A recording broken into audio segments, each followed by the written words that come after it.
Join us as we unravel some of the mysteries of these incredible creatures from our past, these terrible lizards.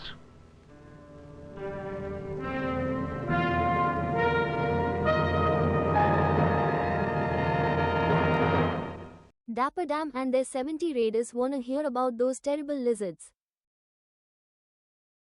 Well, holy cow, right before we have a chance to get started here, thank you for the raid, Dapper Dame. I really appreciate it. Welcome to Paleontologizing. 32 feet long, and thank you, Great Lady Leah Dane, for the follow. Welcome, welcome. And not a single cat. It's good to have you here. Holy cow. Welcome to Paleontologizing. My name is Danny Anduza. I'm a dinosaur paleontologist. I'm here on Twitch trying to do some good old-fashioned science outreach. So, normally that entails, well, during the summers, actually going out and digging up dinosaurs live on stream. Bringing you along for the ride, showing you how fossil science works. Right now, there's snow on the ground where I normally go out and dig, so streaming from here in the office in the San Francisco Bay Area. We're going to be going over a brand new dinosaur just published yesterday, or at least a preprint was published. A new dinosaur from Mexico just announced. Very exciting stuff. And doing a lot of Q&A and just trying to, to the best of my ability, give people an inside peek into how fossil science works. Thank you, Dapper Dame, for the raid. I really appreciate it. And hello to all of you raiders. Yusu Guy, X Luna Lena, Alex Strife Hart, and MK May, and Grey Lady Leah Dane. I appreciate all of you. Welcome, welcome to Paleontologizing. Thanks for helping us get the stream started off right. Since we've got some cool new people here, I figure it's a perfect opportunity for a quick little welcome video. So without further ado, we're going to bring forth a good friend of ours, somebody we like to call Previously Recorded Danny. So without further ado, we'll let him kind of tell you a little bit about this channel, about who I am, all that good stuff. So, yeah. Sneaking up behind me right now. Previously Recorded Danny. Take it away. Well, thanks, present day Danny. Well, if you're new here, then welcome to Paleontologizing. You might be wondering to yourself, where's the video games? Well, my name's Danny Anduza, and I'm a paleontologist. I don't really do too much in the way of video games, I guess. I work on dinosaurs.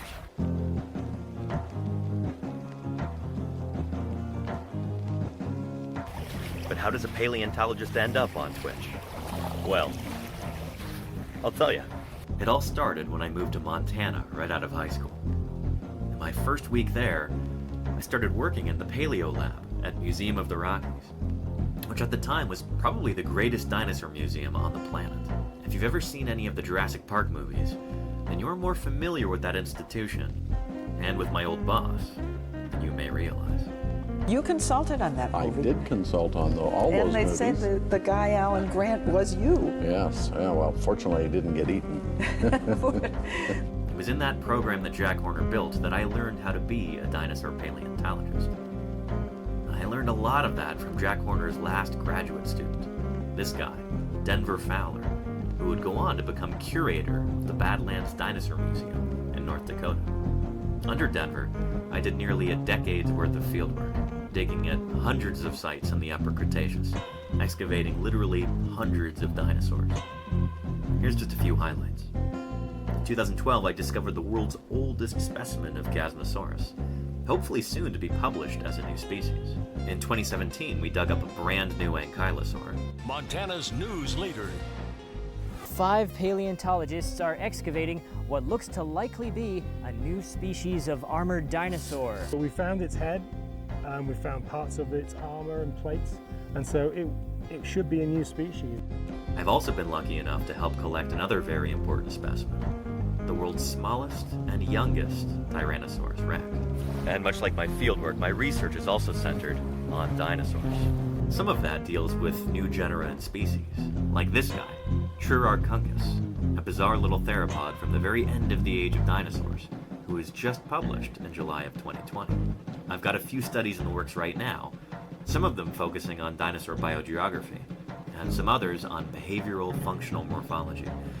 basically looking at bizarre features of dinosaur skeletal anatomy and trying to figure out why those features evolved. And one of my current projects involves spinosaurs. But I can't really talk about that until it's closer to publication, so don't ask me about it yet. Anyway, let's get back to how I ended up on Twitch. A couple years ago, things were definitely on the decline in Montana, so I packed up and moved back to the West Coast. And I have been so much happier here. I've also realized that I have very little patience for the soul-deadening bureaucracy within academia. So for the time being anyway, I've moved my career in a different direction. And lucky for me, it happens to pay a lot better too. I kind of stumbled my way into a job in early childhood education. I get to make a real difference in kids' lives and help instill a love of nature and a burning curiosity for the world around them. Then coronavirus descended, and the school shut its doors. But I wasn't about to let a global pandemic stop me and my students. We just moved online. 1, 2, 3.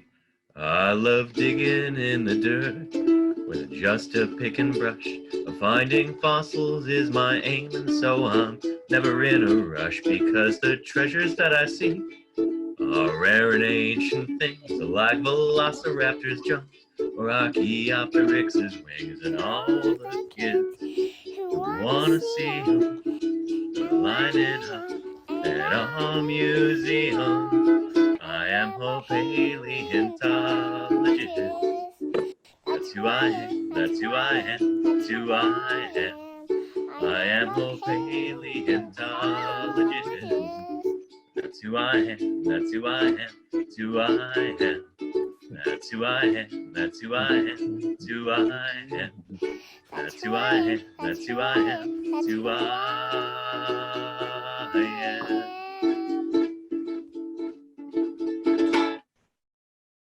Having made the jump to teaching remotely, it was only a short leap from there to Twitch. I started streaming in May of 2020, and it's been tremendously rewarding. Now, it's my belief that any good scientist should also be a public servant.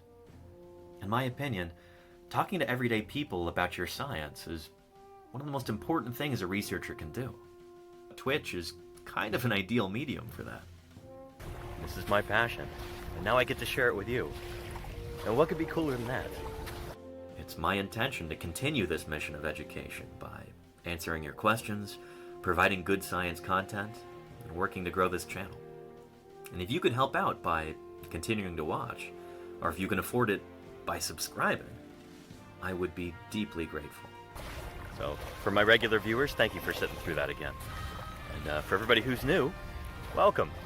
We've got a fantastic little community going here, and we'd be really happy if you'd join us. Anyway, let's go ahead and wrap this up and get back into it. So, present day Danny, back to you. Well, thank you very much, previously recorded Danny, and thank you even more to Dapper Dame for that raid. Welcome, welcome to the channel. Wonderful to have you here. That video is out of date in some ways. I really need to make some updates. I no longer teach full-time, except here on Twitch. It's been a dream come true to be able to switch to streaming full-time. I get to make my own schedule. I get to cover whatever topics I like. It's given me the freedom to be able to go out and do field work during, months and months out of the year. Be able to keep up with the scientific literature and help decode it for all of you. We're going to be doing a little bit of that today, looking at this new dinosaur that was just described. But first, it looks like we've got some business to attend to with one of my landlords here. Got to make sure that that she gets her due. I hope everybody's having a good day. It's wonderful to have you. Got to stretch and de-stream a little bit. Thank you, Dapper Dame. Again, we'll be putting you on speakers to hear the new dino news. Thank you for having us. Thank you for bringing everybody here, Dapper Dame. I appreciate it. Again, I hope you had a wonderful stream. Yeah, decompress for a while, relax. And streaming can be a little tiring, for certain. But thank you. I appreciate you. And let's, here. Let's get some treats for Mini Pie here. You like that idea, Minnie?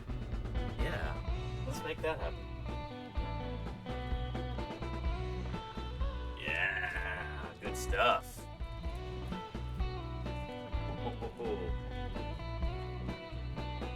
There we go. We'll start off with 4, and we'll see if you finish those.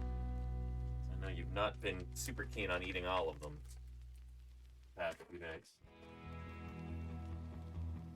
There we go. Look at that. Crunch them up. Crunch them up. Yeah. Seems I want to be here, says Wombat Hole. I am glad you want to be here. Welcome back, Wombat. I hope you're having a good day.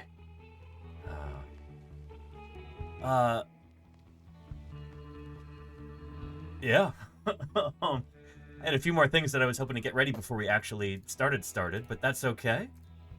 Let me know if anybody's got any questions in the meantime, just to kind of start us off. We talk about, well, all kinds of different natural history topics on this channel. If you happen to have any questions, curiosities, things that you're confused about with regard to the history of life on Earth, the fossil record, extinction, evolution, or in particular dinosaurs, because dinosaurs are what I actually study, what I publish on in the scientific literature. Dinosaurs are my research specialty. If you've got dinosaur questions, I'm your guy. But if you've got questions about broader topics, I'll do my best. Again, welcome to Paleontologizing. Mini Pie, where are you going? I see Sweetie Pie there staring at you.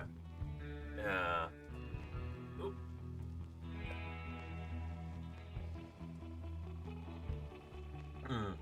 And is that aerogel in the measuring cup or ice? This is ice. Yeah, I didn't have time to fill it all the way up with water like my normal routine. So, yeah. But yeah, let me go do that real quick. Keep an eye on the 3D printer for me while I'm over there. I'll be right back.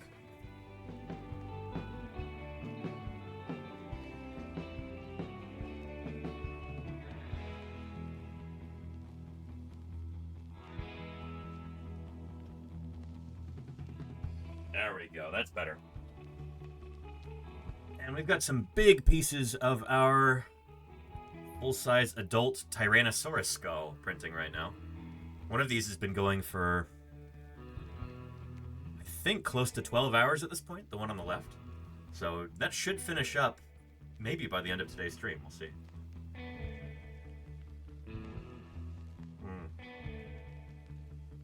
And again, for anybody unfamiliar with this ongoing project, currently printing this, a life-size Tyrannosaurus skull. This is the Maximus specimen, which unfortunately was a commercial specimen, so it was sold at auction to a private buyer. I think it's now lost to science, but somehow we're able to get access to a scan that somebody made of it. I was able to snag that and start printing it, and there we go. Yeah. And Crimson Carnotaurus is a new ornithomimosaur. Sounds interesting. Is it a completely new discovery? Or is it maybe a reclassification of a specimen thought to be Struthiomimus or Ornithomimus? No, it's from the Coahuila Formation of Mexico. So it's a brand new critter with novel morphology. We'll be talking about that. Yeah. First off, though, let's take a look at, at this specimen here. Oh boy. What I look for when assessing any object of great importance, be it a 17th century manuscript, an impressionist painting, a spacesuit, or a... hang on a sec. Sweetie Pie has determined that she's going to interrupt the stream and demand some treats here. Fair enough. Oh, Sweetie Pie. Goodness. Yeah.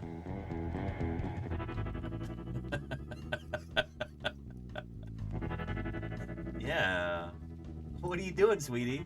What do you want? What do you seek? What you looking for? Treats, maybe? Oh. Did you see that?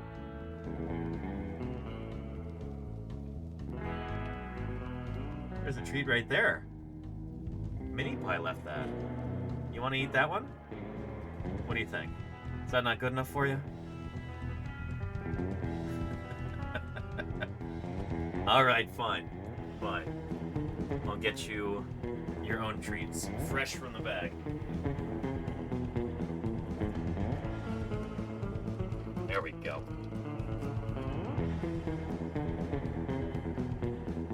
Look at all those. Look at those. Wow. You gonna eat them or what? What? Look. Ooh.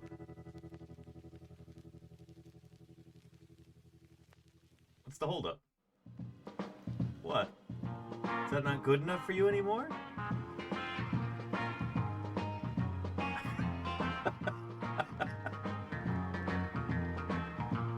Sweetie Pie, what's going on?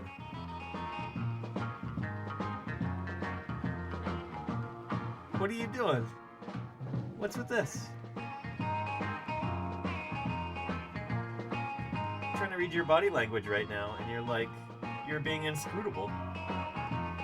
What's going on with you?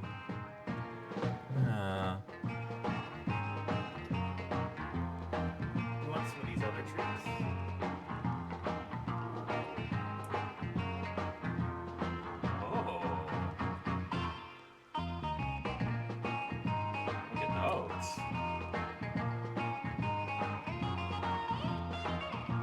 What a delight. You can eat these ones? Look at all of them. Look at these.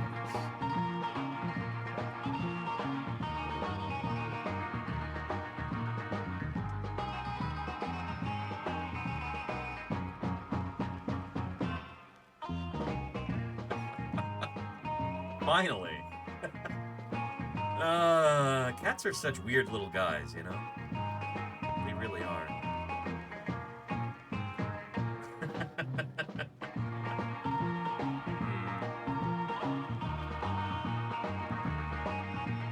There we go.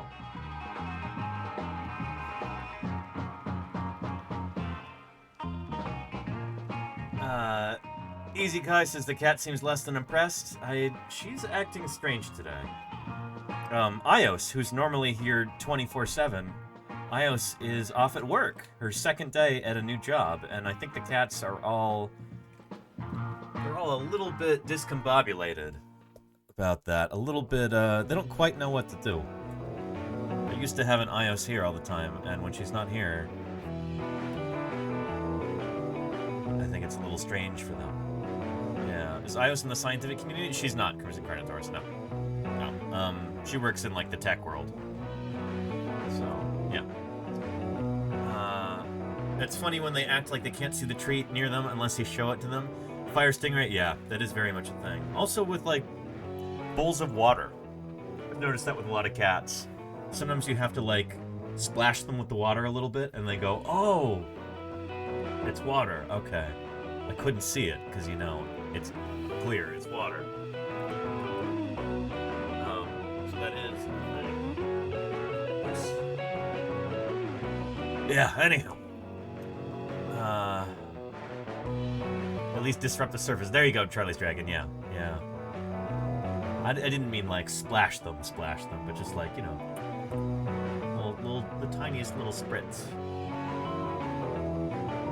But, yeah. You got one more. You can eat that one? It's right here. Look.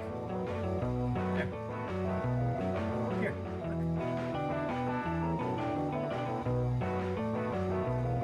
Look.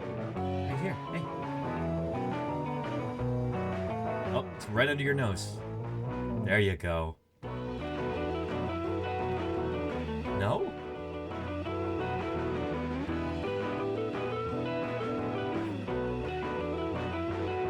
Ladies and gentlemen, Sweetie Pie. Yeah. We just throw this one away because apparently nobody's gonna eat it. There's cat slobber all over the desk.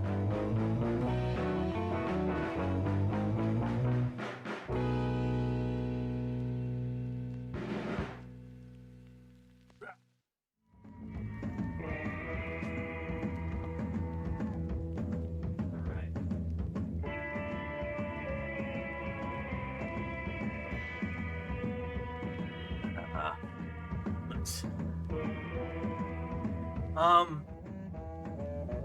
Anywho, yeah, I don't really want to talk about the commercial Tyrannosaurus specimen right now, actually. I do want to show something else off, though.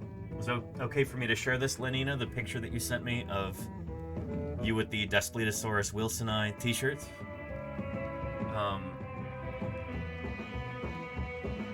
Use that as also a reminder about this trip that I'm going on this weekend. And early next week.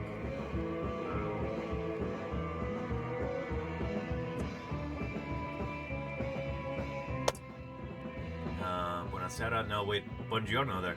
Dyson Dinosaur, hello to you. I hope you're having a good day. It's good to see you.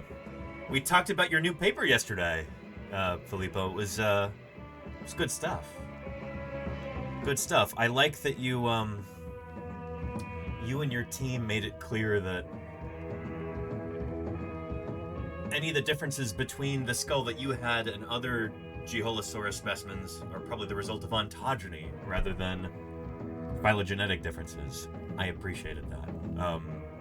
Good work. But yeah. Anyway, I think it's okay with Lenina. She posted this link in the chat, but this is the Daspletosaurus wilsoni t-shirt that she ordered from the Badlands Dinosaur Museum gift shop, which is now available online. Exciting stuff. I'm going to be visiting this museum next week as I go to this very special place, the great state of North Dakota. Within the town of Dickinson, North Dakota, lies the Badlands Dinosaur Museum, run by Denver Fowler as curator of paleontology. There we go.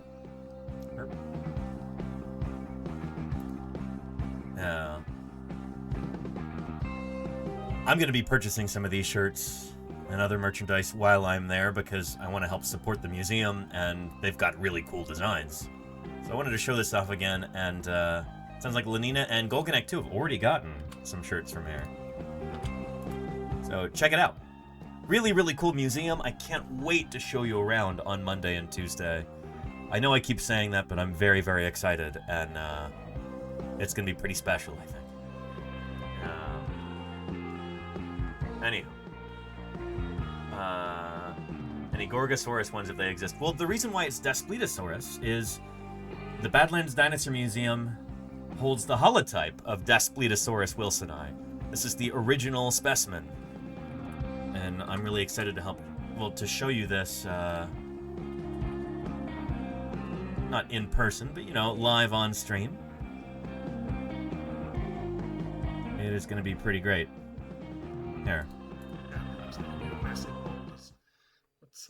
Anyway, some great new microscopes. And we have some new things on exhibit. If you've not been in the museum recently, there's quite a lot of new things to see in the exhibit hall. So Sisyphus is the holotype, the first known specimen of Daspletosaurus wilsoni, this tyrannosaur that we've been talking about for a few years. And now you can come and see it at the museum. So we set up these 3 cases showing off what parts we have of the skeleton. So this is the skull, which is quite dramatically large. It's about 3 feet long, 4 feet long, something like that.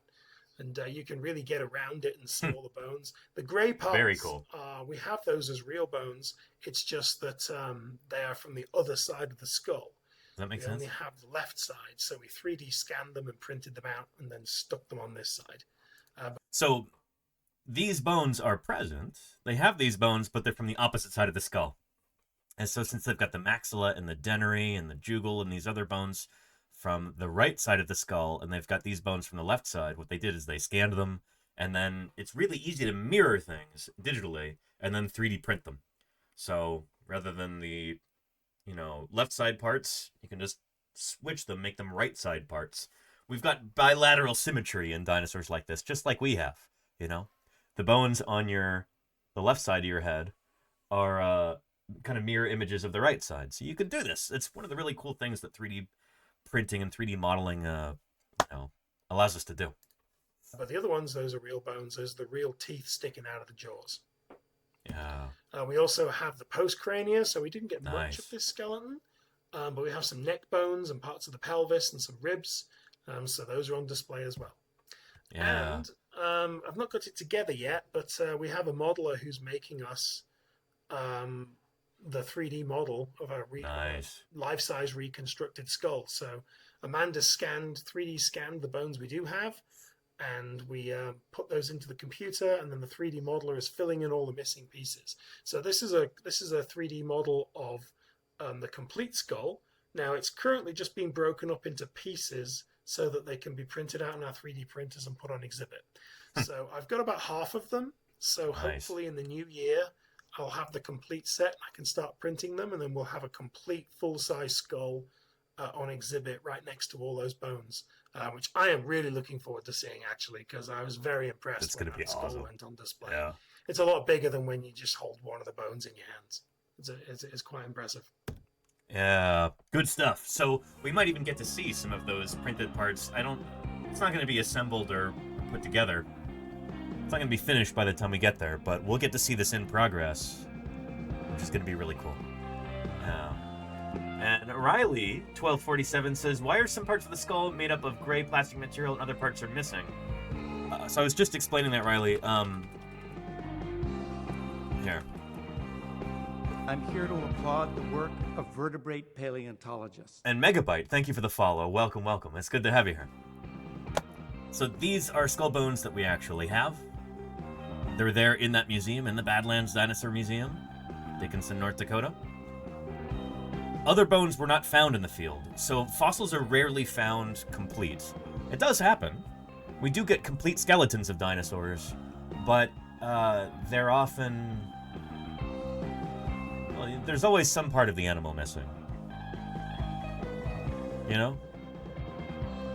Usually it's the skin and the flesh is missing in just about 100% of cases. You just have fossil bones, and usually some or most of the bones are missing too. In this case, they've got some really good pieces that were found there. Lower jaw, upper jaw, the cheek, back of the skull right here. But there were definitely missing pieces too. So like behind the dennary, the angular and cerangular, these bones are missing back here. Probably the splenial and stuff like that. And there's also a bunch of bones in the skull that were missing. They do have these pieces. They're just from the opposite side of the skull. So if you want to display it together, it'd be really confusing if it's just simpler to scan those bones from the left side of the skull, mirror them in the computer, and then 3D print them like that so they fit onto the right side. Does that make sense? So yeah. Good stuff. Yeah. And is this Displedosaurus from the Judith River? That's a great question, Crimson Carnotaurus. And I could try and explain this, but I think in here we can get that from Denver himself.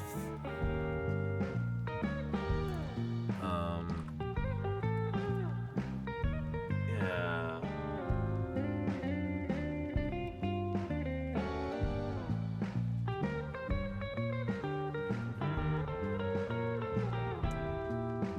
There we go.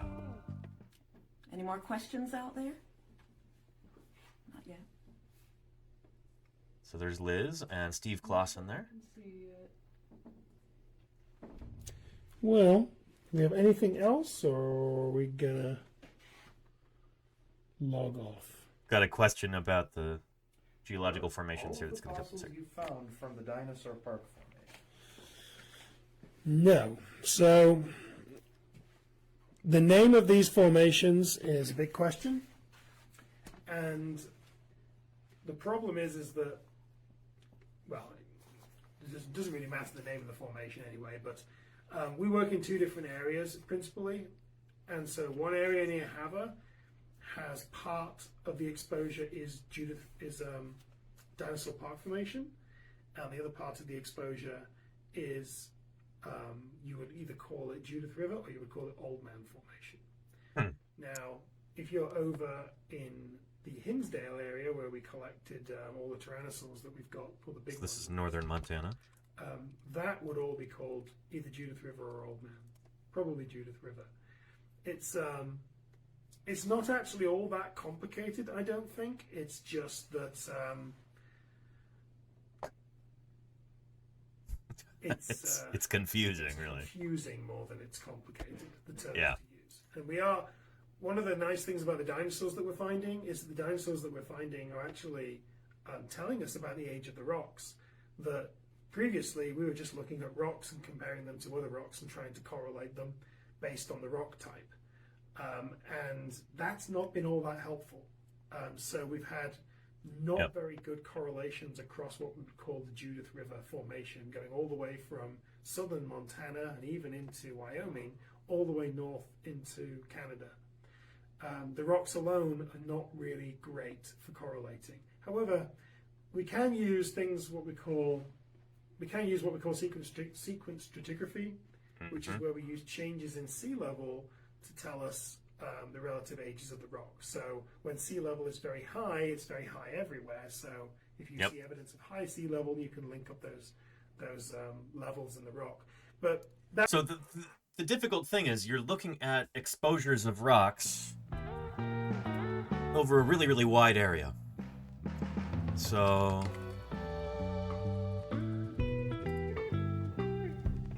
here, I wish we had one of these that also extended into like Alberta.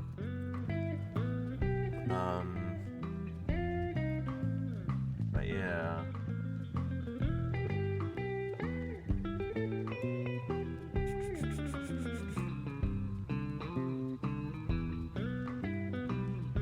Trying to find you a large format one of these. That'll work, I guess. Yeah, well, it's so blurry. There we go. Yeah. So, with geological maps like this, the different colors correspond to different ages of rock. Not necessarily different formations, because you can have multiple formations within one color. But, yeah. So, this kind of light green right here, this is Cretaceous. So these are rocks that are from the last period in the age of the dinosaurs, the Cretaceous period. So a lot of your famous dinosaurs are going to be from, from these upper Cretaceous rocks. Tyrannosaurus, Triceratops, Ankylosaurus, Pachycephalosaurus. They're all from the Hell Creek Formation. And a lot of this is Hell Creek. This kind of light green like this. And much of this, it's not contiguous. It's not like the whole state has rocks that are the same age.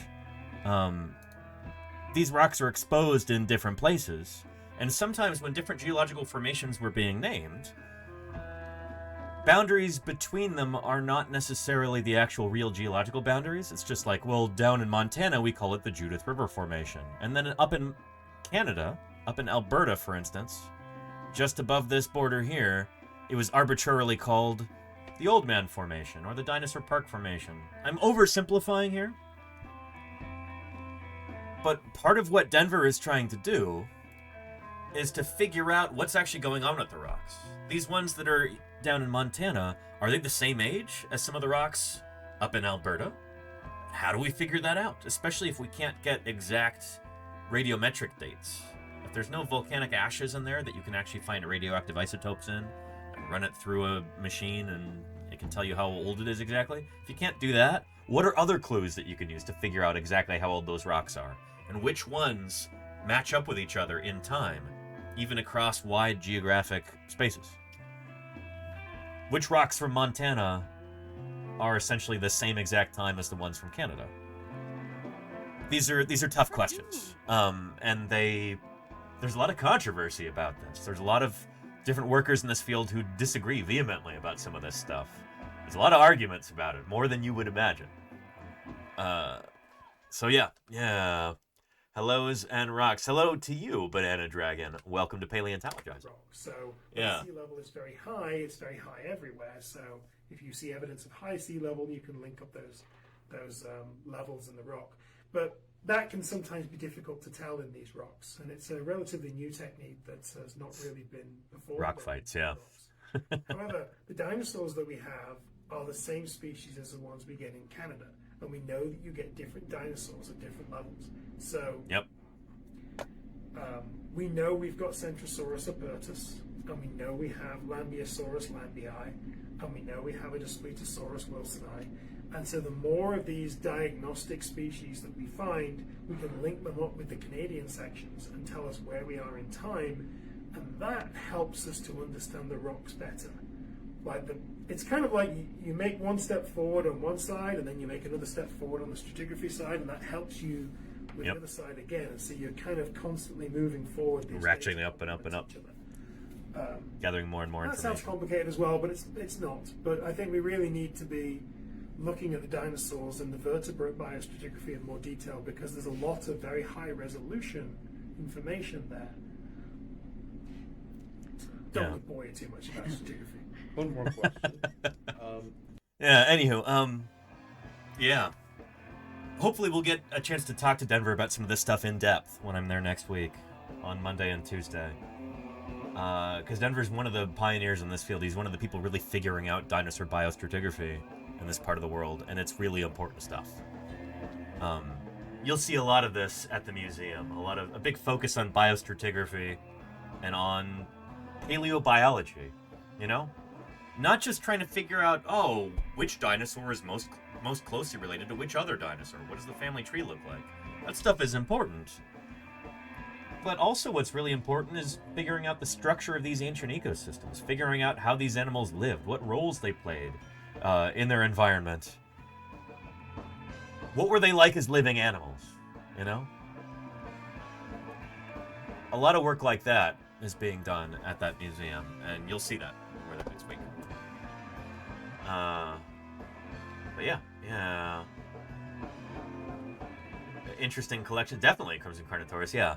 So, long story short, a lot of the stuff that that Denver and Liz and I dug up back in, say, 2017, up near Hinsdale, Montana. That would be, so here's the Montana-Canadian border, right here. Saco, Malta, Hinsdale would be, where's Hinsdale? I don't even have it on the map, but it's here. Basically, we're like right here, like just underneath the Canadian border, just south of the Canadian border, up in this area. And that's where Daspletosaurus horneri came from, or Daspletosaurus wilsoni, excuse me. This Tyrannosaur that we were talking about on Lenina's shirt right there. Yeah, and so is this, do we call it Judith River Formation? Do we call it Old Man Formation? Is it equivalent to the Dinosaur Park Formation up in Canada? In a lot of ways, Judith River Formation is kind of a wastebasket in a way. Like a lot of different Campanian age strata in Montana, I think, have been kind of lumped in to the Judith River if they're in Montana. People say, oh, well, it can't be the Dinosaur Park Formation or the Old Man Formation because it's not in Canada. Well, why not? You know, if it's the same age and the same fauna and the same dinosaurs, then it would be the same formation, you know? So, I hope that makes sense. A lot of this stuff is still being worked out. You know, stuff as simple as, like, what geological formation are we looking at here? You know? So, yeah. Yeah. Anyhow. Yeah. And Crimson Carnotaurus says, Fort Peck, isn't that where the dig site in Jurassic Park 3 was? Yes, indeed. Yeah. You'll notice something about that, too. Here, let's pull up that scene.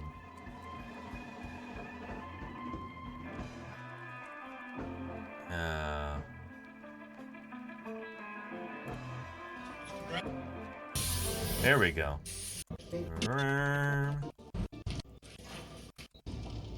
Yeah. Fort Peck Lake doesn't really look like it. Maybe it kind of looks like that, but not like this. Fort Peck Lake, Montana. This is the area where I worked for years and years. This is the Hell Creek Formation and the Fort Union Formation around Fort Peck Lake. The Bear Paw Shale, too. Lower down in section. Bear Paw Shale, the Fox Hills Formation, then the Hell Creek Formation, and then the Fort Union Formation. When you get into the Fort Union Formation, that's after the Age of Dinosaurs. So the asteroid hits, and that's essentially kind of the boundary between the Hell Creek and the Fort Union Formation. Fort Union Formation is the earliest formation during the Age of Mammals. And, yeah, Fort Union, sometimes shortened to FU. It's like, no more dinosaurs in the Fort Union. We would sometimes feel scorned by that, you know? So, yeah. Yeah, Lenina, yeah.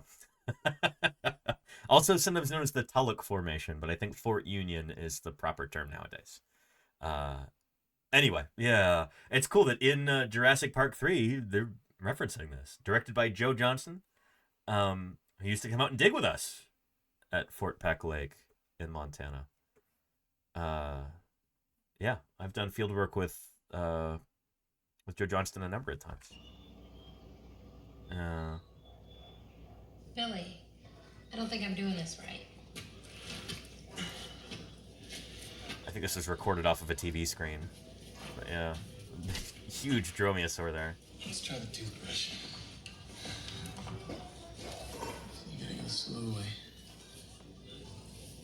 You just take a little bit at a time. I can never tell what's rock and what's bone. Technically, it's all rock, but calcium in the bones is replaced during fossilization. But you can feel the difference, see? I don't think the calcium is replaced, is it? Smooth. Rough, smooth. It doesn't actually work like that, but yeah. So this character here, Billy, I asked Dave Verricchio about this when we were interviewing him, remember? Let's protect our fossils, because if they're removed, America loses them forever. K-Vast Scaft, thank you for the Prime sub. Welcome to Paleontologizing. Thank you for the support. I really appreciate it. Good stuff. Anyway, when we had Dave Verricchio on the stream, I asked him about this. Let's find that video here, because there's a long-standing rumor that the Billy character from Jurassic Park 3 is based on Dave Verricchio, my undergrad advisor. Where's our Troodon stream? There we go. There's Dave right there. We think that reflects our transcript. Iterative laying of 2 eggs at a time. So there's monoautochronic ovulation is the term. I appreciate you. Thank you, K-Vast. I appreciate. But thank you for the kind words. And 2 oviducts, and they form 1 egg from each ovary, and then the gecko will lay those 2. Alan Grant is kind of Tradoon. There's a long-standing rumor, Dave, that one of the characters in the film Jurassic Park 3 is actually based on you. Can you? I don't know who started this rumor. Yeah, I don't know. Yeah. So, Jack. You don't know anything about this? Jack would say I'm not his first grad student. Oh, really? I would say I'm his first grad student. Yeah, Ray Rogers. Okay. Ray Rogers went to the University of Montana. Right. While Jack was at Montana State. But Jack kind of he basically did all these projects with Jack. So he did bone bed taphonomy with Jack. And so Jack will say that Ray is his first student. So I'm really his first student at Montana State. They're being very humble about this. Gotcha. Yeah. So I don't know if Ray's the model for that. I don't know. You could ask Ray. I've had some people very confidently tell me that the character Billy in Jurassic Park 3 is supposed to be Dave Verricchio, but I don't know. There's one. Yeah, I don't know. I mean, it has.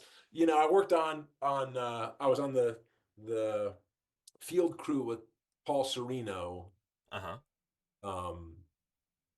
For Suchomimus, yeah, famous Suchomimus. So I kind of came out around then, and then there was one point where I'd found the Troodon on top of eggs, where I was kind of worried about land ownership and conflict with commercial collectors. That I don't know. So I was collecting eggs, which made me think about the Billy puts the eggs in his backpack and then gets into trouble. And so I was thinking about I kind of had to call Jack up because I was worried I was in trouble, like collecting these eggs. But anyway, I don't think it has anything to do with me, to be honest. I wonder about that. Anyway, yeah, Billy. And what's bone? Technically, it's all rock, but calcium in the bones is replaced during fossilization. But you can feel the difference, eh? Rough, smooth. Rough, smooth. And do you see the roundel on the door right there?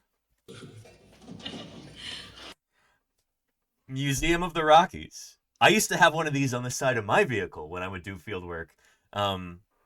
Yeah, we had the Allosaurus ones, and then we had some Triceratops ones. I think I've got one over here. Let me go get it. But this, again, is from Jurassic Park 3, and that was the museum I used to work at. It's crazy because, like, growing up,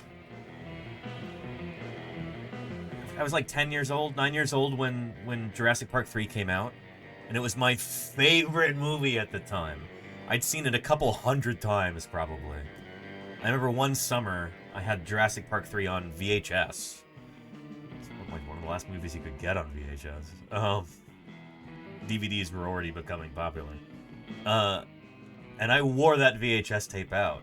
One summer, I remember getting up at 6 a.m. every single day, 7 days a week for like 3 months straight, popping that VHS tape in and watching it every single morning, you know?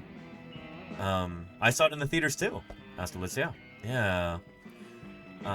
So growing up, this is one of my favorite movies of all time. And it features the museum that I would later work at. I would later do field work for. I would later collect fossils for. So, yeah.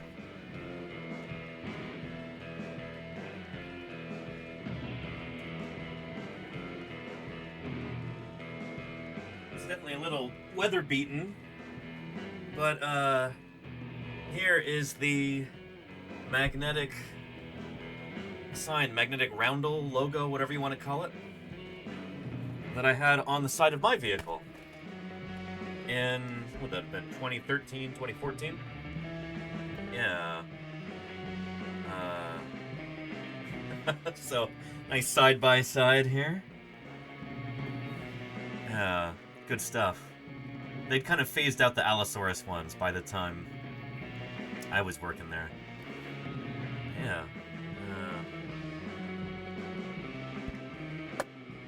Let me find you a photo of my field vehicle at the time. I had a 1988 Suzuki Samurai. I still think one of the greatest cars ever built. Where's my fieldwork photos? There we go. Mill Creek 2013, that should do it.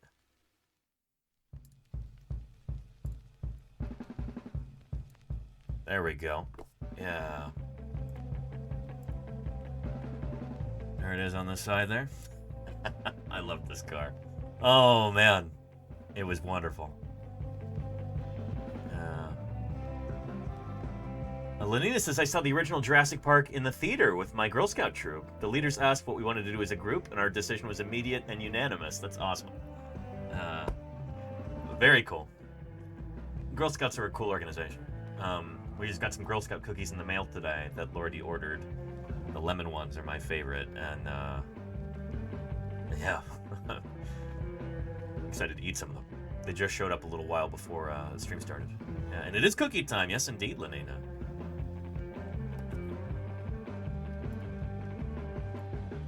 Anywho, yeah, Jurassic Park 3 and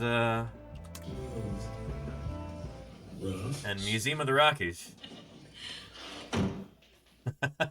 This truck right here, the brown truck, is actually based on a real truck that we had at Museum of the Rockies. This was Big Brown.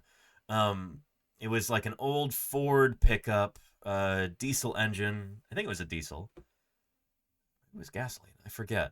But the really cool thing about Brown was that it had 2 gas tanks. They called it the Montana Special. But it had 2 different gas tanks, And there was a switch that you could flick on the dashboard that would switch between one gas tank and the other gas tank. So you could probably drive like 1,000 miles in this truck. You could drive from one side of Montana to the other and not have to fill up once if you've got 2 full tanks to start with. It was cool. It was, so I'm sure I've got photos of Brown, and it might take a while to find. But Brown was a manual transmission, so not many people knew how to drive it. I could. My Samurai was also a standard manual transmission. Stick shift, some people call it. But they ended up getting rid of Brown because not enough people could figure out how to drive it, because that's such a rare skill nowadays. And I think somebody took it out on a trip around town. They didn't really know how to drive a manual. They kind of messed something up, and they're like, oh, you know, something wrong with it. No, you're probably just driving it wrong. So anyway, named after Barnum Brown? No, it was so named because it was brown. We had Big Brown, Big Red, Big Blue, and Big Gray. Some of these might still exist at the museum. I'm not sure. But, yeah, here. Summer 2011, I think we had all of the trucks. Here's Big Red. Sorry, blurry photo. This is taken with a Motorola Tundra phone. Flip phone. But that's Big Red. Big boom arms on the back with a heavy-duty winch. This is like a Ford F-350. Not a diesel, this is a gasoline. And then, let's see, find Big Blue or Big Gray. Oh, there's Big Blue right there, actually, in the background.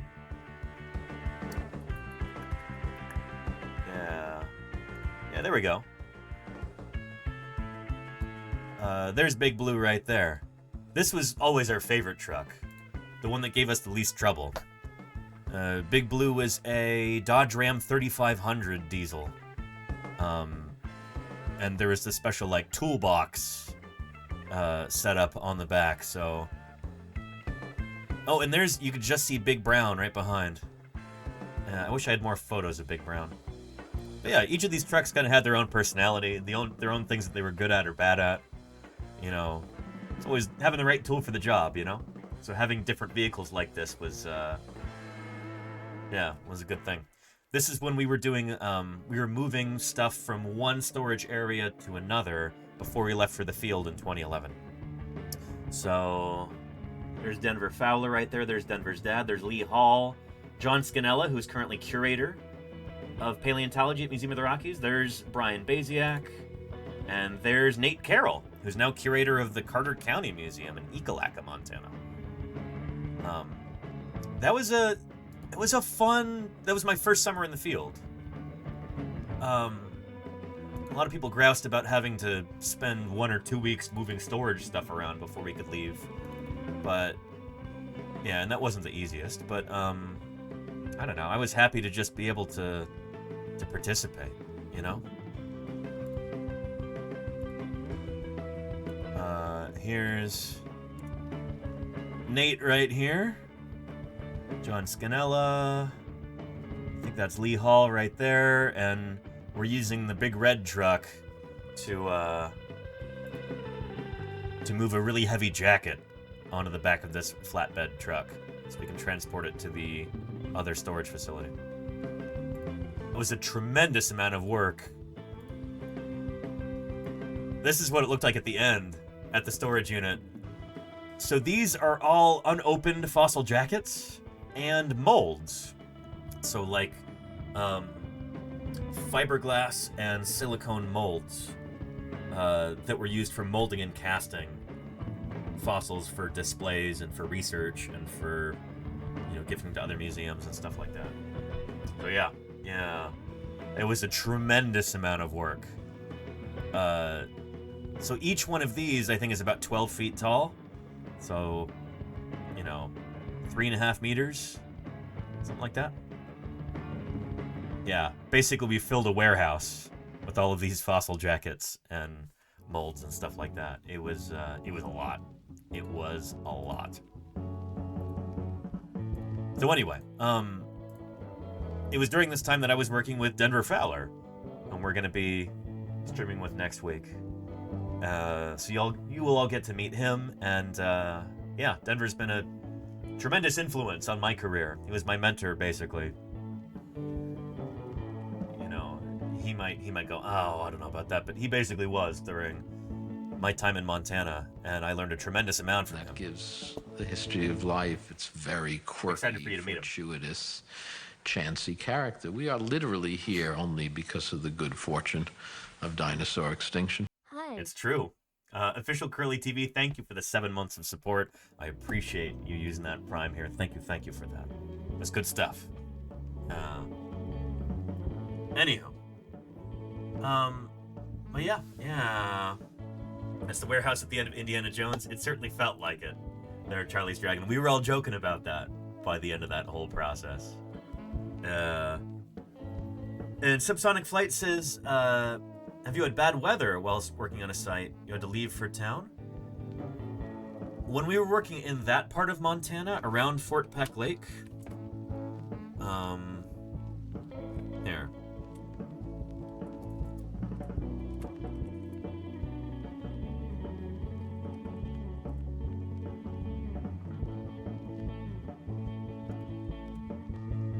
There we go. So here is Montana right here. That is Fort Peck Lake. We would typically be working up here. Jordan, Montana was the nearest town, the only town in the entire county. A county roughly the size of the state of Connecticut. There's one town, fewer than 1,000 people who live in the entire county.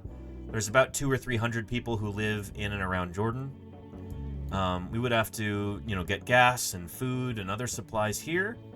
And then we drive up Highway 200, I think to about, find the Haxby Road. Where was that?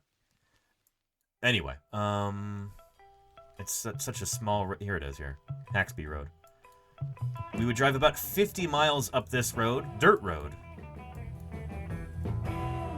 And then we'd find places to camp. Sometimes we would stay on a rancher's land.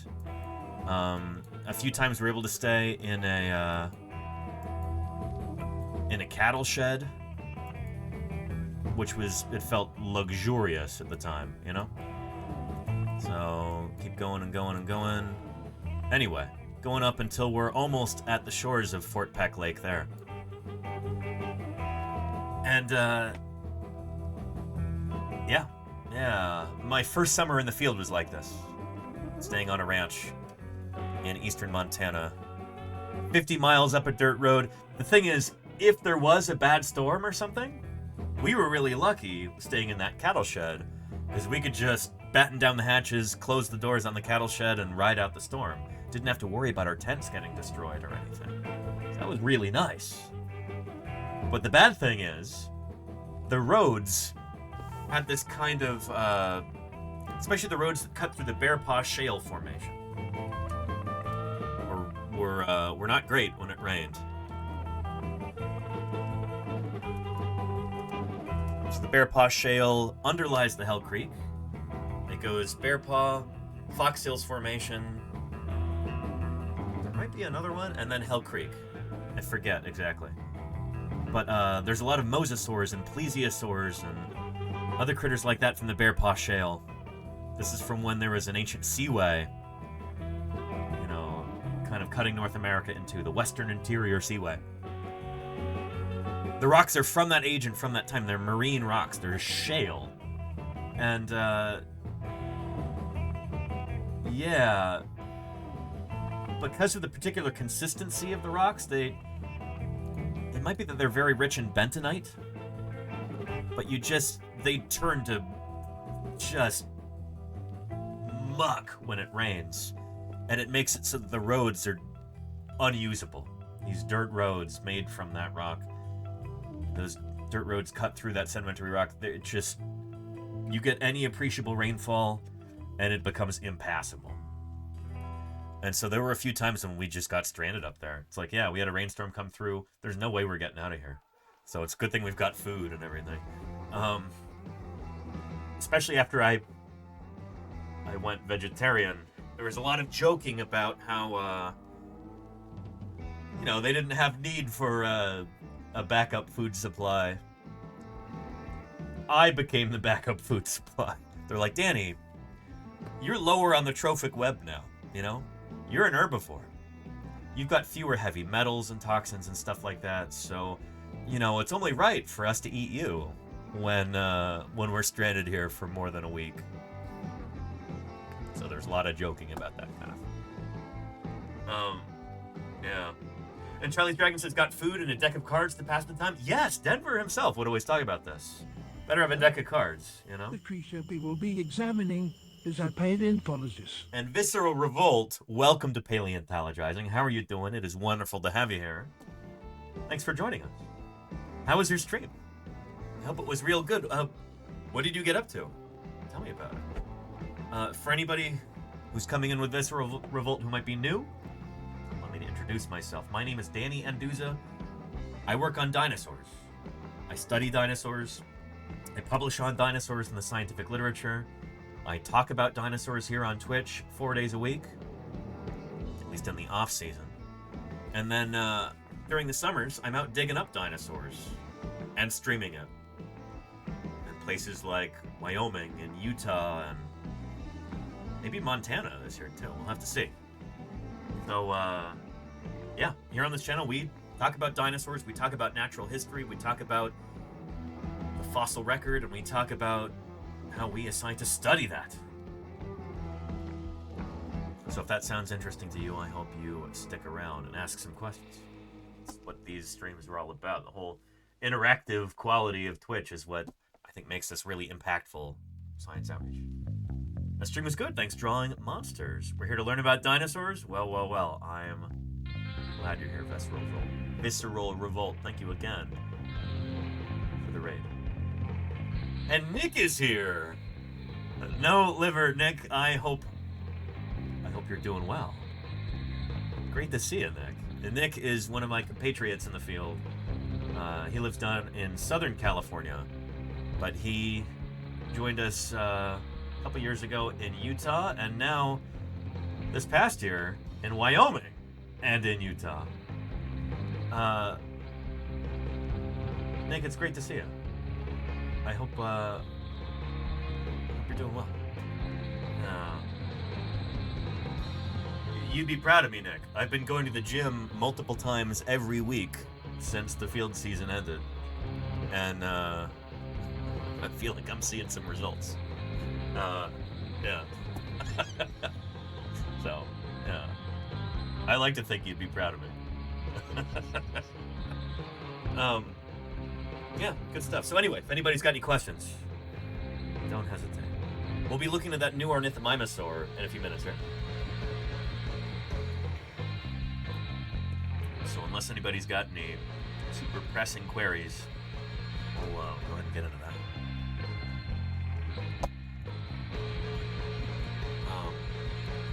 Yeah. And I want that Dilophosaurus skull, says Marika. It is very cool, and you can actually download the files for this online. They're available. But well, this is a lovely kind of like legacy interpretation of Dilophosaurus. We now have I think a more complex and nuanced understanding of what that animal would look like. We'll talk about that for a while. Looking swole, Danny. Thanks, Nick. What was that talk on YouTube? Told me to watch about in Utah about punctuated equilibrium. Oh, good question, Nick. Shoot, was it about punctuated equilibrium? It wasn't the Kevin Padian one about different forms of selection, like natural selection versus sexual selection, was it?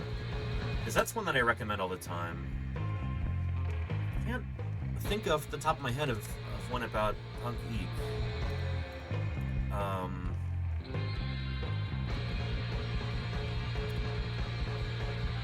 But Yeah, here's that talk from Kevin Padian. University in 19. So you guys don't have to, if you're crowding the doorways. If there's somebody who wants to come up the middle. Jim doesn't. I'll give you a link here. Just a little. Opportunity. What a great place. What a great group of people. Just seeing everybody here. Essential what viewing. A strong, amazing institution. Man, this place rocks. Doesn't it? This is Kevin Padian of Dirter fame. But come on, this place rocks. Rocks. You guys are amazing.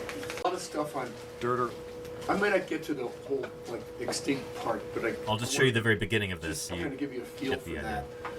And it's I'm not going to tell you what to think about sexual selection. I'm not going to tell you I'm right or other people. I want to tell you what people think, what they have thought, what Darwin meant by sexual selection when he invented it, why he invented it, why he wrote a book called The Descent of Man and Selection in Relation to Sex, which does not seem to follow for most people.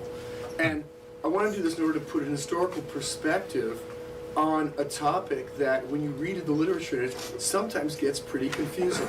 Yeah, especially in the dinosaur literature. Confusing. Feel free to argue with me. If you walk out of here and I haven't convinced you of anything, I don't care.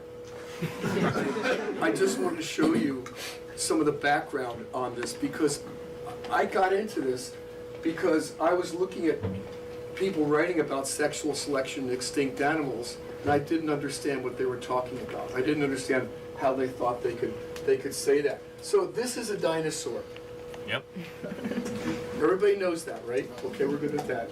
And can you do this? I don't know if this is going to work.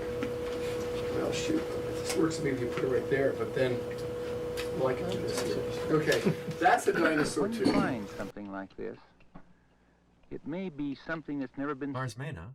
Thank you for the follow. Welcome to Paleontologizing. When you saw the weird structures on that peacock, sexual selection comes to mind. We'll get back to that. But here, when you see these bizarre structures on these dinosaurs, a lot of paleontologists have said, oh, well, that must be for sexual selection too. And I thought, wait. How do they know this? Yeah. What are we doing with this, and how do we test these ideas? Can we even test these ideas in old dead critters? Well, to begin with then, let's talk about some of the contrasts here. So anywho, yeah. Essential viewing if you want to actually understand sexual selection and, how it's not necessarily a part of natural selection.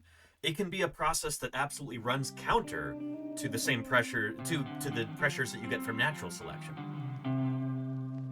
That's really important to understand, and also it's really important to understand how sexual selection, at least in the way that little Chucky D defined it, when Charles Darwin came up with this term, he defined it as requiring sexual dimorphism, where you get pronounced differences between different sexes.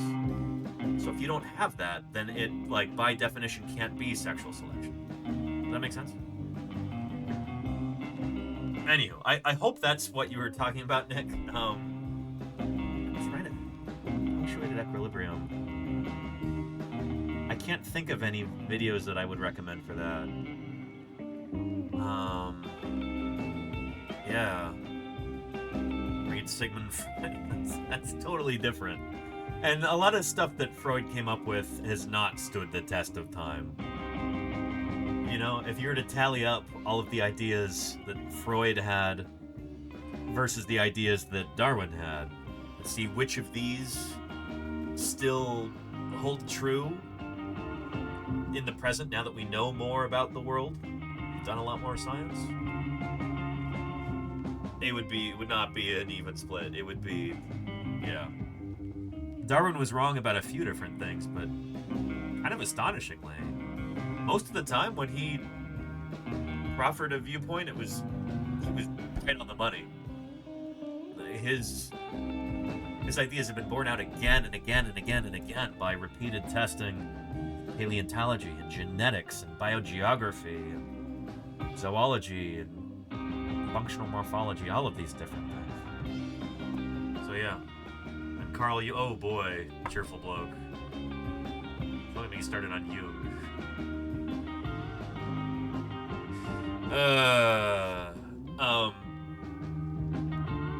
I think Jung is seen as pretty fringe nowadays, you know?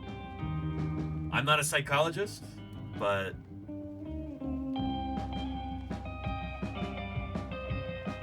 you know, I don't know. I dated a psychologist once, and she did not have anything nice to say about you at all. Anyway, yeah. And Hatzegopteryx, Marika, we could talk about pterosaurs a little bit if you'd like to. Yeah, those Asdarchids.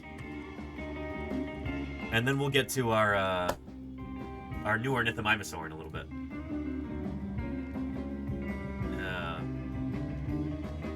So Asdarchid pterosaurs are these lovely guys. Nice illustration there. They live in the late Cretaceous period, so kind of the end of the age of dinosaurs. And yeah, Quetzalcoatlus is the most famous member of this group. It's had a lot of attention in popular culture. The biggest of these guys are like giraffe-sized when they're walking around on the ground. When they're flying around in the air, they had the largest wingspan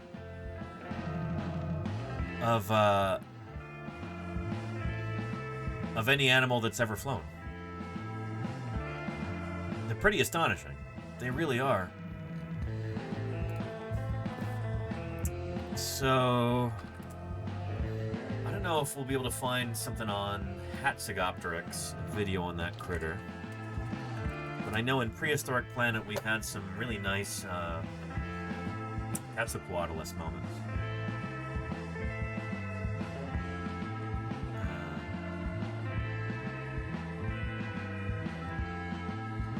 Here, let's play a quick PBS Eons video and talk about these critters. Dinosaurs hold a special magnetism for children. Another month of fantastic content. Thank you, Much learning Niffler. and great fun. Thank Appreciate you for you. fostering such a kind and safe community space for science to be discussed by breaking down the gatekeeping often found in academia. You make me blush, Niffler. Thank you. That's what I'm trying to do. Thank you for the kind words. Thank you for the encouragement. Thank you for the ongoing support. 18 months. You've helped keep me on the air with your financial support, and I appreciate it. Thank you very much. Holy cow. Good stuff. Oh, and Nick says I got a bounce, Danny. Nick, I appreciate you being here. See you around, Nick. Thank you. And Napa JG, thank you, Napa, for the follow. Welcome. It's good to have you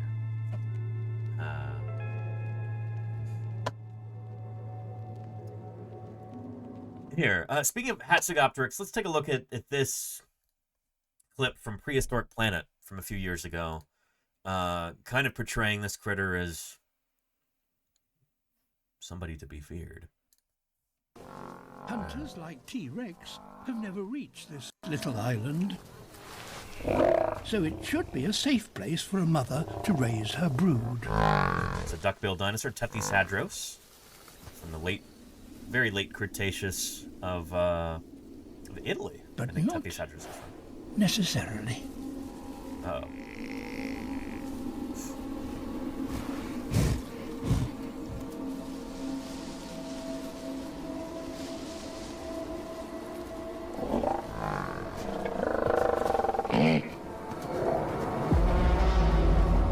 There we go.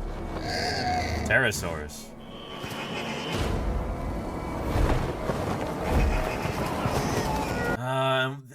They did this thing again where somebody put in goofy subtitles. Tells us something about how the world was 80 million years ago, which is. Sakani TV, thank you for the follow. Welcome to Paleontology.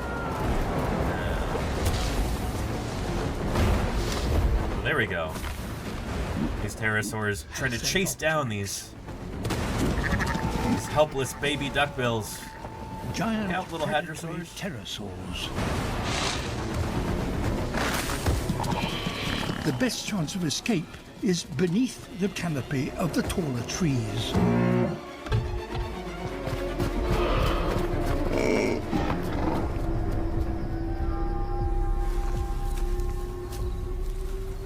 These small calves have been left behind among the saplings.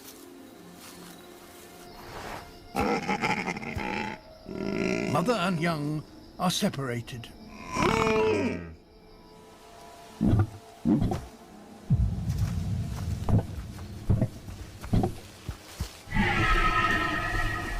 We don't really know, I think, the crest shapes are very intelligent pterosaurs. I kind of doubt we even have any skull material. But... Now that the element of surprise has gone, they change tactics. Spreading out across the clearing, they try to flush out any prey that might still be there.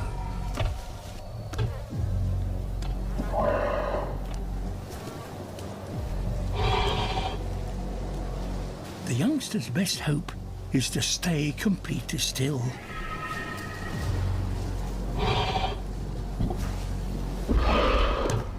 Anyway, interesting stuff. Pterosaurs like this are... It is interesting that the pterosaurs kind of seem to just get bigger and bigger throughout the Mesozoic. I'm sure there's some... There are certainly some smaller pterosaurs that are from like the early Cretaceous, but by the end of the Cretaceous period, it seems like most of the pterosaurs get really big.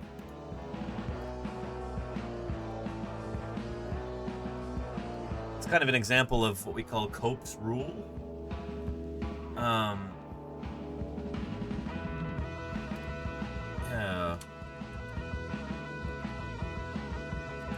Which is this idea that all other things being equal,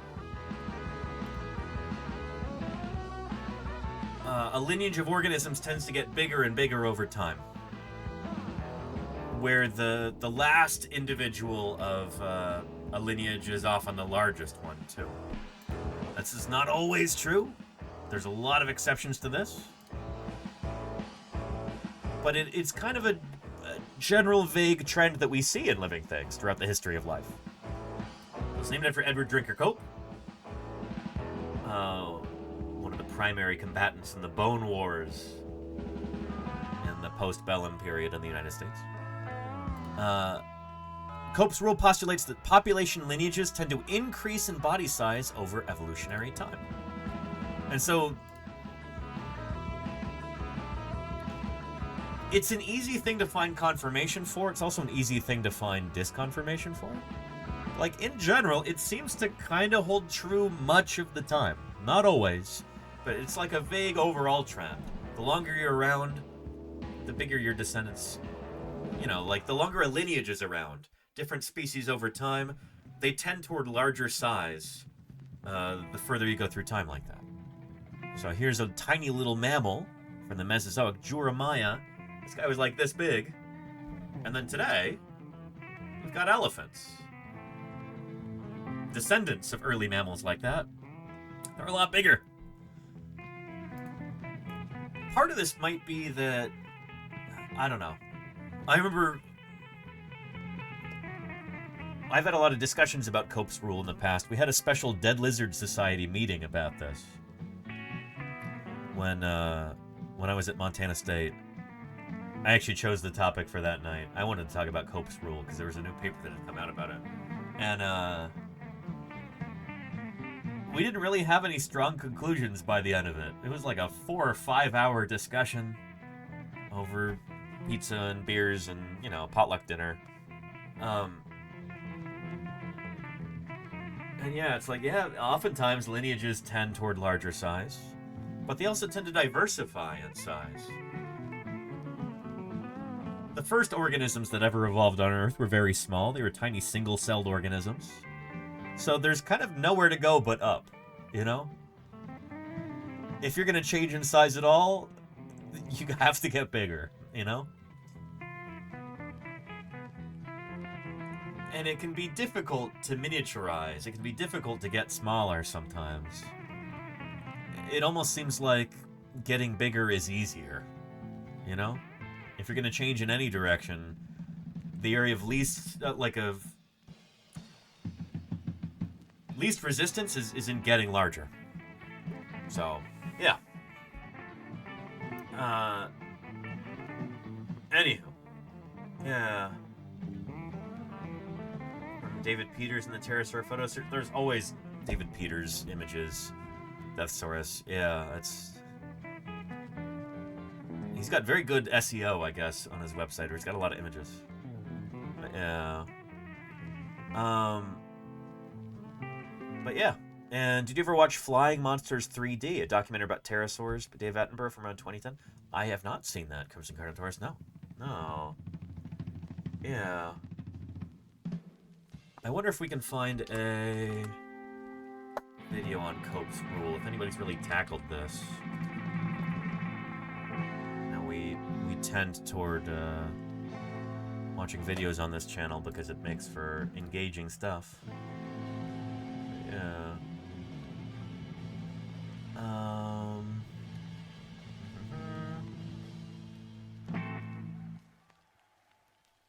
Yeah, I don't know if I'm going to find anything good. I search Cope's Rule, and one of my VODs comes up. The Pre- and Posthumous Adventures of Edward Drinker Cope. 2023. That's a good title. Yeah.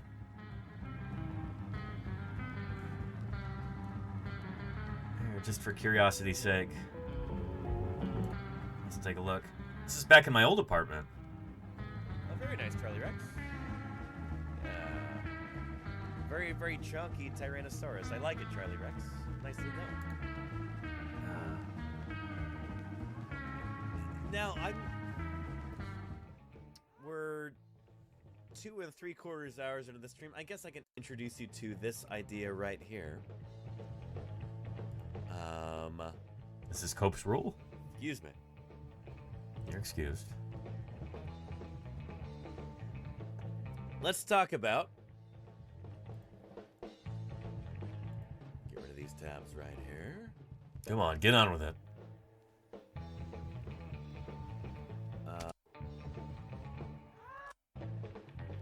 Us into several different discussions, I betcha. Anyhow, but yeah. So in a what-if scenario, the pterosaurs would be much bigger. Well, they got really big, Marika. They got enormous by the end of the Cretaceous. They kind of tend toward larger and larger sizes.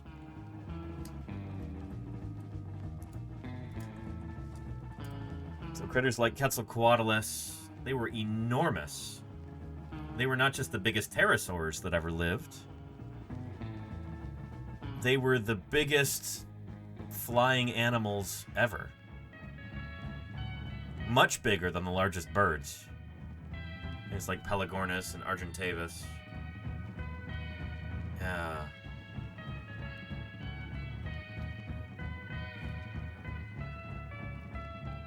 They were huge. They got really big. Really, really big.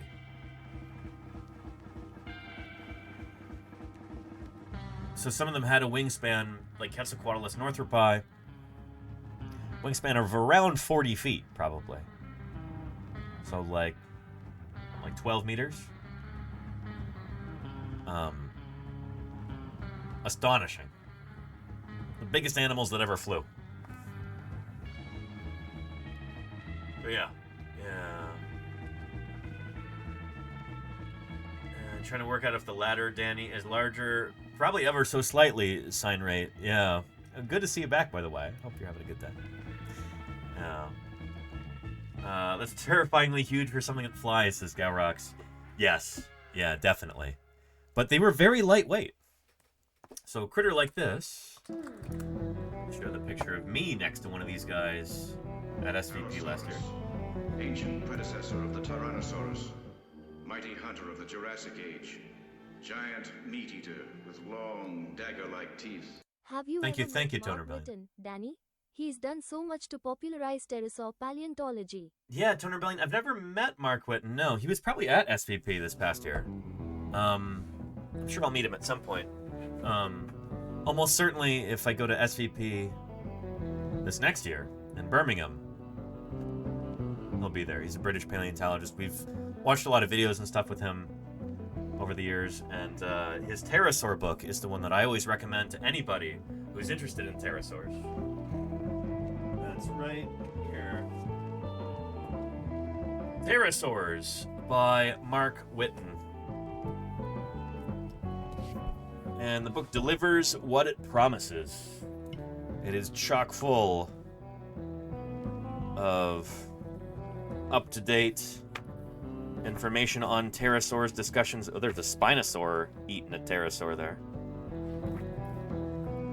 Discussions of their morphology, their biology, potential behaviors, all that good stuff, and original illustrations by Mark Whitten himself.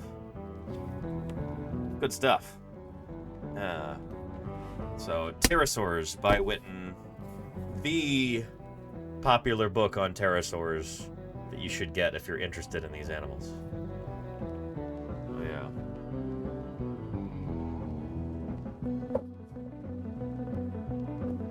There's me next to Quetzalcoatlus at the Minnesota Science Center Museum.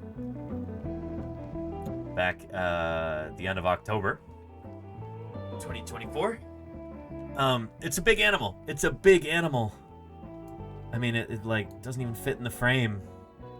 Enormous. Enormous. And that was Irritator munching on the pterosaur. Yes, indeed, Chris Garnatoris. Yeah. Yeah.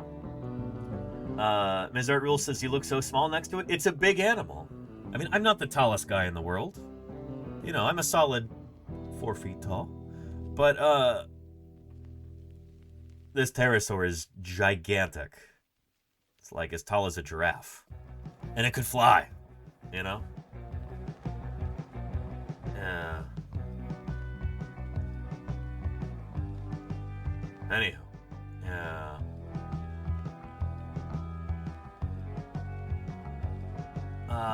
And Dr. Terrace says, I have a question. Are there any Maastrichtian, Laramidian troodontids that are not tooth taxa?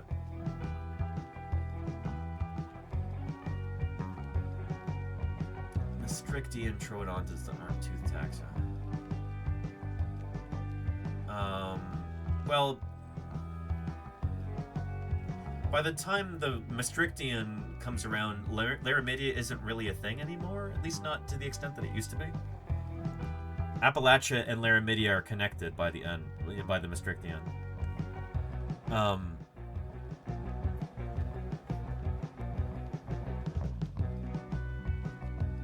There are rumors that the Canadians have some jaws of troodontids that they will be publishing on. I don't think they've done it yet. But supposedly it actually combines some of the tooth taxa, where it's like Pectinodon and Ricardoesthesia. These are two different troodontids that have been named because they look like they have different teeth, and then someone found a jaw that's got both kinds of teeth in the same jaw. That's the rumor. I don't think it's been published on yet. But when that does happen, it'll be more than just a tooth taxon, yeah. Yeah.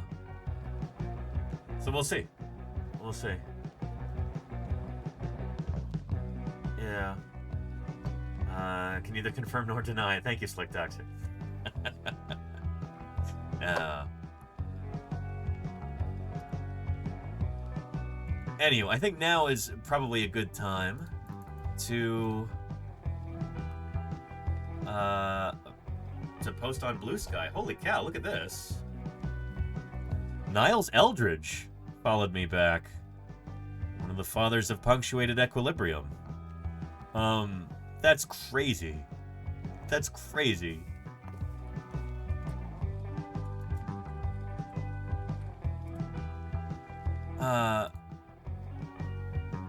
Yeah. This seems to be true. Like old Twitter, the scientific community finds a new home on Blue Sky. Yeah.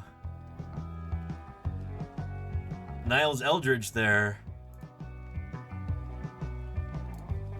is, here. That's nuts.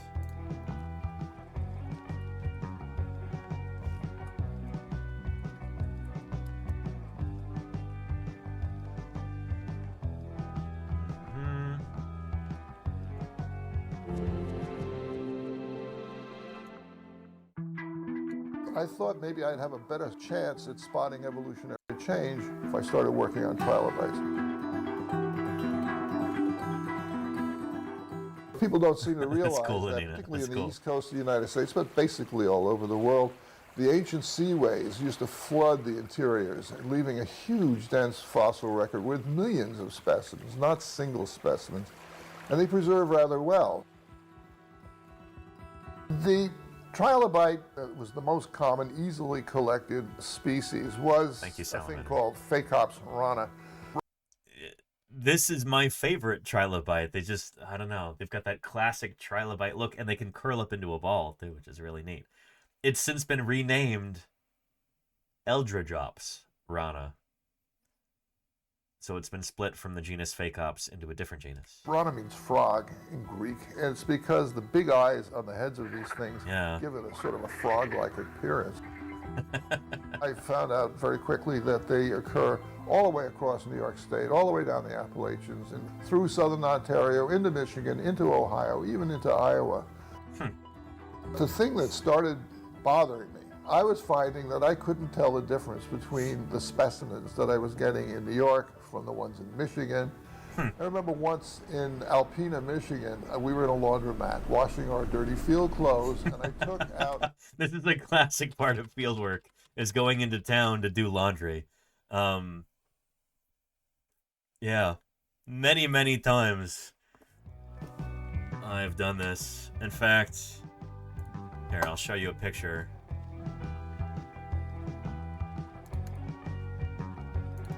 From, what would that have been, 2014, I think?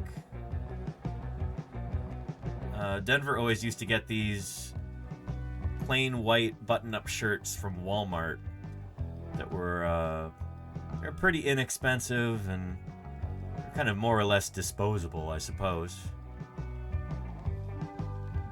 And yeah.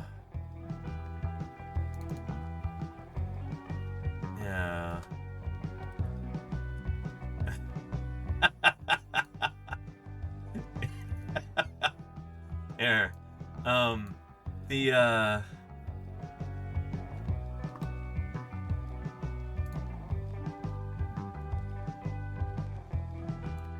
The dirt in the Hell Creek, the matrix there is very like iron rich, and so it would kind of dye his shirts kind of like an orange color. And even after being washed, this is what they looked like. This was, you know, just plain white, stark bleached white to start with, and then it ends up like that after some field work. It was really something. So anyway, laundry in the field, always barrels of fun. Specimens that I was getting in New York from the ones in Michigan. Charlie's Dragon says, see, you should just start off with tan shirts in the first place. That's what I've always said. That's why I wear a lot of khaki in the field, you know? Because it's going to get that color anyway. You might as well start off like that. I remember once in Alpena, Michigan, we were in a laundromat washing our dirty field clothes, and I took out a gorgeous specimen that was rolled up in my pocket, and I just said, oh, this thing looks exactly like the stuff in New York. Turns out it was a different species entirely. It wasn't even Phacops rana, it was Phacops iowensis. I did get this sinking feeling that there was not a lot of change going on, either geographically or even through time. A guy, his name was Ewan Clarkson, was studying related kinds of trilobites from the Silurian of England, and he was looking at those eyes, and the lenses are very easily seen on these things, even to our naked eye. They're not like a fly's eyes where the lenses are all tiny. These things were bulging separate lenses. They're actually considered to be separate eyes. It's like an aggregate eye, not a compound eye. And he noticed that the lenses were arranged in vertical rows. So he counted them row by row. So I thought I would tabulate that data to the extent that it was present on each of my specimens. Then I had another kind of a eureka eventually. I saw that specimens from some localities typically had 17 columns of lenses. But some other ones, like for instance the famous ones from the Silica Shale in Ohio, had 18. So I started plotting the numbers on maps, and it soon became stunningly obvious that the 17 column of lens Phacops was in New York and all the way down the Appalachians. Interesting. In the Midwest, there was something different, very similar, but it had 18 columns of lenses. Some of these strange beasts Galara Dragon. by massive plates of bony armor. Thank you for the 41 just the months. other day or so, right? Oh, that you started subscribing? Sure, Galara Dragon, 41 months ago. I appreciate that very, very much. Thank you for your ongoing support. Good stuff. So anyway, weird that 17 eyes, or 17, little eye bits like that all throughout this area. In the Midwest, there was something different, very similar, but it had 18 columns of lenses. And then I found out what was really going on. The 18 dorsal ventral file form, the one that ended up in the Midwest and surviving, was also present in New York for a very brief time. And in geographic isolation, it evolved quickly into the descendant species with 17 columns of lenses. So for 2 or 3 million years, you had in the Midwest slightly different species with 18 columns of lenses in it, whereas in the eastern muddier environments, you had the 17 one. What happened was the seas disappeared for a period of time in the American Midwest, evidently driving to extinction that earlier form. What really was going on is that 17-column lens, when it showed up after the 18-column lens ceased to exist, it was not an evolutionary change. It was a migration when the seas came back. Interesting. That's what punctuated equilibria is. It's a combination of two things. It's a combination of the notion of geographic isolation as being important in evolution, and the realization that once a new species appears, if it survives, it tends to do so largely unchanged. There might be some variation within populations and between populations geographically, but that species really tends to hang on for, in the case of marine invertebrates, 5 to 10 million years.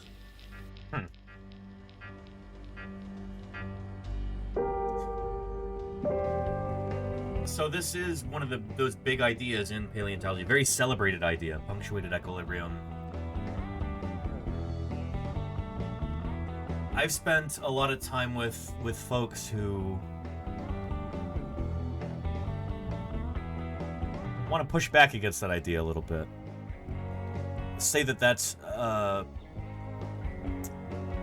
that kind of like stasis for a long time and then sudden evolutionary change, often brought on by a catastrophe or something. That might be more of an artifact of a poor fossil record or poor sampling or both, rather than an actual reflection of what's going on evolutionarily.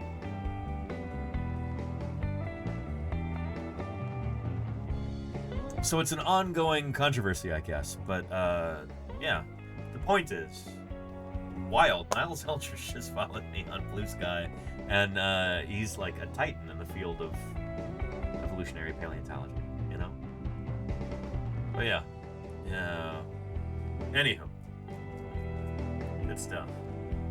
And Galrock says, those stories about noticing a tiny detail and then tracing it back like this are so neat to hear. They really are. Yeah, and so many things in science are like that, you know? Where you're working on a particular problem or a particular area of your field for such a long time, and then sometimes you just have realization.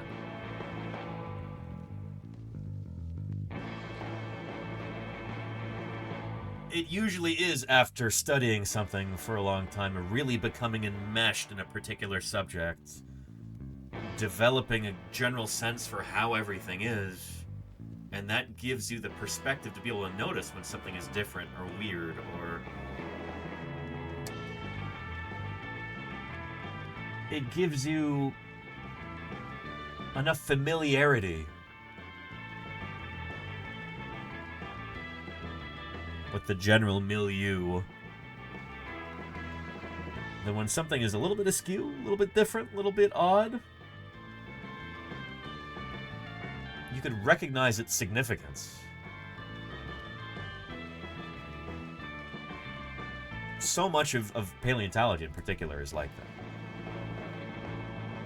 Yeah. I read that in an Orson Welles voice. Yeah, gerbil look. Ah, trilobites.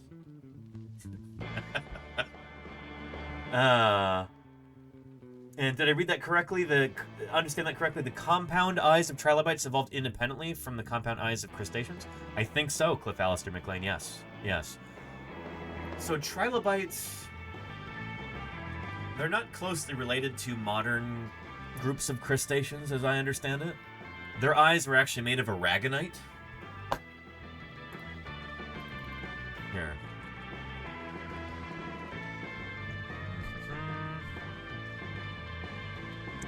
Here's Hank Green talking about this. Good morning, John. Trilobites are super weird, and I want you to know more about them. It's easy to forget that the moment we live in is just this one snapshot of this huge history of life on Earth. And yeah, we have to and should and do study now, but also there's a lot to learn if we look at the past, and it can just be fascinating as well. Which is why we've teamed up with PBS Digital Studios to make a new show. It's called Eons, and it's about the entire history of life on Earth. So we watch a lot of Eons videos on this channel. They're great springboards for discussion about some of these topics, and a great way to kind of introduce new folks who are just trickling in.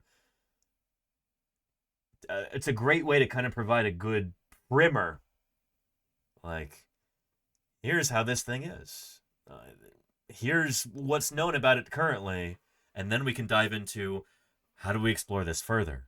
What sort of questions could we answer with future fossil discoveries? That kind of thing, you know? Most biology is what's happening right now. Eons is everything else. All of the life that has happened so far until now. Turns out there's lots of good stuff to cover here. Our first episode is about trilobites. Of course. The emergence of trilobites happened around 500 million-ish years ago. It was part of what's called the Cambrian explosion, where life on Earth got way more complex. They were the first true arthropods. Arthropods now take up 3/4 of the world's species, so basic... World's multicellular species, at least. Yeah. Complex multicellular. Good on you, trilobites. Arthropods basically are the segmented exoskeleton-covered things that you see all around you right now. Spiders, butterflies, millipedes, crabs, like those things too. And even though horseshoe crabs share some family resemblance with trilobites, and some horseshoe crab species did coexist with trilobites, they are old horseshoe crabs. The last species of trilobites went extinct around 250 million years ago. But even though they did not last forever, they were extremely successful. They existed for 270 million years. Primates, for comparison, have existed for around 50 million years, so we have a lot of catching up to do. We found trilobite fossils on every continent and described over 15,000 species. One of the weird reasons why trilobites are so well studied and why we find so many of them is that most trilobite fossils aren't actually trilobites. It's nice being an organism whose skin grows with them, but that is not the case for arthropods. If an arthropod wants to grow, it has to shed its exoskeleton and then move out of that old house that was too small for it. And when it does that, it leaves behind that shed exoskeleton, which then can fossilize, and that happened a lot, obviously, with trilobites. So the majority of trilobite fossils aren't the organism that died, they're the shed exoskeleton, which of course we can still use to date the trilobite and to figure out what kind it was and learn more about the species. There are a bunch of reasons trilobites were probably so successful. There was strong exoskeletons, their jointed legs, but they also, this is a pretty big deal, had the first complex eyes. This is why I'm pulling up this video. Eyes are freaking awesome. Some of them have thousands of individual lenses, and the lenses are made of calcite. They're a crystal. Like the So not aragonite. I had that wrong. I'm mixing that up with like dinosaur eggshell. Calcite is what we're talking about here. Trilobite grew crystals in its eyes. Our eye lenses, they can flex and change size. So if I look at something close up, I focus on it, and I look at something far away, I focus on that. Then the lenses in my eyes are actually changing shape. If your lens is made of rock, that's hard to do. You also end up with a problem that astronomers had in the 17th century, which is that you get weird distortions unless you use very specific lens shapes. In the 1600s, two astronomers came up with two different lens shapes that helped to fix this problem. Here's the one that Christian Huygens came up with, and here's the one that René Descartes came up with. Yes, that René Descartes. He did a lot of stuff. And here... Yep. It's kind of crazy that, like, so many of the people who did important work back then, you know, they worked in all kinds of different areas. What we would recognize today as entirely different scientific fields, or even, you know, working in the sciences and working in the humanities and working on philosophy. You know, People back then, before these fields were really established, they worked in all kinds of different disciplines, and it's really cool. So Descartes was, yes, a philosopher, but also an astronomer, in a sense. Are the island shapes for the trilobite Crosinapsis and the trilobite Dalmatiana. This is so dang cool, right? These lens shapes allowed for objects to be in focus when they were pretty close up or pretty far away, and also got rid of some of that lens distortion. It took you... And Son of Austerlitz says, universal genius? I want to push back against that idea a little bit. It's not like... I think in a lot of cases we say, oh, this person was a genius. It's like, well... They were kind of in the right place at the right time. You know? And they happen to be working on particular problems at the very beginning of that field, where there was a lot of, I don't mean to disparage them, but a lot of low-hanging fruit to be plucked. Nowadays, now that we know so much more, you know, scientists have got to specialize often in these particular areas, because if you want to actually become a world expert on something, there's so much more material to learn. There's so many discoveries that people in the past have made that you have to understand if you want to be able to drive the field forward. Does that make sense? Yeah.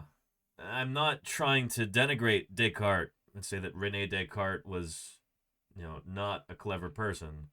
He most certainly was. Very, very important to the history of science and philosophy. And I'm sure other disciplines as well. But I don't know, anytime that you hear people like that being really lionized as a, you know, world bestriding genius or something, it's like, all right, come on, calm down. You know? Does that make sense? Yeah. Yeah.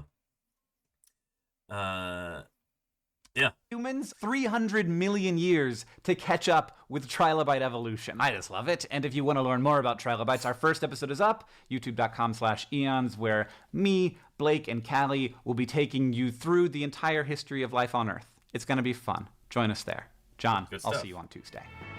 Anywho, yeah. Trilobite eyes, super fascinating. What do we get on this? Oh, yeah. Because not Selchers followed me back. Holy cow. Let's do a quick blue sky post here before I forget. Try to remember to do these.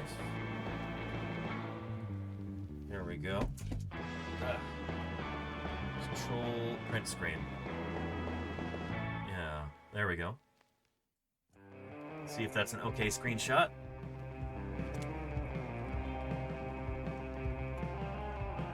The old Photoshop here. Yeah.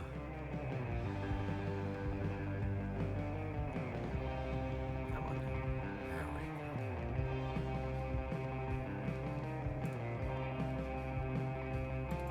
Let's do 800 DPI.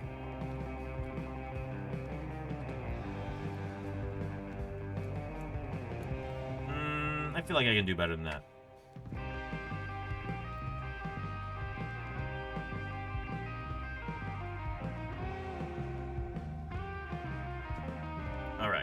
Let's see if that screenshot is any better. Nope. We've got a Gandalf face getting in the way. Alright. Let's try again.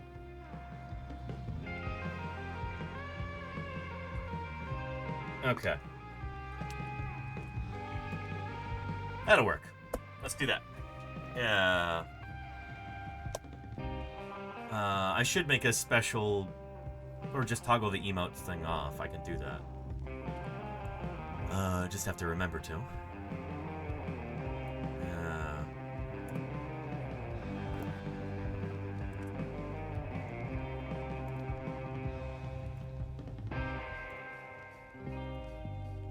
There we go.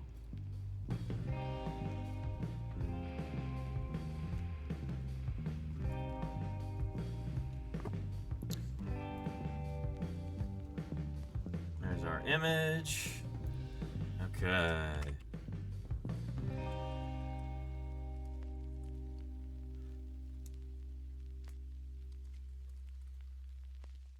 We're about to discuss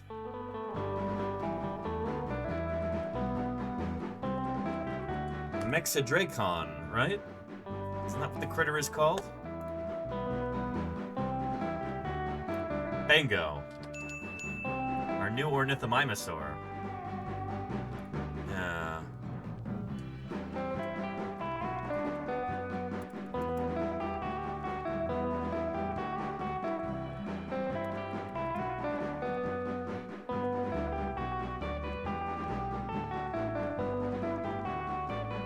From Mexico.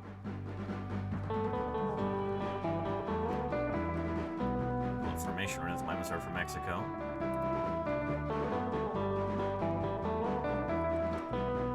Live on Twitch.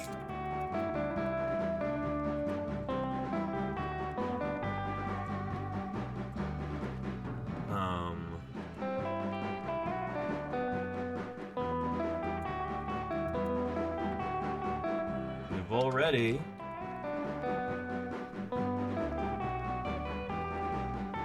chatting about biostratigraphy, punctuated, well, nah, biostratigraphy, we didn't talk about punctuated equilibrium that much. Pterosaur dimensions. What else were we talking about earlier?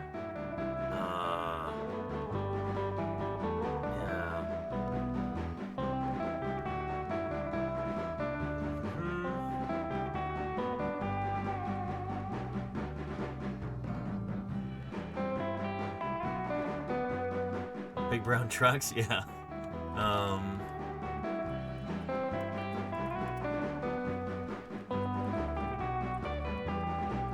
Field vehicles and more. So let's see how well we can focus on this new taxon.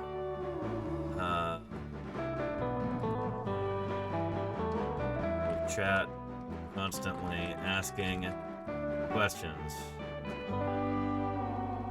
And then let's do the laughing with bead of sweat emoji. Twitch.tv/Paleontologizing. Help if I'd spell it correct. Oh boy. I need to get rid of a few characters here.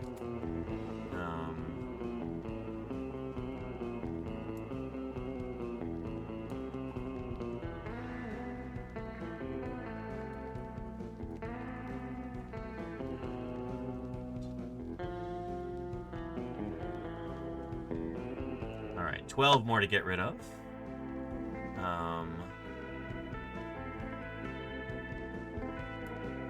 And let's get rid of Coahuila Formation. So, new ornithomimosaur from Mexico. There we go. Paleontologizing looks correct. Let's give some alt text.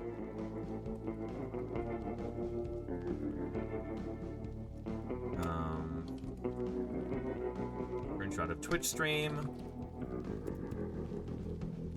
That's me in my office.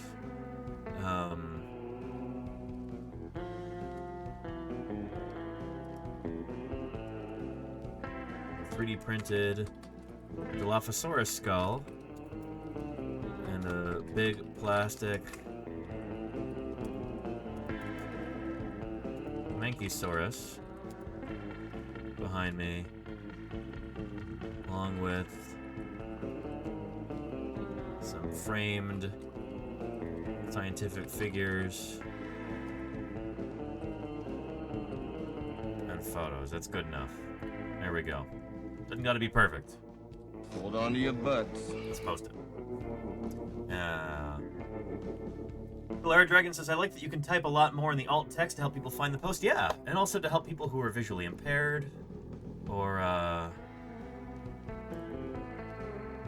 yeah, or who use screen reading software, all that good stuff.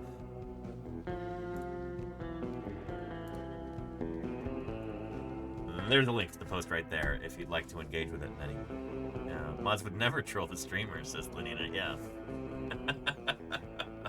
Yeah. Laundry, white shirts turning red. Yeah.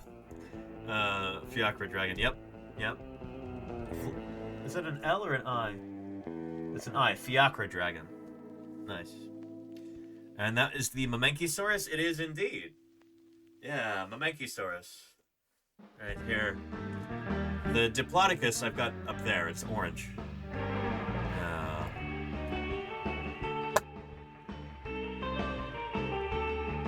And there you go, Garox. Yeah. Yeah. Thank you for all those notifications, everybody. The reposts and the likes. I appreciate it. Yeah.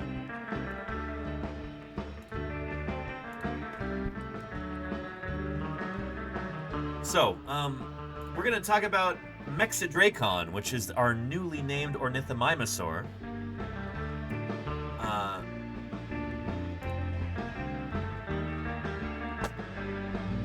Yeah. This is pretty exciting because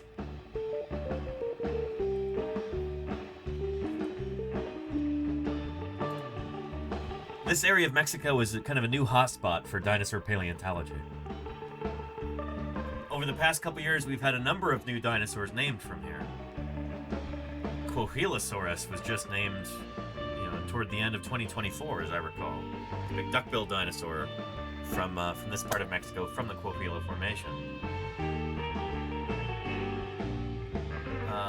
And here we go, from the YouTube channel called Mexico. We've got this very short video. Investigaciones realizadas por expertos Research carried out by expert Mexican and international paleontologists revealed giant creatures from the Cretaceous period lived in Coahuila durante el periodo Cretácico. During the Cretaceous Cuando period. nuestro territorio Our country used to be covered by the waters of the Tethys Ocean. Del mar de Tetis, por lo que hay gran Which is abundancia why there's an abundance of fossils of dinosaurs and marine remains. Yeah, short and sweet.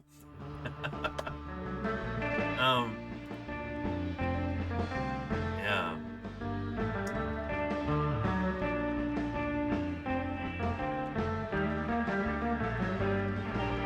Let's see if there's anything else here that would be helpful.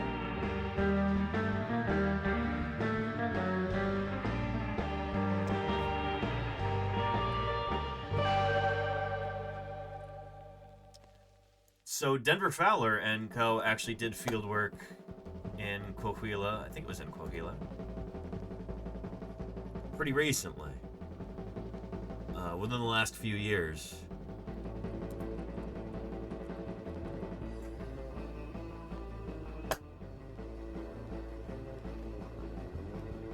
And,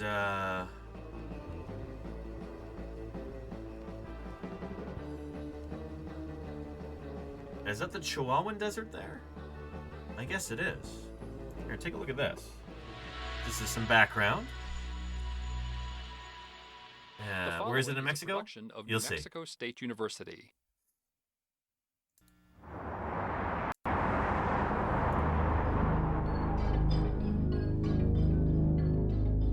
Here is a chaos of humanity, approaching 2 million people, that comprises the largest twin border cities on the continent. Yep. El Paso, Texas, and Ciudad Juarez, Mexico.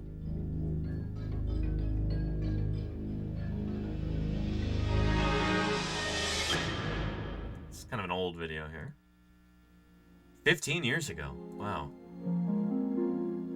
Yet surrounding these cities lies the continent's largest and least known desert, the Chihuahuan Desert, our North American outback. So this is where these fossils are from. Located within Mexico and the United States, the Chihuahuan Desert is larger than over 60% of the world's nations. This is a vast land of distances and grand vistas, unencumbered by the obscuring cloak of vegetation.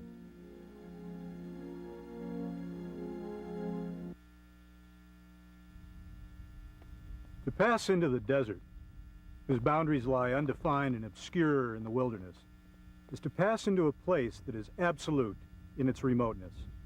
Enormous expanses of space without road or habitation. Yep. Very wild. This desert is a land of color. Color that reflects hundreds of millions of years of geologic history, laid bare as the ages of the Earth rose up into mountains and mesas. Yeah. And it's in terrain like this that you can find remarkable fossils. That doesn't quite look like the same scenery that I saw during the talks at SVP on the Coahuila Formation.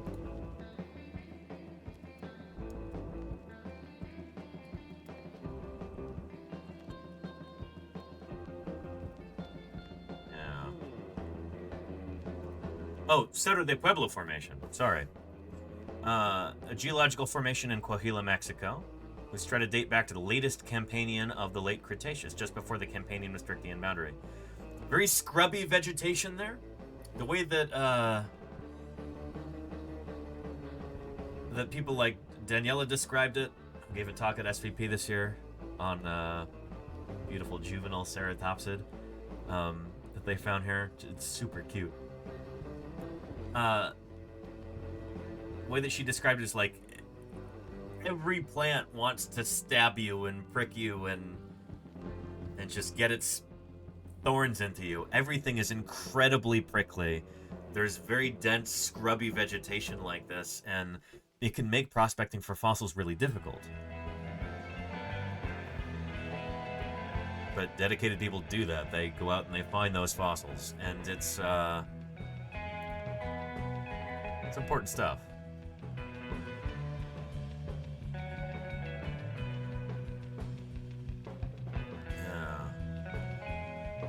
Here's some outcrop.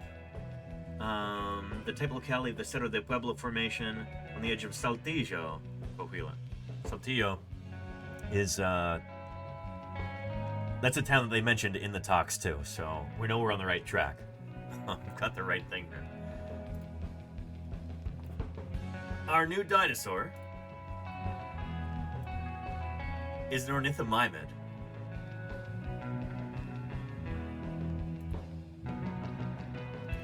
Mexidracon is its name. The name means Mexican dragon. The Dracon part is not particularly descriptive. You could apply that to just about any dinosaur, I suppose. They could have called it Meximimus, but that wouldn't have really made any sense. These dinosaurs, the ornithomimids, are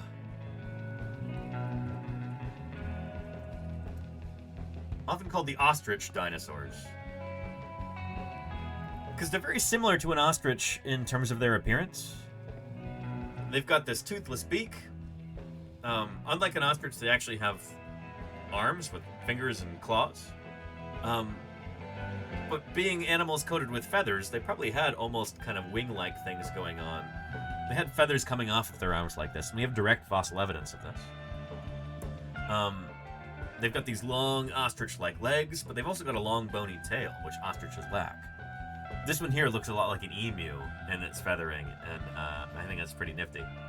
But this is generally what they look like. If you've seen the film Jurassic Park, you're probably familiar with Gallimimus. That's a member of this group.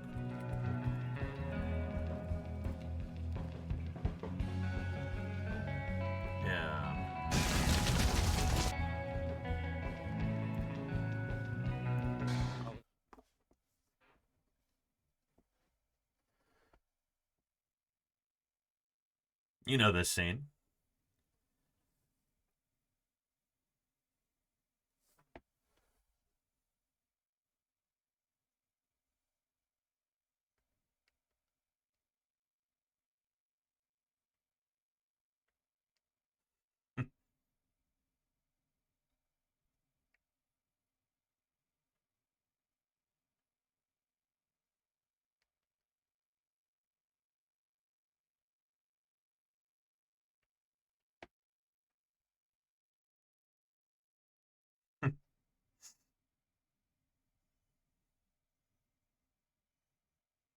Yeah, very leggy animals, very fast runners. We think that speed was probably their primary means of defense. Their diet is still something of a mystery. We think they're probably mostly eating plants, but they're probably eating, like, kind of whatever they want. Their diet is tough to figure out because they don't have teeth. So, yeah. Yeah. Ornithomimid. That's what our new dinosaur is. It's a member of that group. And so even though I'm presuming that the skeletal remains of this animal are going to be fairly limited, they don't have anything close to a complete skeleton. Based on the bones that they have, we can compare it to ornithomimids that we do have complete skeletons of, like Struthiomimus, right here.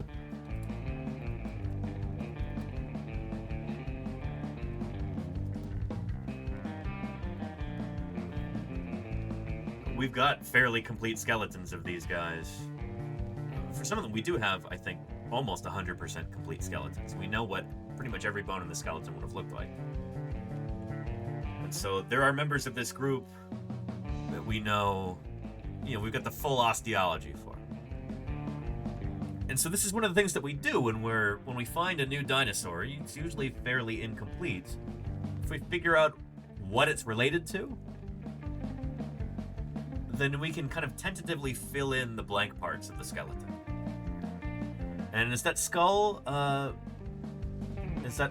background real or replica, says Caspian? Oh, this right here is a 3D print if you're talking about the Dilophosaurus or the Heterodontosaurus. Right here, they're 3D prints. So yeah. Charlie's Dragon says that pose looks so dramatic, like they're in an 80s dance movie. Yes. Struthiomimus doing flash dance here.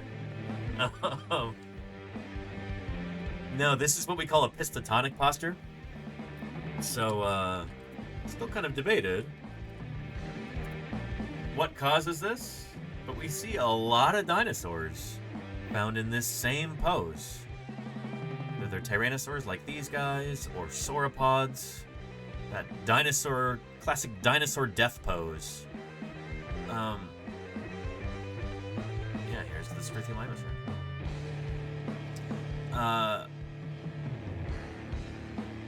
There's Dilophosaurus right there. It's the same critter that I have right here.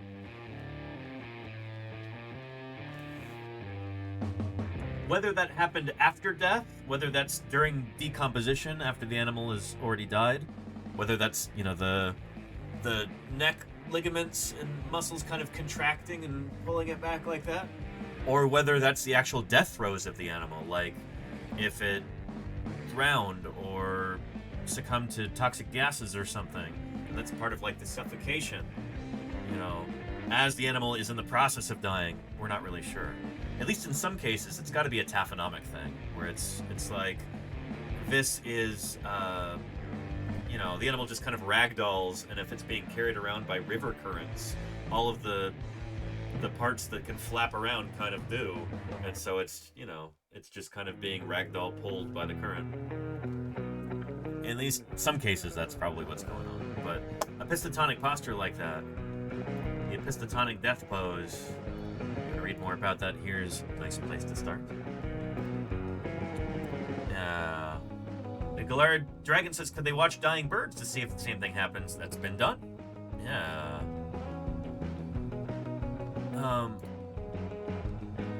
Yeah. So this article's about that there. Yeah. Flexible Necks made the classic dinosaur death pose. Here's an experiment. Chickens in varying degrees of epistotonic posture from Russell and Bentley 2015. That was a paper that was published that I think prompted this article. There you go. Oh yeah. Yeah. Anyhow. Where were we? Yeah.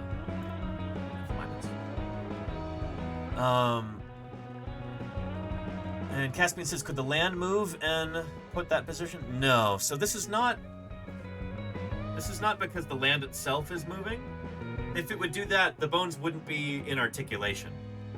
They would, the skeleton would come apart if this were tectonic movement or something like that. Something to do with that. This happened either right before or during burial, if that makes sense. Yeah. And Mid-Lebowski says, well, I've seen it in recent animal deaths. It's by a physical reaction. It's not really a theory. I mean, whether or not that applies to these, though, that's the question. Because I've also observed this sort of thing happening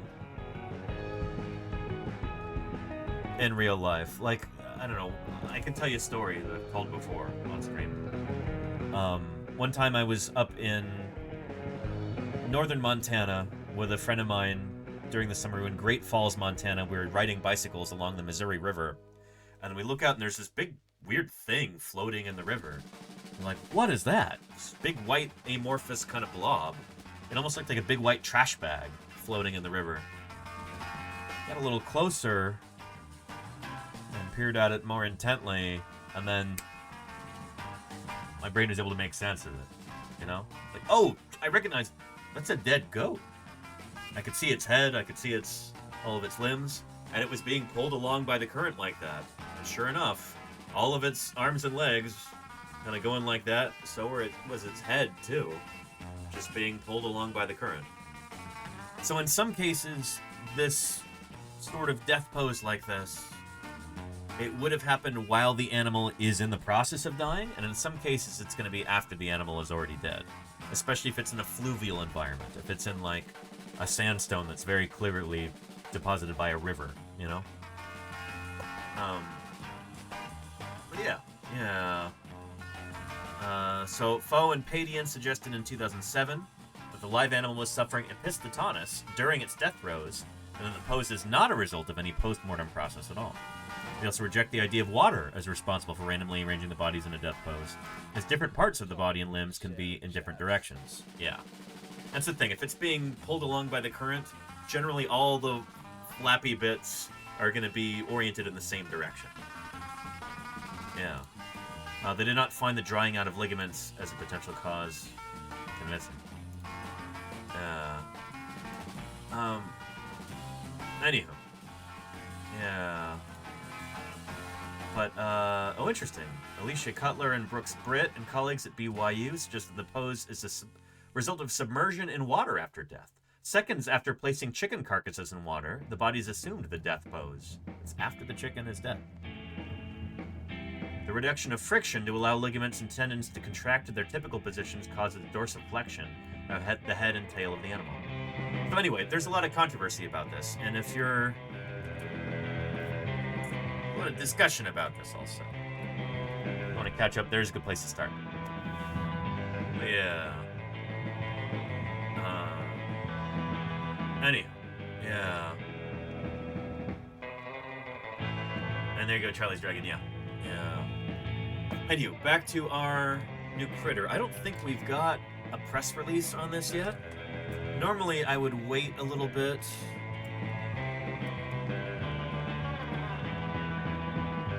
To see if we've got any press stuff, but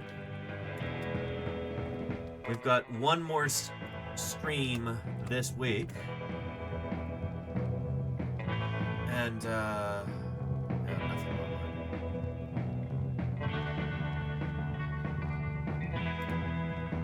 and then next week I'm going to be in North Dakota, so I'm not sure there's going to be time to talk about this. That's why we're talking about it now. Mexidracon. The paper is not fully available yet. It's in the Journal of Cretaceous Research. They do this thing with this particular scientific journal where they'll release a preprint before the actual full version. And I don't have access to Cretaceous Research, so we can't look at the actual paper, but that's no big loss right now because it's just an unformatted manuscript. And I've seen these before where they don't even have figures when it's first published. Or when it's first released like this, rather. So it's in press. The journal pre-proof at the moment. So journal pre-proofs are articles in press that have been peer-reviewed and accepted for publication by the editorial board of the journal. They've gone enhancements after acceptance, such as the addition of a cover page and metadata, but they're not definitive versions of record yet. So this is a preliminary version of that paper. we're taking a look at it right now.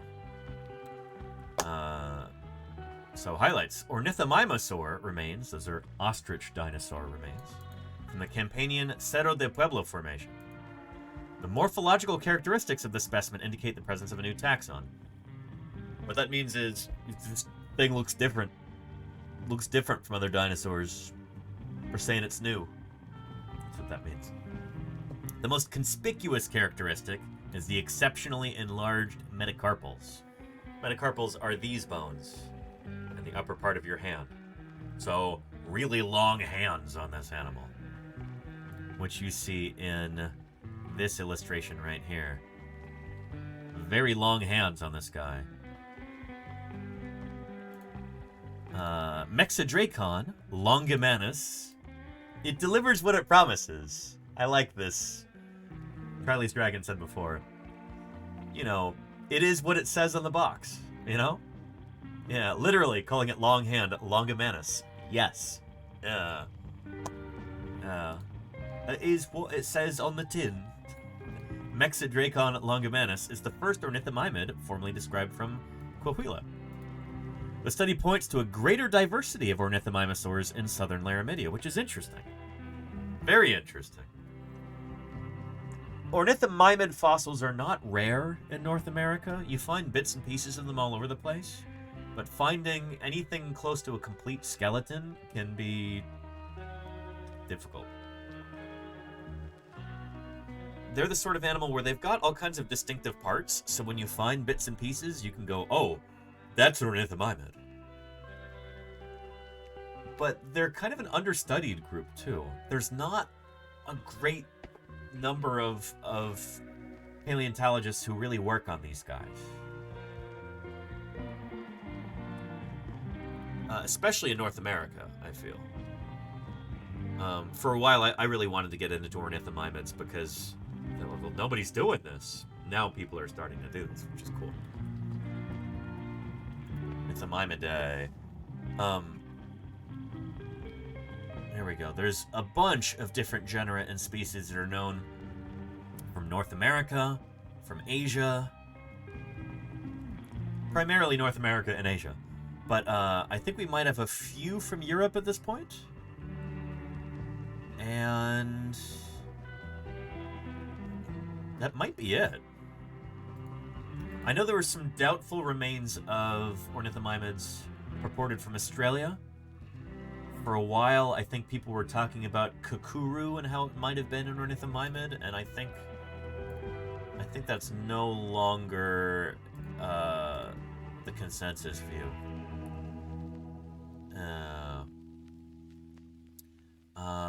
Where are these guys known from? Mainly from the late Cretaceous period of Laurasia, now Asia and North America. Though they've also been reported from the lower Cretaceous, Wonthaggai Formation of Australia, really? At that time, the land of the planet was huddled together in one vast supercontinent. Huh. Dinosaurs soon occupied every corner of that world. Interesting. Less than 3. A Little Willow, thank you for the 4 months of support. I really appreciate it. Thank you, thank you. Good stuff. Good stuff. Yeah, ornithomimids. Out of all of the late Cretaceous dinosaurs, these guys they don't get as much love as some other groups do. Certainly not. They're some of your more underappreciated late Cretaceous dinosaurs. And now we've got one from Mexico. Very cool. So we'll take a look at the abstract from the paper here. This is a short summary of the paper. Full of spoilers, which is good. We want spoilers. New ornithomimosaur material discovered from the Upper Cretaceous Cerro de Pueblo Formation of Coahuila, Mexico, represents a new genus and species of ornithomimid. So the new taxon Mexidracon longimanus, Spanov. It should be Gen et Spanov, right? New genus and new species. It's represented by an individual preserving axial and appendicular elements. So the axial skeleton that's the vertebrae and the ribs, and the skull too. So here, axial versus appendicular.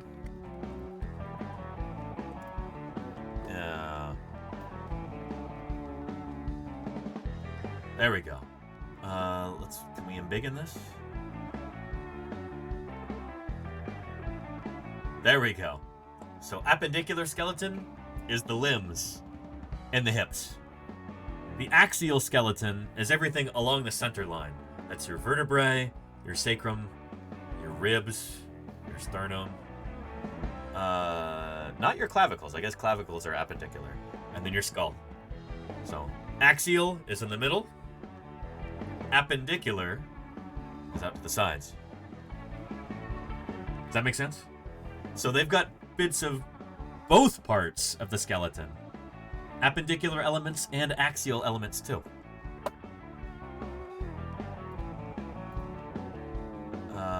Preserving axial and appendicular elements. That is exciting.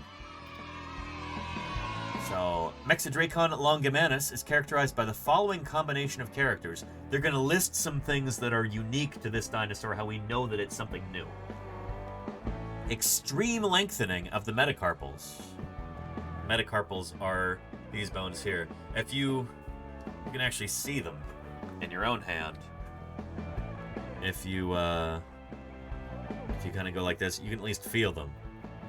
So, metacarpal 1, metacarpal 2, 3, 4, 5. And this dinosaur, these are lengthened out to give them really long hands. So extreme lengthening of the metacarpals that are longer than the metatarsals. That's nuts. Those bones in the hand are longer than the equivalent bones in the foot. That's crazy. What are these guys doing with these super long hands? What's up with that? The proximal end of metacarpal 2 with narrow subtriangular outline, a pubic peduncle of the ilium with a flared zigzag articular margin that is wider anteriorly than posteriorly. So a lot of the different characters are going to be stuff like this. It's going to be fairly arcane sounding measurements of the different skeletal elements. Looking at the bones, certain proportions, the ways that they're, you know, ways that they're shaped, that kind of thing. Femur that is slightly longer than the tibia, arctometatarsalia pes. So it's a foot with the metatarsals stuck together, fused like in tyrannosaurs too. Phylogenetic analysis. So that's making like an evolutionary family tree in a computer.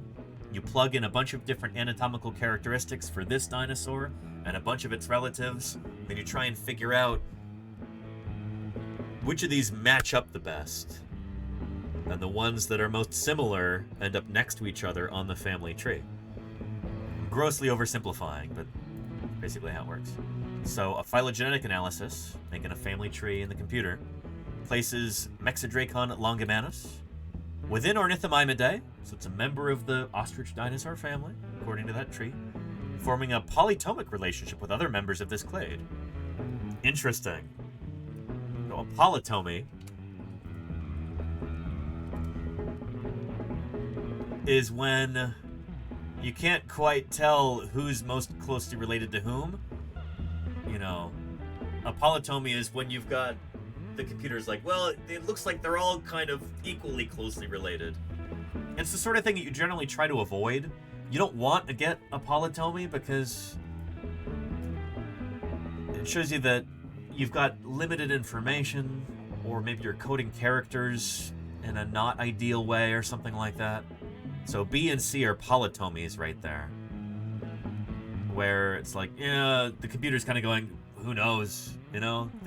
It's all the same to me. So yeah.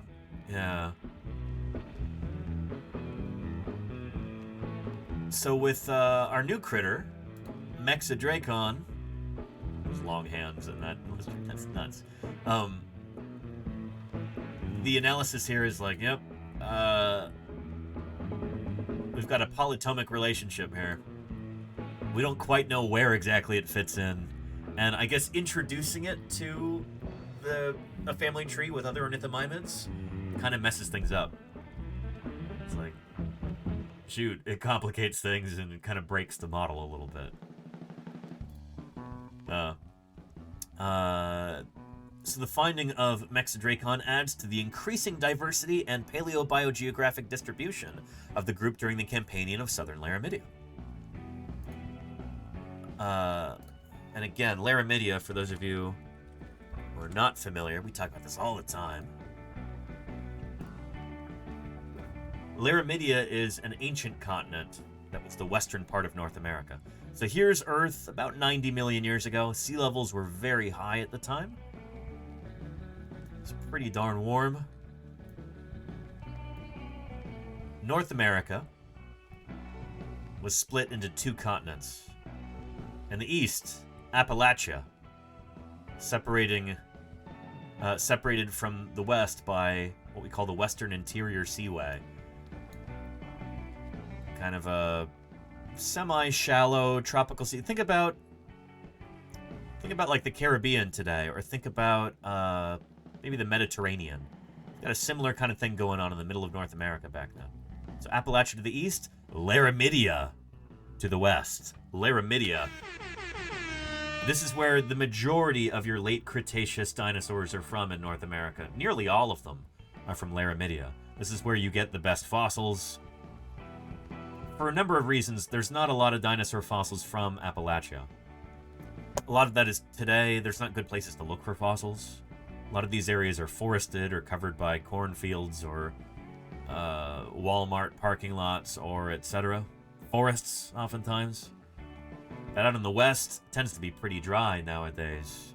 There's beautiful deserts and badlands and areas to go out prospecting for fossils. So that's one of the reasons why we've got so many more fossils from Laramidia than from Appalachia. So anyway, this is toward the end of the Age of Dinosaurs, in the late Cretaceous here, almost at the end. That's where this critter is from, but from down here in Mexico.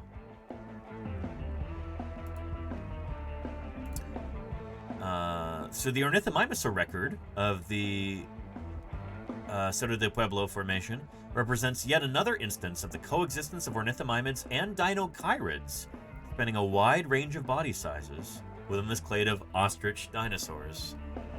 This is pretty neat. And that's why I've got, is anybody wondering about the Dinochirus? Corner there, that's why we've got that critter. That's also an ornithomimid, an ostrich dinosaur, but like a big weird kind, doing something very different from what the little guys are doing. So again, ornithomimids are these guys, the ostrich dinosaurs. They tend to be not super big, very leggy, very lithe.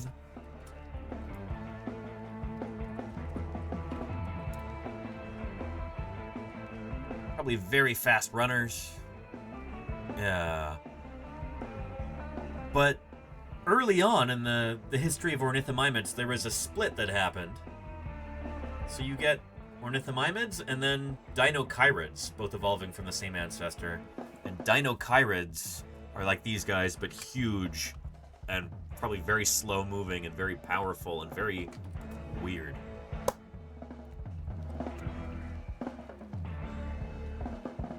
There.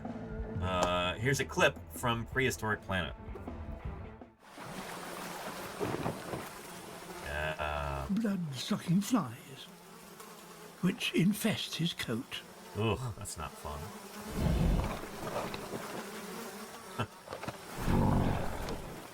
They're irritating and even painful. And while his huge claws enable him to have a good scratch, there are always some. What a beast, says Scoop. Yeah, this is an animal taller than T-Rex. It's a big, big animal. What a nose to science streams. Yeah, yeah. What's cool is this is a theropod dinosaur that developed this kind of like duck bill. It looks like a duck-bill dinosaur. It looks like a hadrosaur, but it's not anywhere closely related to those guys. This is related to dinosaurs like Gallimimus and Struthiomimus and our new Mexidracon. Mexidracon, our new Mexican ornithomimosaur, lived at the same time and place as one of these guys. Not Dinochirus specifically, but I forget what the Mexican one is. Somebody in the chat can tell me. To them, he needs. We had one of these guys in Mexico. A dead tree. That could be the answer. It's the platypus of dinosaurs' stomach? Not really. Think of it like a giant... It's like a it may have had an existence kind of like a moose, you know? Walking around, maybe mostly eating water plants, hanging out in the water for a big part of the day. That kind of thing.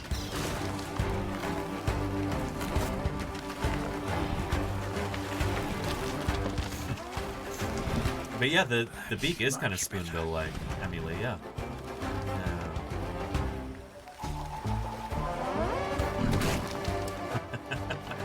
It's just like Minnie Pie and Sweetie Pie scratching up against the camera boom arm.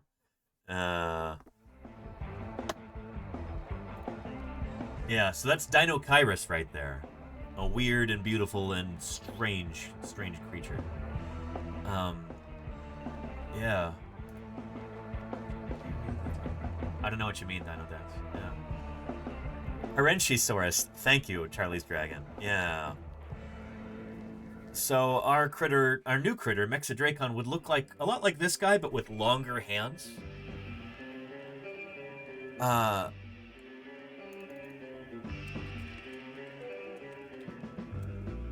There we go. Parazinosaurus was a big ornithomimid, not as big as Dinochirus, but it lived in Mexico. Much more robust skeleton than and man, we don't have a lot from that. Jeez. Some caudalverts, some pedal elements, manual elements. Just the end of a femur and a tib, looks like. Oh boy. Not a lot from this animal. But more will be out there, and we'll find it someday. But, yeah. Why is there Dimetrodon in the background of that? Anywho, yeah, it's really interesting that,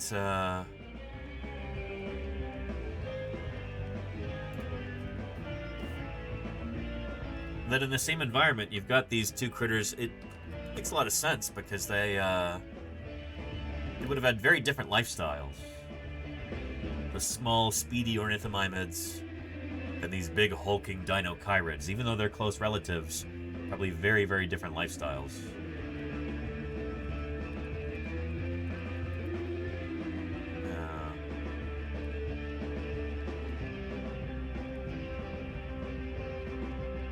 Let's see here.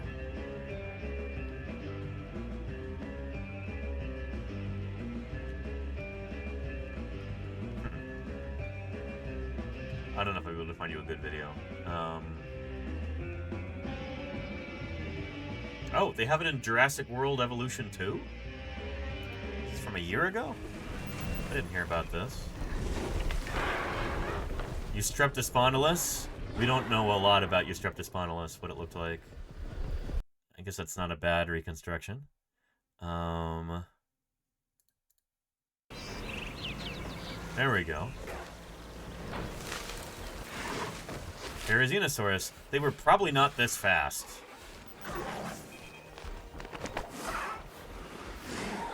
It looks like a more heavily built animal than this, but... yeah. At least if we're assuming that these animals are full grown. But I like the feathering on them. It's nice.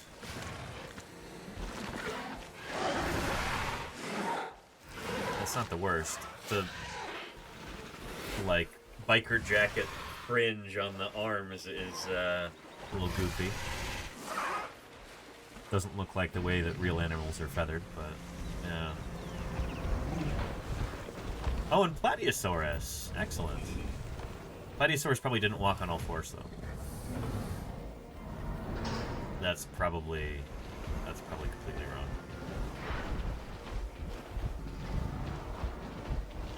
Yeah, anyway. Yeah. Amulise says, I've never seen a moose in person. I don't know what I would do if I did. They're so incredibly big. Yeah. They can be... Moose can really mess you up.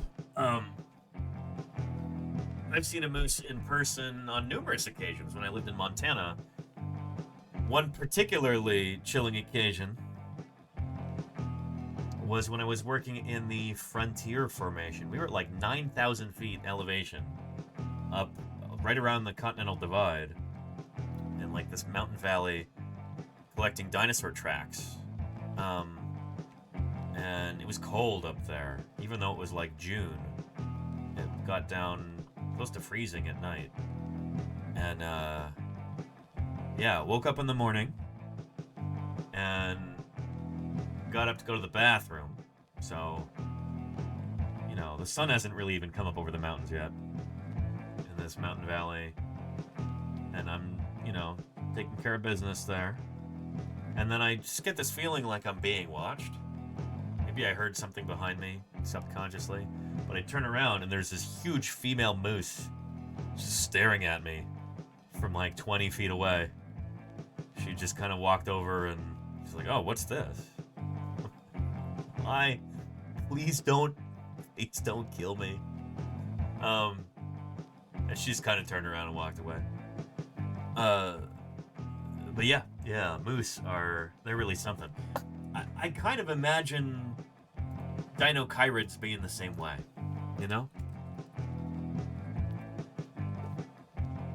These big, primarily plant-eating animals. It's Michael Skrupnik illustration right there. Probably pretty heavy. I wouldn't say plodding, but like, you know, not a creature that would move around with great quickness, but an animal that would have been very powerful, especially with those huge arms. The arms are like 8 or 9 feet long on these critters, like close to 3 meters long.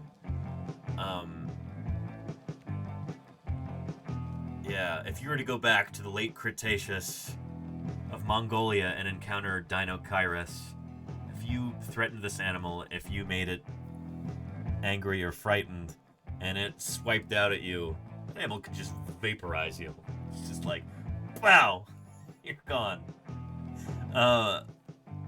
There's no animal on Earth today that's got arms this big and this powerful. You know, like arms that it doesn't walk on. There's no bipedal animal today with arms anywhere close to this size. You know, talking about like a polar bear or something. Imagine getting just swiped by a polar bear, except make the animal 4 times bigger. And the claws would be enormous on this creature. Yeah. Oh, there's a Safari Limited model. I forgot about that, but that's a lovely one. I really like their Dinochirus. It's pretty good. Oh, yeah. Murph says, you haven't seen me. Okay, fair, Murph. Yeah. Do you have 9-foot-long arms? Claws this big? Yeah, so you're saying no arm wrestling matches. That's what I'm saying, Galrox. Yeah. Anywho.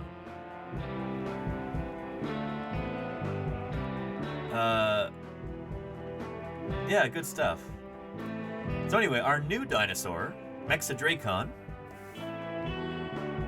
We don't have a press release for it, and we can't look at the paper yet, but thank goodness for Wikipedia. We've already got a detailed article on this animal, even though it was just published, what, yesterday? It's their second ornithomimosaur to be named from the formation following the Dinochirid Parazinosaurus in 2020. So this specimen was discovered by Claudia de Leon Davila in 2014,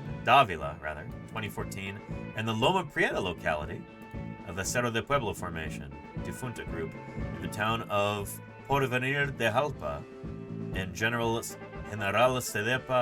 Cepeda Municipality, Coahuila, Mexico. The specimen is partially articulated, consisting of dorsal, sacral, caudal vertebrae, and chevrons. So you've got vertebrae from the back, the hips, the tail, and then you've got the little hangy down bones that come off the tail too, the chevrons. A partial left forelimb, humerus, and metacarpals 1 to 3. So we've got upper arm bone, and then metacarpals 1, 2, and 3. Partial pelvic girdles. Nice. So we've got partial hips on this animal. And partial hind limbs. Complete left femur and tibia. Partial right femur and tibia. partial proximal fibulae, distal tarsals 3 and 4, left metatarsals 2 to 4, and 4 toe bones. Very, very nice. Excellent. Yeah. So we've got a good amount of material from here, and it's from right there in Mexico, where the dot is. Good stuff. Extremely lengthened metacarpals. This animal's got really long hands, and that's... The question is why?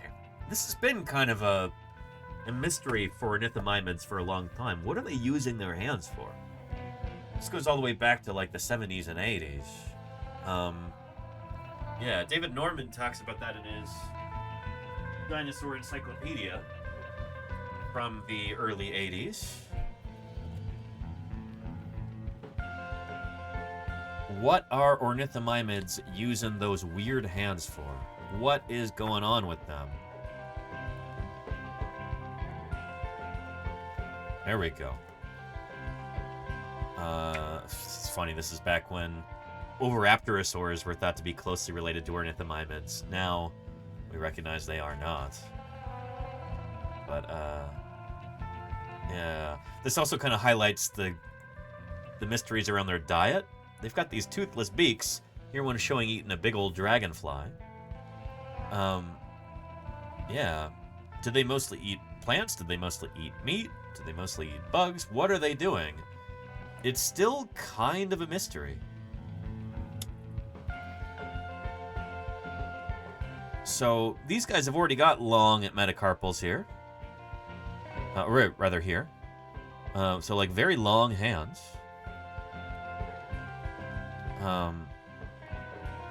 Yeah.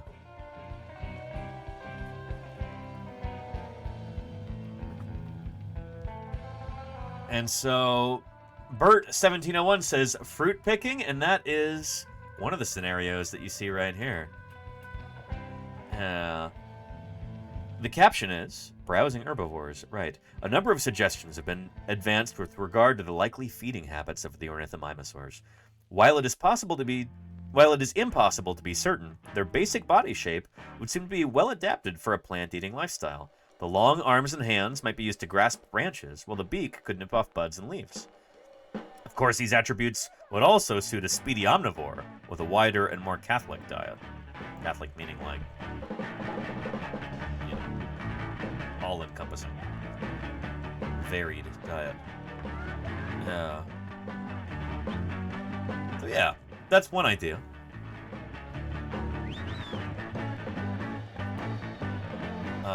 There's the giant arms of Dinosaurus. When this book came out, we had no idea what the rest of this animal looked like. Not no idea, but one suggestion is that it was an ornithomimid. A giant ornithomimid. And now we recognize that is the case, but it was a huge, heavy, bulky ornithomimid that looked very different from the lithe, slender, fast-moving ornithomimids we knew about before. Anywho. So yeah, why those long hands? Were they used for reaching up into branches and stuff? I've heard some people say that ornithomimid limbs almost look like sloth limbs today. And ornithomimids do tend to have... There's a weird thing where their fingers tend to be pretty much the same length. So they've got 3 fingers, generally around the same length, which is not something that you see in other dinosaurs. So if they are using those to reach up and pull down branches, it makes sense. Sloths are kind of the same. Their fingers are of the same length. They've got these hook-like claws.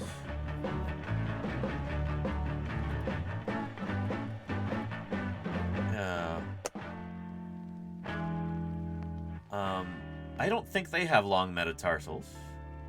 But yeah, their claws do tend to be about the same length. And they do use those arms and hands for pulling down branches and eating leaves. They also use them for climbing, obviously. Ornithomimids were not doing this. They were not built for climbing. We can say that, I think, without hesitation. They've got these long, runny legs, like an ostrich. They're clearly living a different lifestyle than a sloth. Much faster lifestyle, I think. It's not a stretch to say. But what exactly are they doing, you know? Yeah. Or were they, says Emily. That's the thing. These are very leggy animals. Clearly adapted for cursorial habits. Cursorial means running on the ground.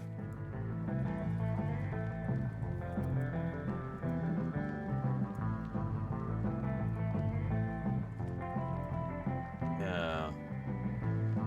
So the young guys like this. Mature individuals like that. Very big muscular legs, really, really long shins on these animals. And that's one of the ways that you can kind of try and calculate how fast an animal could run, is by looking at the length of its stride and also looking at the ratio of its shin and foot length compared to its thigh length. Animals with longer thighs than shins tend not to be sprinters. If you've got a long shin and a long foot like that, you're better adapted for running quickly. Sprinting or maybe long distance running to a certain extent too. So yeah. Yeah. Does that make sense? Yeah.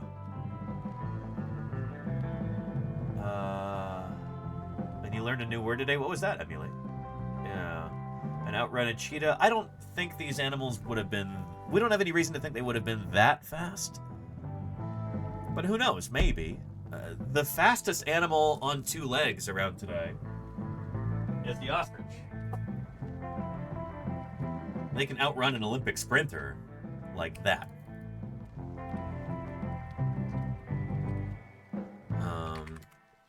Yeah. Here. Check this out.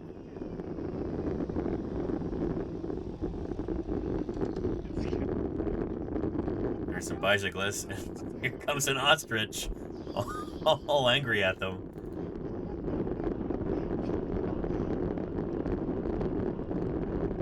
It's probably not even running at full tilt. You know?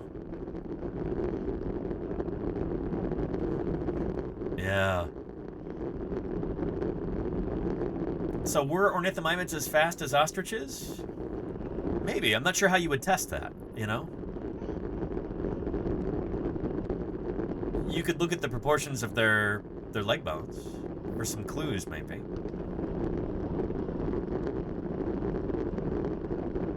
Yeah. So ostriches are faster than cheetahs in the sense that they can run for a longer distance than cheetahs can. So like in a 100-meter dash, a cheetah on average is going to be faster than an ostrich. If you're going half a mile, the ostrich is faster.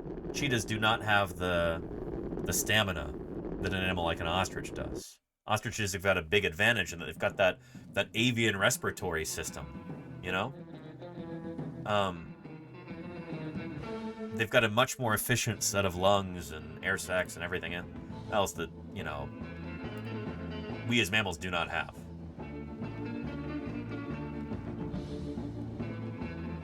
Yeah. Here, take a look at this.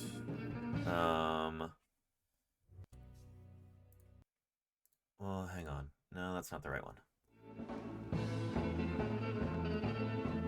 There's one with an ostrich.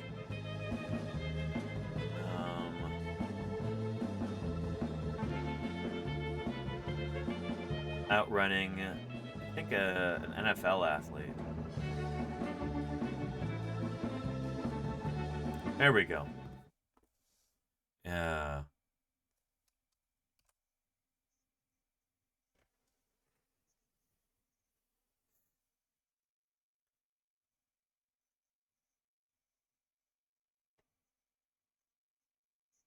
How about it?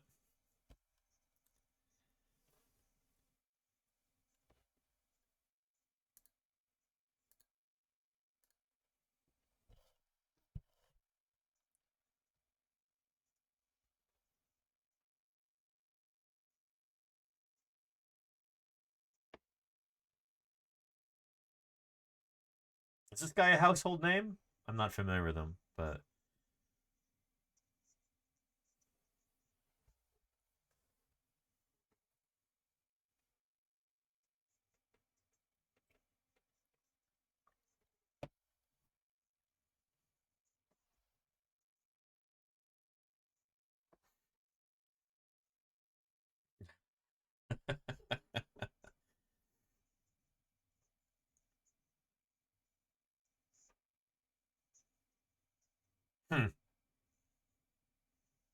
He was fast. Okay, cool, Eric. Thanks.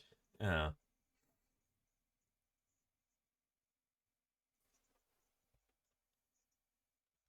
Oh, yeah.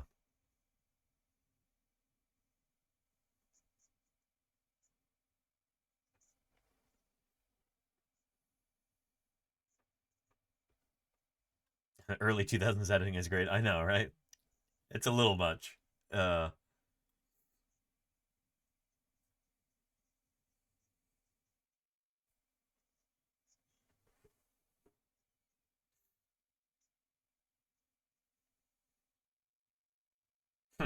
It's pretty fast. It's pretty darn fast.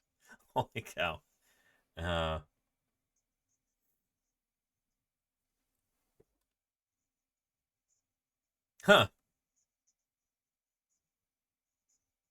Almost looks like a Wi-Fi router.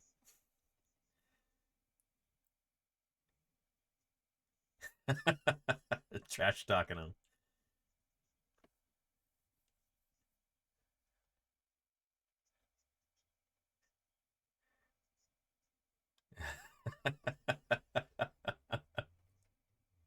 Hey.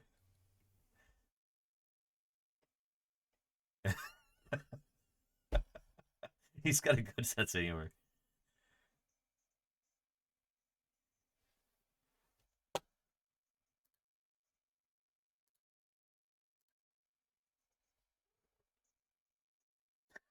Petrodactylus, yeah.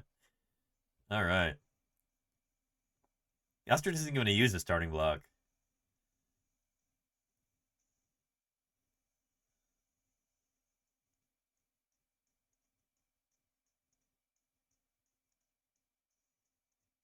Yeah, she's not even trying.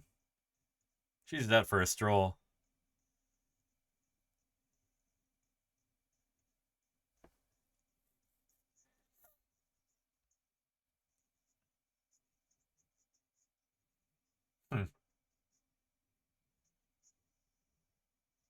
Herself.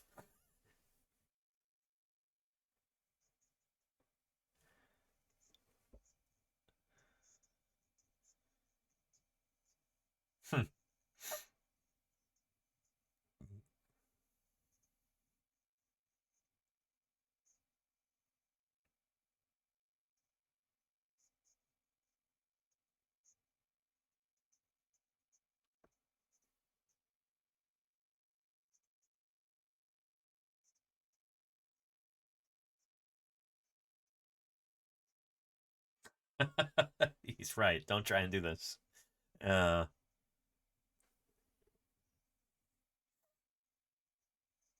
Oh, Thelma, not Velma. Sorry. TH.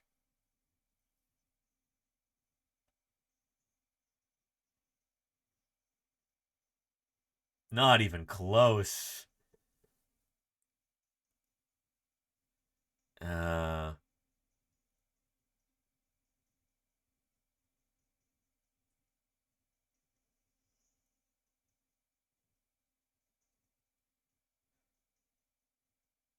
Uh...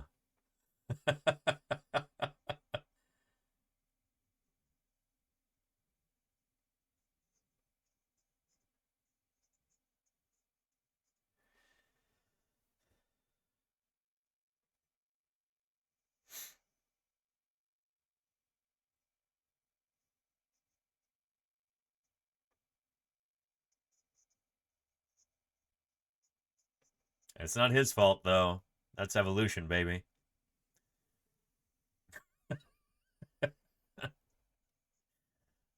uh...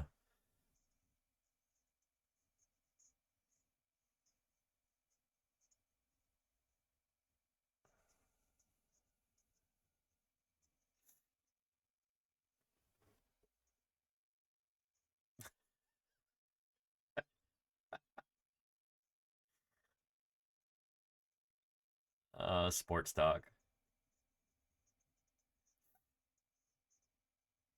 Jeez.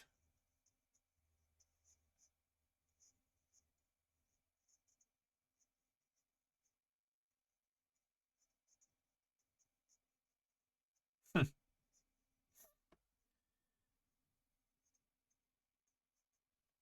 26 miles per hour. Yep. It's like practically highway speed.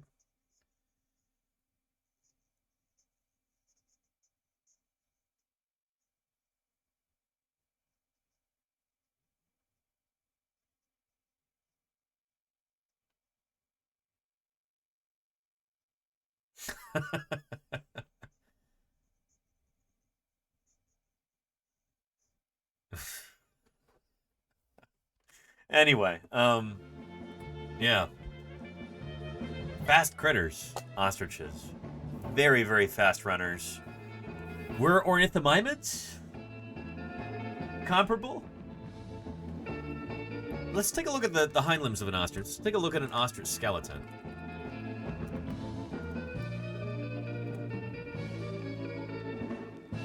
They do have a very long foot there. Potentially longer than an ornithomimid. So, here. Trying to find you a decent image here. It's not from Pinterest or... I guess that'll work. There we go. So, remember I said when you look at the skeleton of an animal, sometimes you can get a sense for whether or not it would be a particularly fast runner by looking at the proportion of the thigh to the shin to the foot. Look at how short the thigh bone is of the ostrich. And look at how long the shin is. That's the ankle right there. This is the foot. So those are the toes right there, and then the metatarsals right here. So again, this right here is the ankle. I think a lot of folks think of birds as having like backwards legs. That's completely false. Completely false. They don't. We've talked about this before. We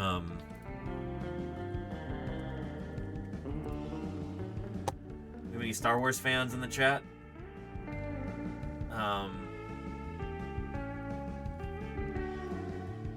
Fan of the ATST all-terrain scout transport walker.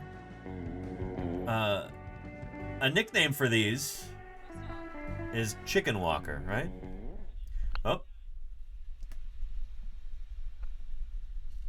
Help me. Francisc, thank you for the follow. Welcome to Paleontologizing. Good to have you here. They've been nicknamed chicken walkers because, oh, it's got backwards legs like a chicken. Chickens don't have backwards legs. You're looking at the legs wrong. So chickens, like ostriches, they've still got the thigh bone. There's their knee right there. It points forward, and their shin points backward, just like us. Shin pointing backward, that's the ankle. That's not the knee. They don't have backwards knees. That's the ankle right there. I'm guessing this is probably new information for at least somebody in the chat, and yeah, it's important info, I think. Just so you're not misled about bird anatomy. But anyway, look how crazy long that shin is, and how crazy long the foot is right there. Nuts, right? Yeah. So yeah. Ornithomimids are not quite this dramatic in their anatomy.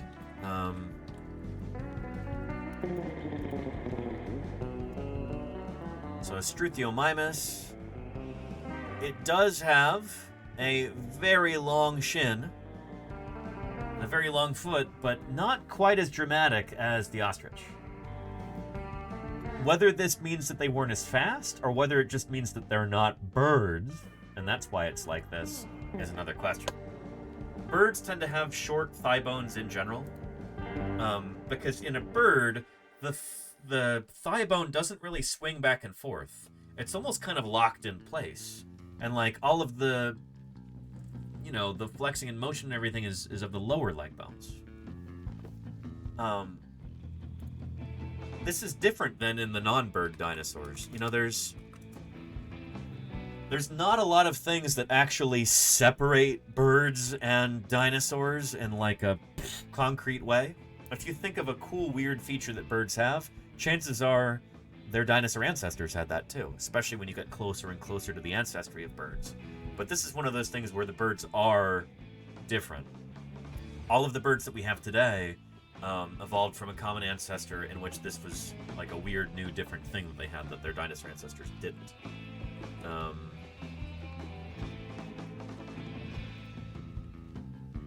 Here, it's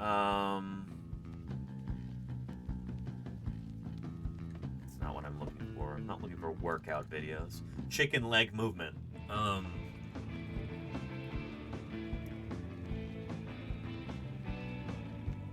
Here.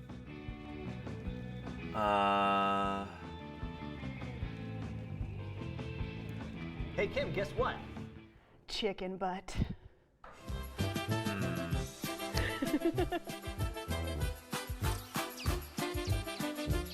And hey, Lordy, how are you doing? Hello, hello. You're having a good day, Lordy. So I don't think that needs any explanation at all. It's pretty clear what's going on in this. Yes, we stuck a plunger to a chicken's butt because reasons. Because so it could walk like a dinosaur. In a paper called Walking Like Dinosaurs, Chickens with Artificial Tails Provide Clues About Non-Avian Theropod Locomotion, published on PLOS ONE, researchers were trying to discover how bipedal dinosaurs walked. And we have some clues from birds. The movie Jurassic Park? No, because that's actually fiction. But birds do share a lot of similarities with certain dinosaurs. And they thought that not a lot of similarity, like most. They inherited their anatomy from dinosaurs. Be an interesting way to see how they walked by attaching that tail like a dinosaur would have, but chickens lack. Yep. Right, and for the most part, it looked pretty convincing as far as the way the head had to be lowered and the neck movement changed with the addition of that tail, and it looked a lot like how it looked in Jurassic Park. So are you saying... They got it right, and that was a documentary. And that was all we had? No. Scientists and researchers hope to use this information to attach plungers to other animals to discover other things. But let's take a look at that here. So, regular chicken walking. So chickens have kind of a weird upright posture to them, like most birds do today. Their center of gravity is much further back. Or no, further forward, rather. And so they have to kind of like tilt their torsos up. So, when you attach some weight like that to their backside, it changes their whole gait. It makes them walk in a way that would be more similar to what their theropod ancestors were doing, and I think it even affects the way that the thigh works. Yeah. So, here. This is going to be tricky because you search chicken thigh, and then it's just going to come up with a bunch of meat stuff. But, chicken femur. Stationary gait.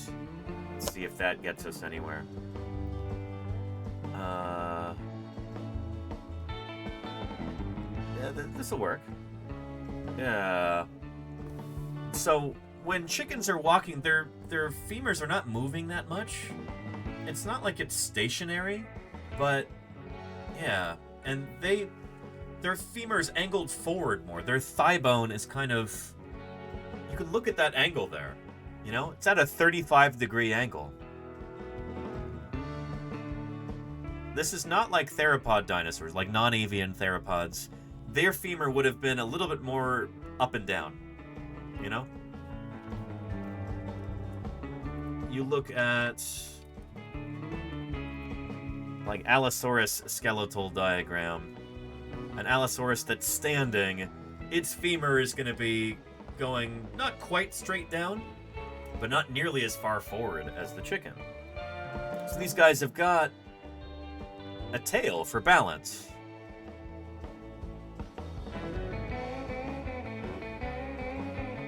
They've got a very different gait than a chicken. So the reason that I bring this up is that might help explain why the ostrich's femur is so short. It's that it's not moving around very much. It's not providing like a lever in the same way, moving back and forth and helping with the stride. Instead, they have to do that with their shin and then with a really lengthened foot. And so it's just kind of a different way of moving.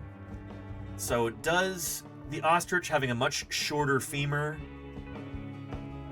than, say, Struthiomimus, does this mean that the ostrich is definitely faster than Struthiomimus? No question? I'd say no. I'd say we got a lot of questions there. I'd say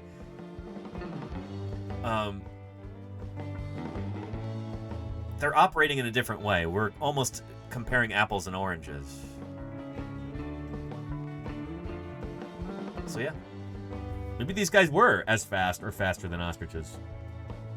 Who knows? We're not sure yet.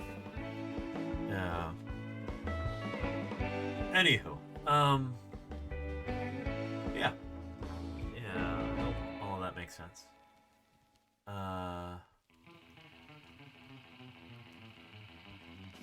And yeah, anyhow.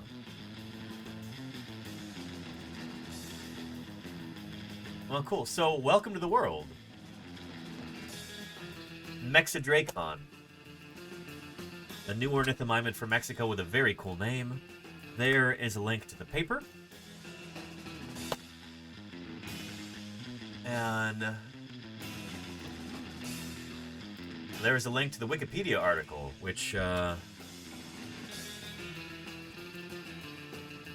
probably your best source of information on this critter right now.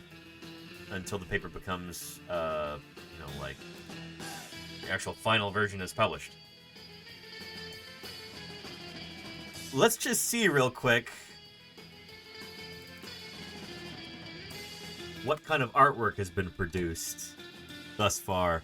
After just one day, we've already got a bunch of artwork. Holy cow. Lovely piece right there. Nice one right here. Another one there. Hand drew this one. I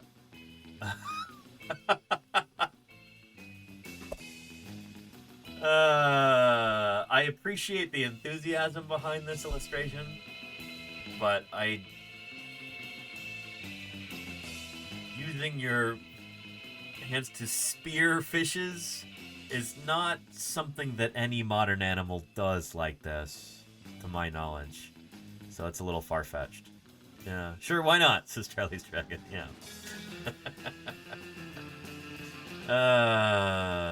Fish fingers, says Dr. Irrefutable, yeah. Oh, yeah.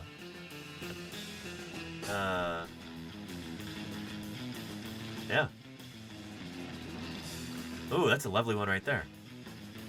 Yeah. By Venturas Salas. Paleoartist in Mexico. Very excited about this new dinosaur from Mexico. Very cool stuff. Yeah. So yeah, give it a few days and we'll have even more art of this critter. But it's something about a new dinosaur that just gets people excited, especially artists.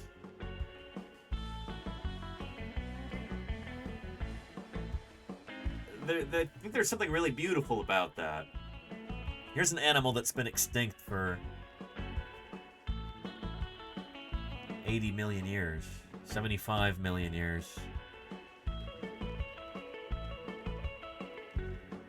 And through creativity and skill and hard work, artists are able to resurrect this animal, bring it back from the dead. And that's a powerful feeling to be able to do that, you know? Be like, yeah, there weren't any illustrations of this animal. He was unknown, it's new to science, and now I'm able to show people what it may have looked like. That's pretty remarkable, you know? There's something really special about that. Because it's awesome. This is Petrodraculus, yeah? I agree. And X-Men says you have a chance to help define how people see the species going forward. Oh, yeah. Yeah. And Emily says the way we get excited about, and in a way honor long dead creatures is really neat. Agreed. Yeah.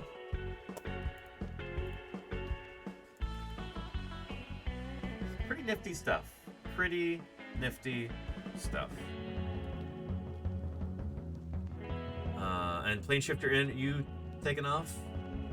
Thanks for being here, Plane Shifter. Appreciate you.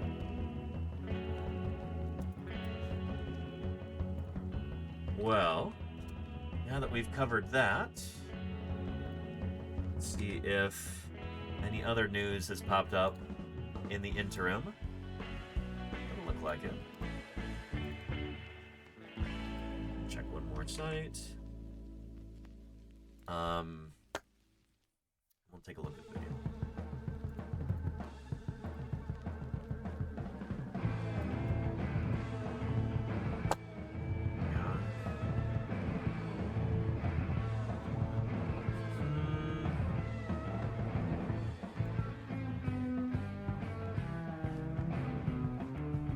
Let's see here.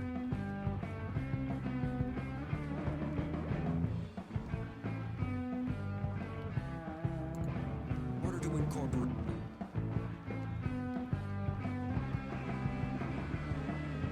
I think did we see this one recently? We did.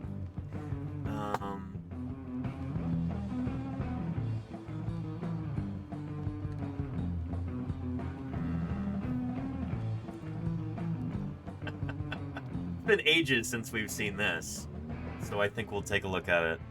It has an ornithomimid prominently featured. And Hylocomium, we talked about that last week a lot, and I kind of said I'm not going to talk about de-extinction for a while because people get really upset about it. Yeah. Anywho. Yeah.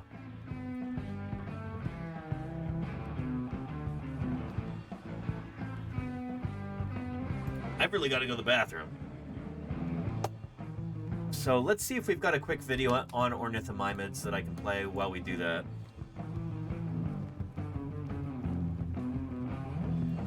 And then we'll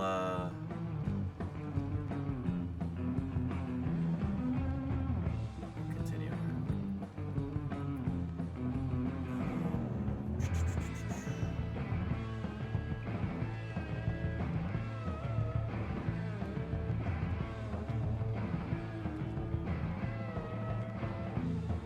Okay, let's talk about Dinokairos here. We'll play a PBS Eons video on the theme of ornithomimids, and I'll be right back. It didn't take long for Pascal Godefroy to realize he was looking at a stolen dinosaur. The year was 2011, and Godefroy, a paleontologist at the Royal Belgian Institute of Natural Sciences, had been called to France by an acquaintance who was a fossil dealer. The dealer had been approached by a German collector who'd come into possession of some Mongolian dinosaur fossils that had changed hands multiple times, traveling from Central Asia to Japan and then all the way to Europe. And the bones looked, well, strange. There was a skull measuring over 1 meter long, as well as a variety of hand and foot bones. Clearly, these had come from a large-bodied animal. But the one thing that really caught Godefroy's attention were the bones in the creature's hands. To him, they looked pretty darn familiar. They reminded him of the huge hands of a mysterious dino that was first discovered in the Gobi Desert back in 1965. The dinosaur in question was a big theropod that, at the time, was known mostly from fossils of its most distinctive distinctive feature, its enormous arms. From end to end, the forelimbs alone measured an incredible 2.4 meters long and were tipped with big comma-shaped claws. Scientists called this newfound dinosaur Dinochirus, which means horrible hand. But other than its bizarre arms, very little material from this dinosaur had been found. No skull, no feet, almost nothing that could give experts a fuller picture of what this dinosaur actually was. So for more than 40 years, nearly everything about Dinochirus was a mystery. How big was it? What did it eat? How was it related to other species? And just what did it look like? The bones Godefroy recognized in that chance encounter in France would be the first big break in this scientific cold case. But before the case of Dinochirus could be solved, paleontologists would have to contend with the darker side of their science. Things like vandalism, poachers, and the black market fossil trade. And in the end, the creature they would discover would turn out to be, from head to tail, one of the weirdest dinosaurs ever known.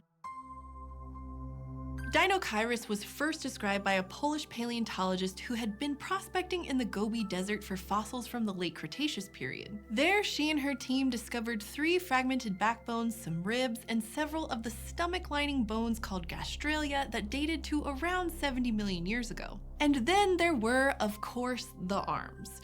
Each one was found with shoulder bones intact, and although the right arm was missing its claws, the left arm was basically complete. Even so, for a long time, scientists couldn't do much more than speculate about what the rest of the owner of those giant arms looked like. As early as 1969, paleontologists had noticed that the hands and upper arm bones of Dinochirus looked a lot like those of Ornithomimus, a dinosaur from the late Cretaceous of North America. Ornithomimosaurs, also known as ostrich mimics, were a group of beaked theropods with long necks, long legs, and long arms. But there's long and then there's long. Dinochirus's arms would have dwarfed those of Ornithomimus. Your typical Ornithomimosaur ranged from around 2.5 to 7 meters long, and the biggest Ornithomimus had an overall body length of about 3.8 meters, so the entire animal wasn't much bigger than the single Dinochirus forelimb. But without the rest of the body, paleontologists couldn't say whether Dinochirus fit the typical mold of an Ornithomimosaur. And yeah, Deathsaurus says seeing it at SVP must have been amazing. It really was. I talk about this in that video that I did for Prehistoric Kingdom. Yeah, I'll give you a link to that if you want to see it, but we're not going to watch the whole thing right now. I want to get on to some other stuff.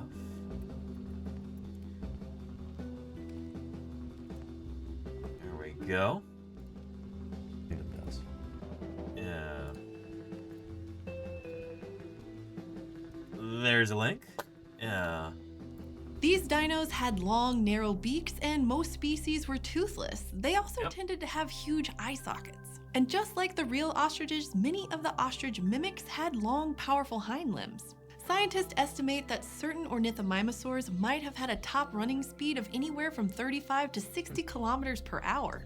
As far as feeding goes, it's been hypothesized that some ornithomimosaurs use their long arms and slender fingers to grasp fern fronds and tree limbs. And plant eating in these dinosaurs has been supported by the discovery of a dozen skeletons of Cynornithomimus with clumps of gastroliths inside their body cavities. They were swallowing stones. Gastroliths are tiny rocks that some animals swallow to help grind up food for digestion. And in modern birds, gastroliths are usually associated with a plant-based diet. However, most experts think that in addition to plants, ornithomimosaurs probably ate insects and small animals. In other words, many, if not all of these ostrich dinosaurs were likely omnivorous.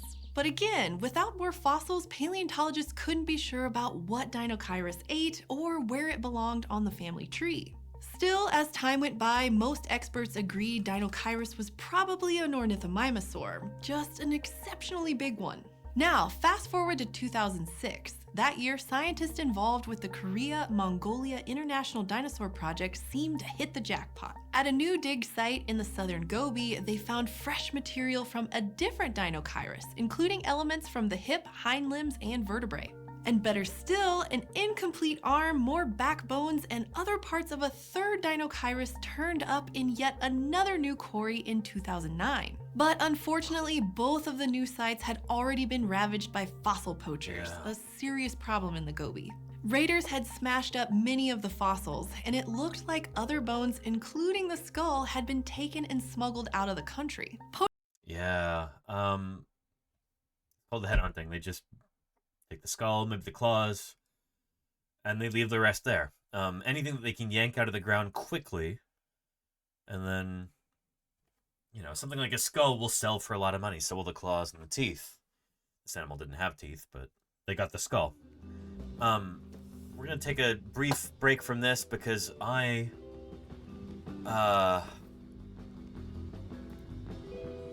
to get those 3D printers running again. Our 2 big pieces of our Tyrannosaurus skull are now complete. So it is time to get some other parts going. So let's see here. That'll work, I guess. Okay. That part right there. Get that sliced.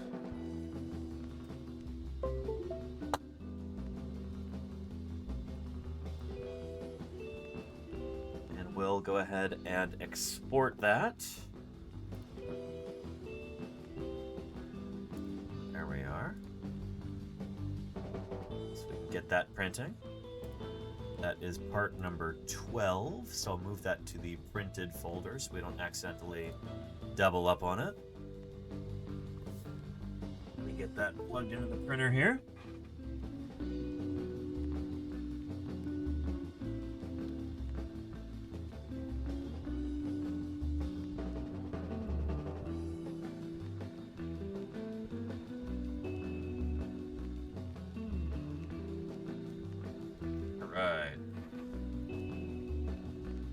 And Ordos basis says, I thought they were Prusas. Yeah, yes indeed. Yeah. Alright, and let's try part number 11. Let's see what that looks like. Okay, that's a big one.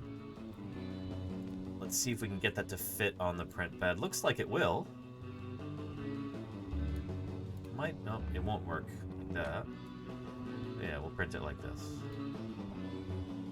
I will turn it around though, because I think it'll look cooler printed from that angle.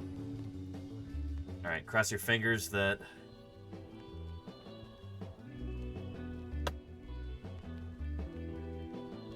it fits. Big file, it's taken a while to slice.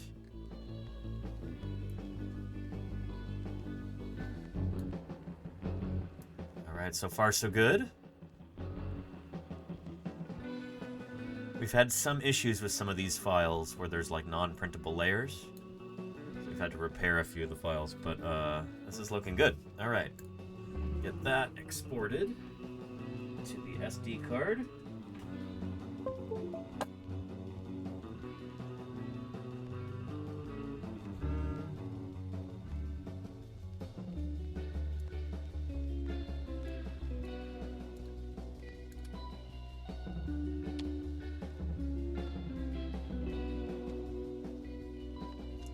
Files and 19 hours for this one. Shoot, that is going to be a long print, but you know what, that's fine.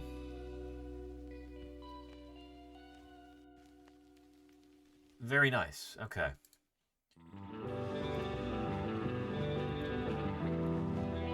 correct folder. Let's get this plugged in.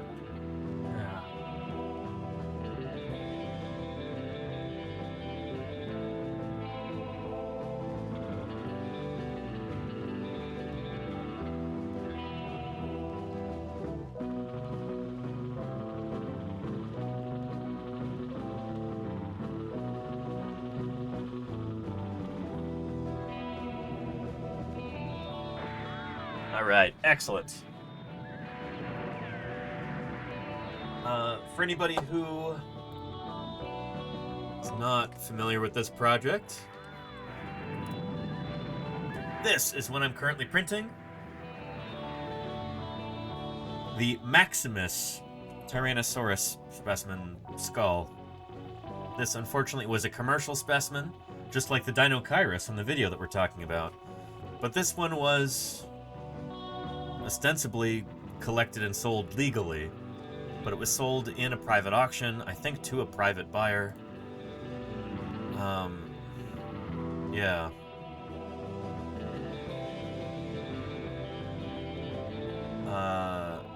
So I don't think it's available for scientific study anymore. This person made a video about it. Let's take a look. The raping and pillaging of the natural world continues yet again as we see yet another specimen of our natural history being sold off to who knows who and off to who knows where. Yup, come with me and get a little depressed to learn about a new Tyrannosaurus on the chopping block.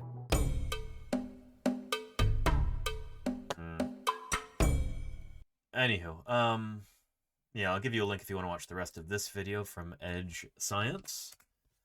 But, yeah, well, I'm not sure we know where this is nowadays. Somehow, a scan of it became available online, and I was able to snag it, and now I'm printing it, piece by piece. And, this is going to be going to the Children's Natural History Museum in Fremont, California, a museum that I've been doing some work with, and I'm hoping we'll be able to stream from there in a few weeks. I've been looking forward to that. Really nice little kind of like almost homemade museum in Fremont, California. They do some really good science education there, and I've been working with them to help build some cool dinosaur exhibits. So Tyrannosaurus skull, I think, is going to be... I think it's going to be a real crowd pleaser. And we can do some cool science education with it. It is going to be pretty darn neat. So, yeah.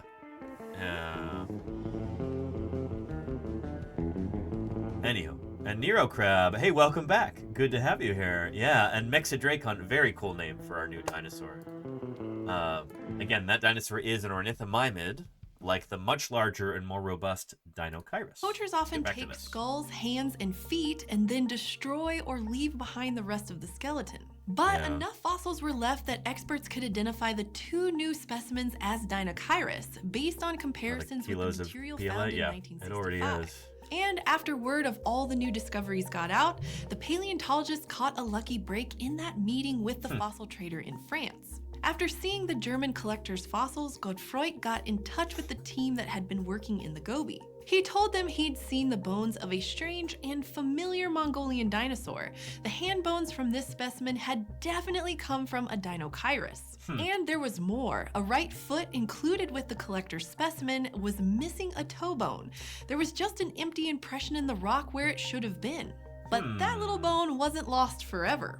A toe bone that had just been recovered in 2009 fit the empty impression perfectly. The missing toe and the fossil collector's bone came from the same individual, like a dinosaur Cinderella. Clearly, the specimens in France were the very bones that had been poached from one of the new Dinochirus sites. Same individual. And that meant the skull the fossil collector had was a Dinochirus head. After so many years of searching, scientists finally knew what the dinosaur's face looked like. Once the situation was explained to the collector who owned the plundered bones, he donated them to Godefroy's museum. There they were studied and eventually returned to Mongolia. And after their long, strange journey, they were reunited with the rest of the skeleton. Between the material taken from the 2006 and 2009 sites and from the original 1965 site, scientists now had samples of almost every single bone in Dinochirus's body. Cool collector, says Nero Crab. I mean, in that sense, yeah. As a paleontologist, I think it's really easy for us to say, well, you know, the private collection of fossils is a, you know, thing that's morally wrong, and it's, you know, as a fossil, it belongs in a museum. You know, the private collectors of fossils, they're, you know, they're no good, but sometimes these are people who are just really passionate about the history of life on Earth.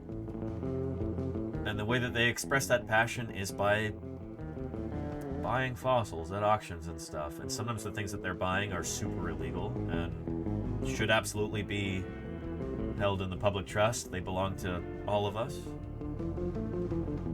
But that's the thing. If a private collector, if they really are deeply passionate about natural history, if they really are deeply passionate about these fossil organisms, usually they will do the right thing. They recognize that the world can benefit from these fossils being studied scientifically and reposited in a museum.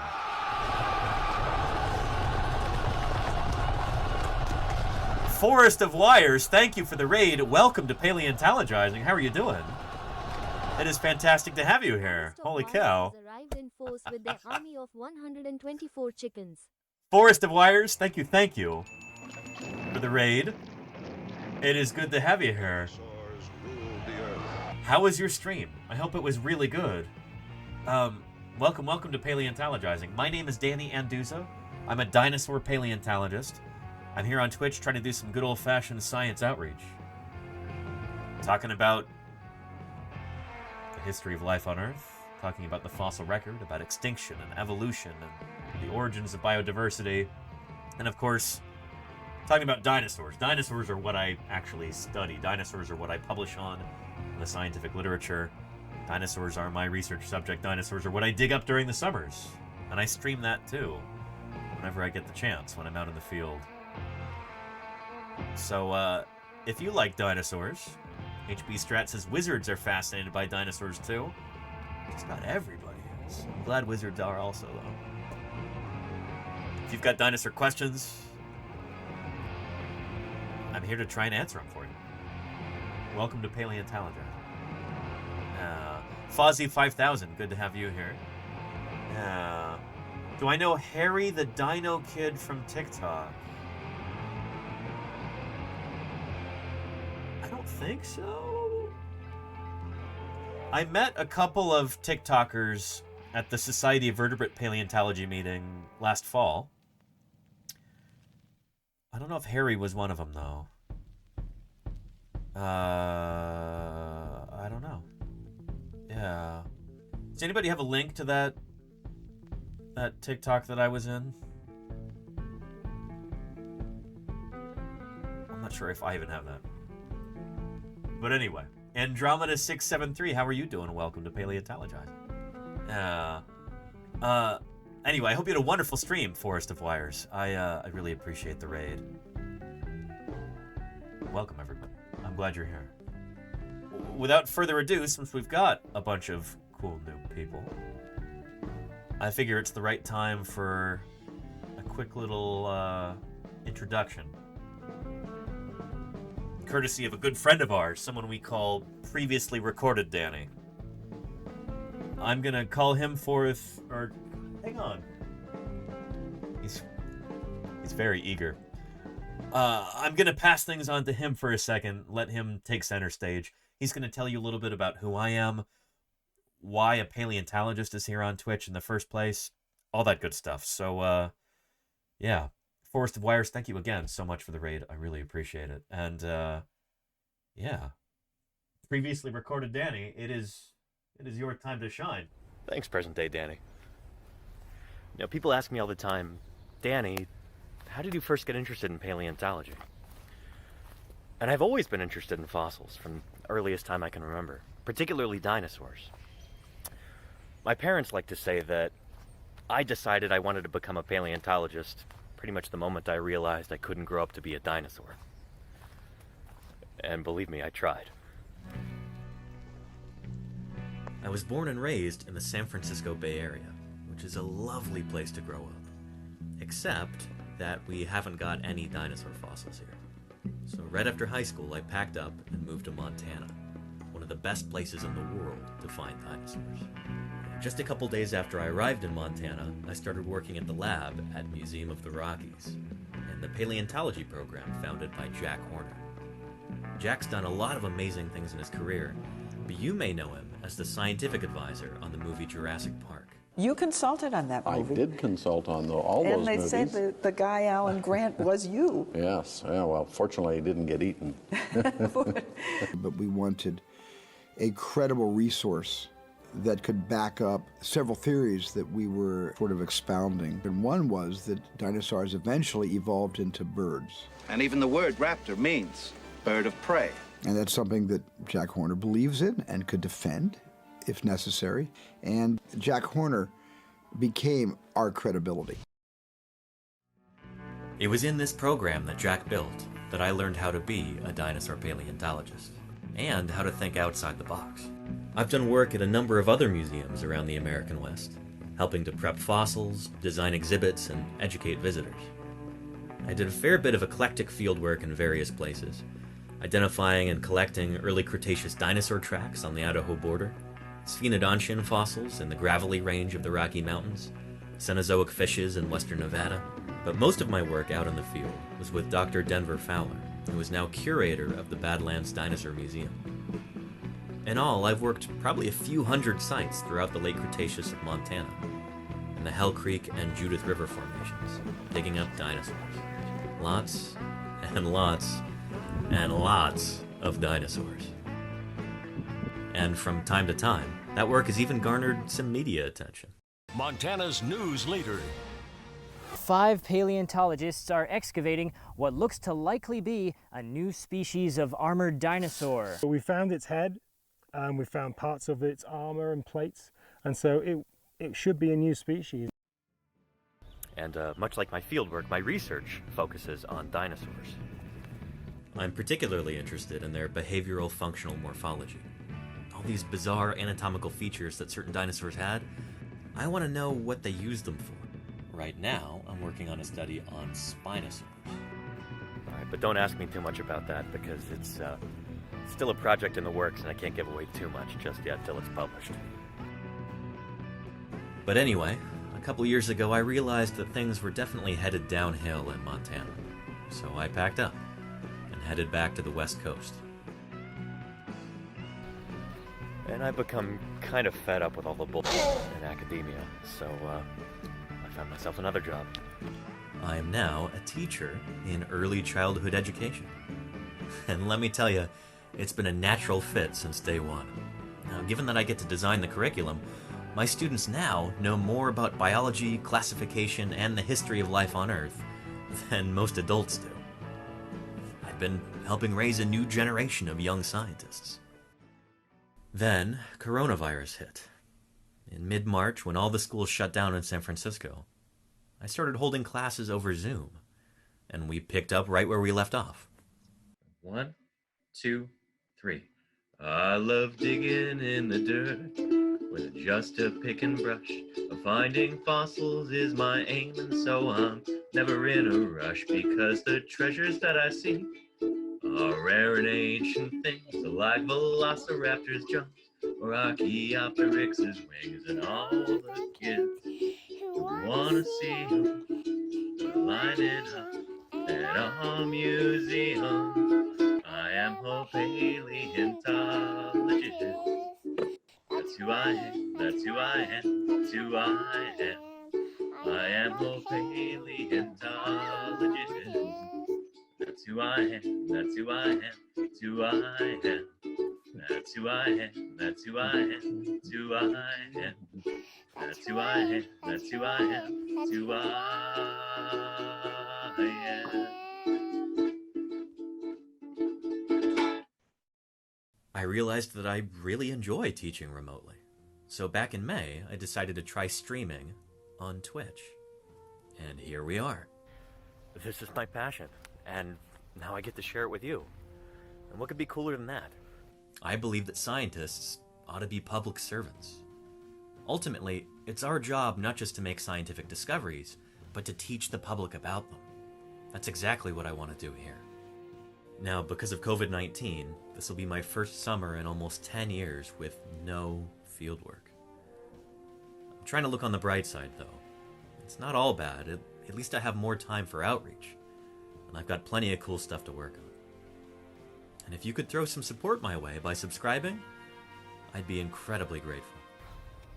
So anyway, if you are new here, you should be pretty well clued in by now. And I'm glad you're here. I hope you're having a good time. Anyway, let's see what present-day Danny has cooked up for us. All right, present-day Danny, back to you. Well, thank you very much, previously recorded Danny, and thank you even more to Forest of Wires for rating in. With all your viewers, I really appreciate it. One of these days, we'll get some more up-to-date previously recorded Danny, because he's a little behind the times there. Fozzie5000, thank you for the follow. Good to have you here. Appreciate you following. Gnostic Bones, some more. Yeah, I've done a lot of field work since then and streamed a lot of it. Thank you, Ethan. Yeah. More. This is what I do during the summers nowadays. So here we are in the earliest Cretaceous Cedar Mountain Formation of eastern Utah, near the town of Moab. I could put it outside. Let me try and put it outside the shade and see what it gets to. It might get destroyed, but you know. It's at 103 Fahrenheit there. 103.8. Yeah. Let's see. Yeah. And Dither, I'm really glad you enjoyed watching the field work. Just a little warm. Yeah, you know, could be warmer. Miss higher. Temperature could be higher, for sure. Anyway, we're here digging up some iguanodontians, and this is what I've got so far. I could have dug more around this earlier, but I wanted to save this to be able to show this live on stream. So this is what seems to be a limb bone. So we're having some discussions about what kind of limb bone earlier. It'll get more obvious as we uncover more of it here. It turned out to be a fibula, if I remember correctly. Yeah. This is one of the articular ends. So shapes and sizes. Ali Loddle, thank you for the follow. Is that a play on axolotl? End of a limb bone right here. Thanks for following. See how it's nice and round like that? It's one of the joints. Yeah, Ethan's pretty convinced this is a humerus, which is the upper arm bone. Oh, it did turn out to be a humerus, didn't it? The fibula was a different. We'll uncover more of it, and we'll see. I think he's probably right. Yeah. We'll take a look. Yeah. And be aware I can't be as attentive to chat as I'm digging, but I want you to be able to see this, you know? So, how are we going to do this? Anyway, sometimes it requires some real flexibility. But yeah. And Ordo's Basis says, need a land surveyor? Lol. We've already got a total system survey that was done of that area, so we've got datum spikes down in all of these different spots that we know exactly the distance between one quarry and another quarry and everything else, so it's all been surveyed. Noxy Monster, thanks for the follow. Good to have you here. Yeah. But yeah, are you a land surveyor, Ordo Spaces? Yeah. And Nero Crab says, what are your thoughts on the hypothesis that the meteor and volcanic eruptions were both major factors in the non-avian dinosaurs going extinct? I'm skeptical of that hypothesis, because it seems like the more we look into it, the more the Deccan Traps eruptions don't really line up with the extinction event. Here.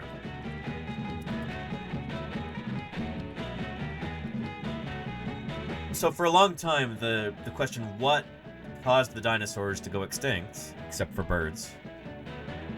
For a long time, that's been a really difficult question to answer. In the 1980s and 1990s, it became increasingly clear that there was a huge impact event that happened. Dinosaurs are put together correctly, the bones. You're smart. What do you think? Do a research on that, Oliver. I never. It's the homie Link. Thank you for the follow. Good to have you here.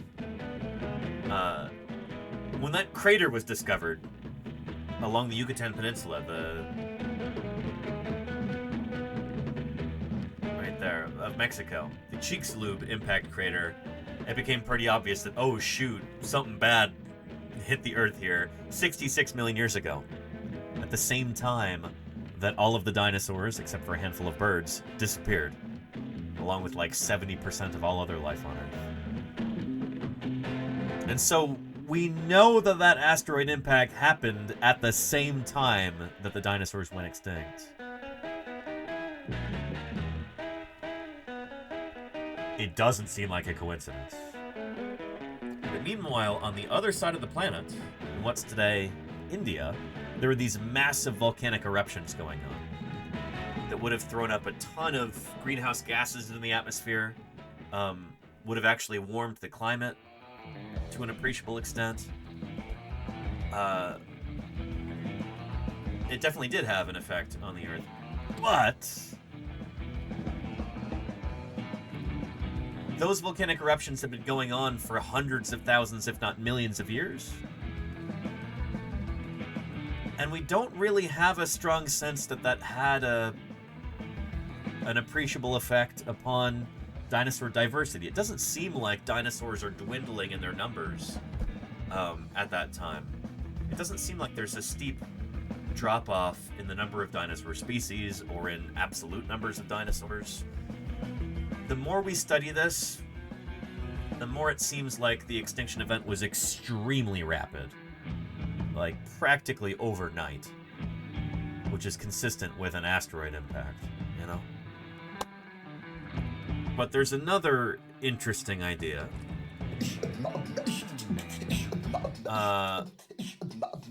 Hang on a second. Bola Heavy Rock. Bole Heavy Thank you Rock for the and raid. Betty Raiders came here to experience poultry in motion. Welcome, welcome. Bola Heavy Rock. Thank you for the raid. How is everybody? Welcome to Paleontologizing. Purple Cat Lover. Brenda Fabulous. Dianis de Chile. Adriana Mira. Laggy Saurio. Ariel Ahu. Tampa Bay Bunny, thank you for the follow. Alacoustic, how are you doing? Hello, hello. Welcome to Paleontologizing. Mario Flaubert. Does exist. The Dazzler. Sniper CBU. What's shaking, everybody? My name is Danny Anduza. I'm a dinosaur paleontologist, and I stream fossil science. We were just having a discussion about the extinction of the dinosaurs when you raided in, so you came in at an interesting time. It's great to have you here. Let me know if you've got any questions, and yeah. As a dinosaur paleontologist, I study dinosaurs. I publish on dinosaurs in the scientific literature. I dig up dinosaurs during the summers. We were just watching a clip with that. Here, did I get rid of that? Where's that tab? Diagnostic bones, some more good material. Camera, because I wanted to kind of walk you through the process. But yeah, it's going to be a cool stream. I'm glad you're here. I'm also feeling a lot better rested than I was yesterday. Anywho, this is what I do during the summers. And it's like, it's a fair percentage. It's probably like more than 5%, I'd imagine. Oh, probably, I think a lot higher. Yeah? I mean, I don't know for sure. We don't. Anywho, yeah. Let me know if you've got any questions. We were just talking about, we know that an asteroid hit at the end of the Cretaceous period, and it lines up in time pretty much perfectly for when the dinosaurs go extinct, except for birds. Birds are a kind of dinosaur. That's probably not news to most of you, but there might be a few people who haven't heard this before. We now recognize that birds evolved from dinosaurs. Birds are a kind of dinosaur, in the same way that humans are a kind of mammal. So dinosaurs never went completely extinct. We've got quite a few species of dinosaur alive today. How many species? Over 9,000! Most estimates put it around 10,000 species of living bird. So in some ways, dinosaurs are more common than they've ever been. But, yeah. Anywho, we got this crater, the Gulf of Mexico. It's a done deal. We know that there was a giant rock from outer space that hit the Earth at pretty much the exact moment, as near as we can tell, that all of the dinosaurs, except for a handful of birds, went extinct. And yet at the same time, we've got what we call the Deccan traps. So traps is I think this is a term in volcanology. We could ask Volcano Doc, potentially. But just massive amounts of lava spewed out by this. Tons and tons of noxious gases, a lot of greenhouse gases would have temporarily warmed Earth's temperature for potentially hundreds of thousands of years. Big volcanic eruptions can cause huge extinction events.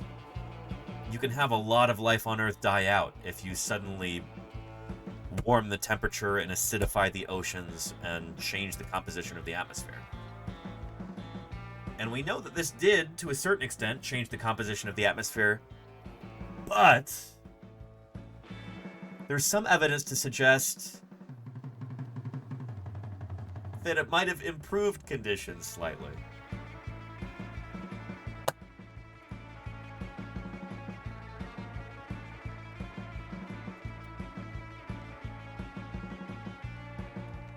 Here. Here's a paper by a friend and colleague of mine, Alessandro Chiarenza. The title is Asteroid Impact, Not Volcanism, Caused the End Cretaceous Dinosaur Extinction. And the idea here is that those volcanic eruptions ended up elevating Earth's temperature a bit so that when that asteroid impact hit and caused this, what we call impact winter, when that asteroid hit and blocked out the sun for weeks or months or years, killed off the plants, dropped global temperatures so that a lot of critters died, that the temperatures were already artificially heightened a bit by those volcanic eruptions. So that softened the blow of that asteroid impact. And there's a chance, maybe, that that actually saved us. Our ancestors, little mammals.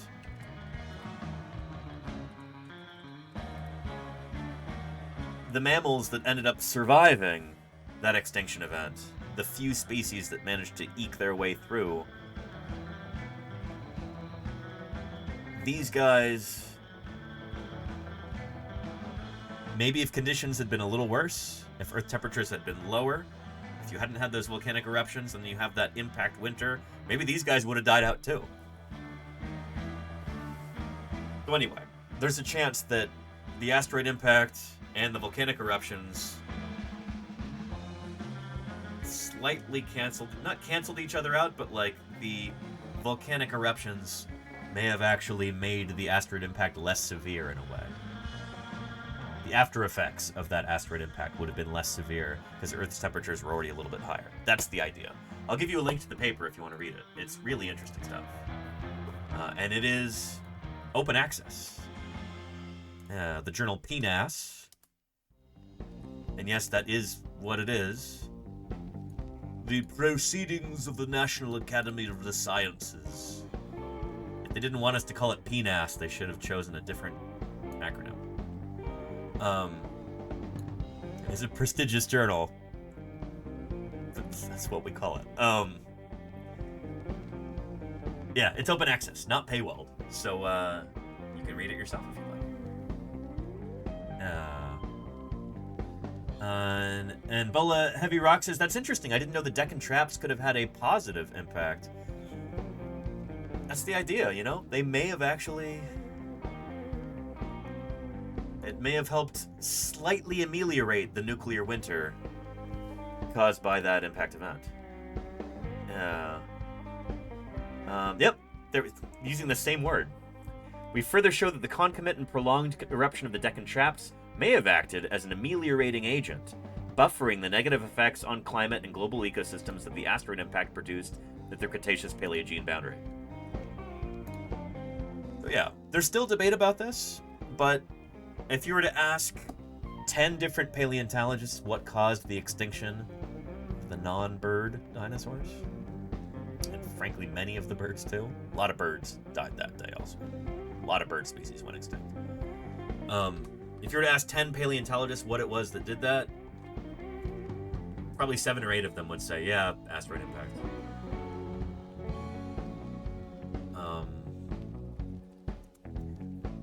And speaking to that idea of the majority of birds and mammal species going extinct at that time. Yeah. So this is as yet unpublished, but this is a figure from a, hopefully, upcoming paper. These are the extinction percentages.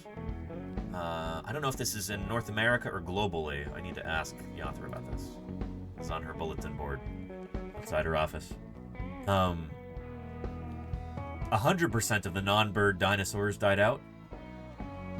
40% of the fish species, I think these are freshwater fishes. About 20% of crocs and turtles and salamanders. 92% of the lizard and snake species extinct at that time. Lizards and snakes almost completely wiped out. Birds almost completely wiped out. 94% of the bird species gone. 90% of the mammals too. Mammals almost ended that day. It was almost the end of the mammalian story.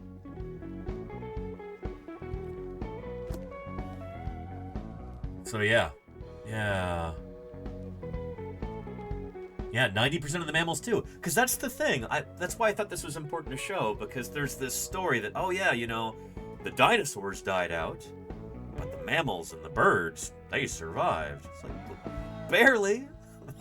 They almost did not. They were almost completely gone. So again, I think in some way that really, it goes to show how lucky we are. It's survivor bias for sure, but like, man, our ancestors got really, really lucky. They didn't get completely wiped out, Oh yeah. Anywho. You're technically right, which is the best kind of right. Oh yeah.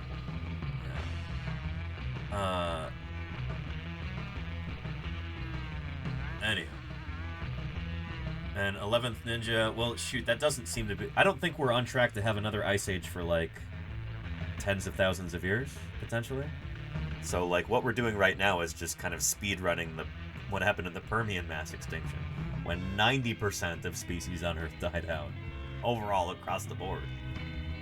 And that was caused by massive volcanic eruptions, it seems, just throwing up tremendous amounts of greenhouse gases into the atmosphere, caused runaway global warming, acidification of the oceans, just the devastation of environments on land and in the sea, acid rain all over the planet, toxic gases, it was awful.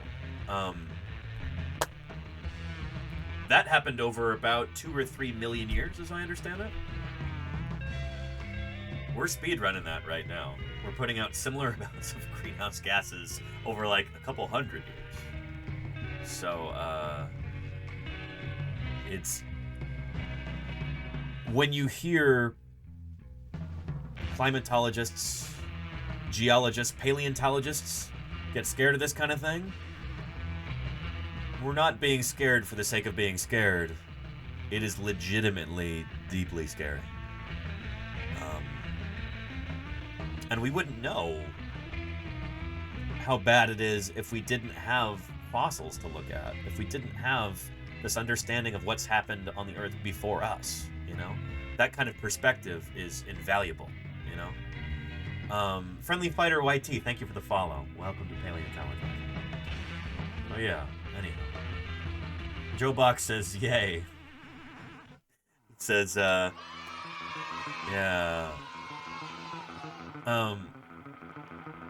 Anyhow. Yeah.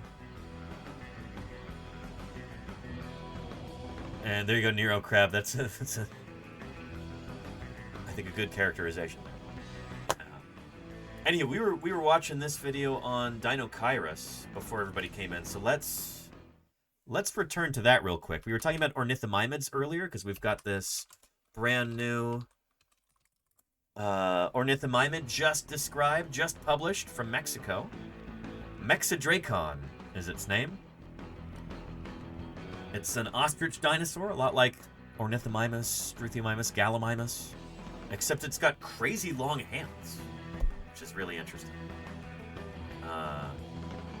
Yeah, it's from Coahuila in Mexico, from the Chihuahuan Desert, as I understand it. Yeah. Soldiers and their weapons would be powerless before the onslaught of the beast. I'm sorry, the what? The what? Kelly Cakes? Can you say that again? Thank you for the 12 months, but the what? I didn't catch that. One more time?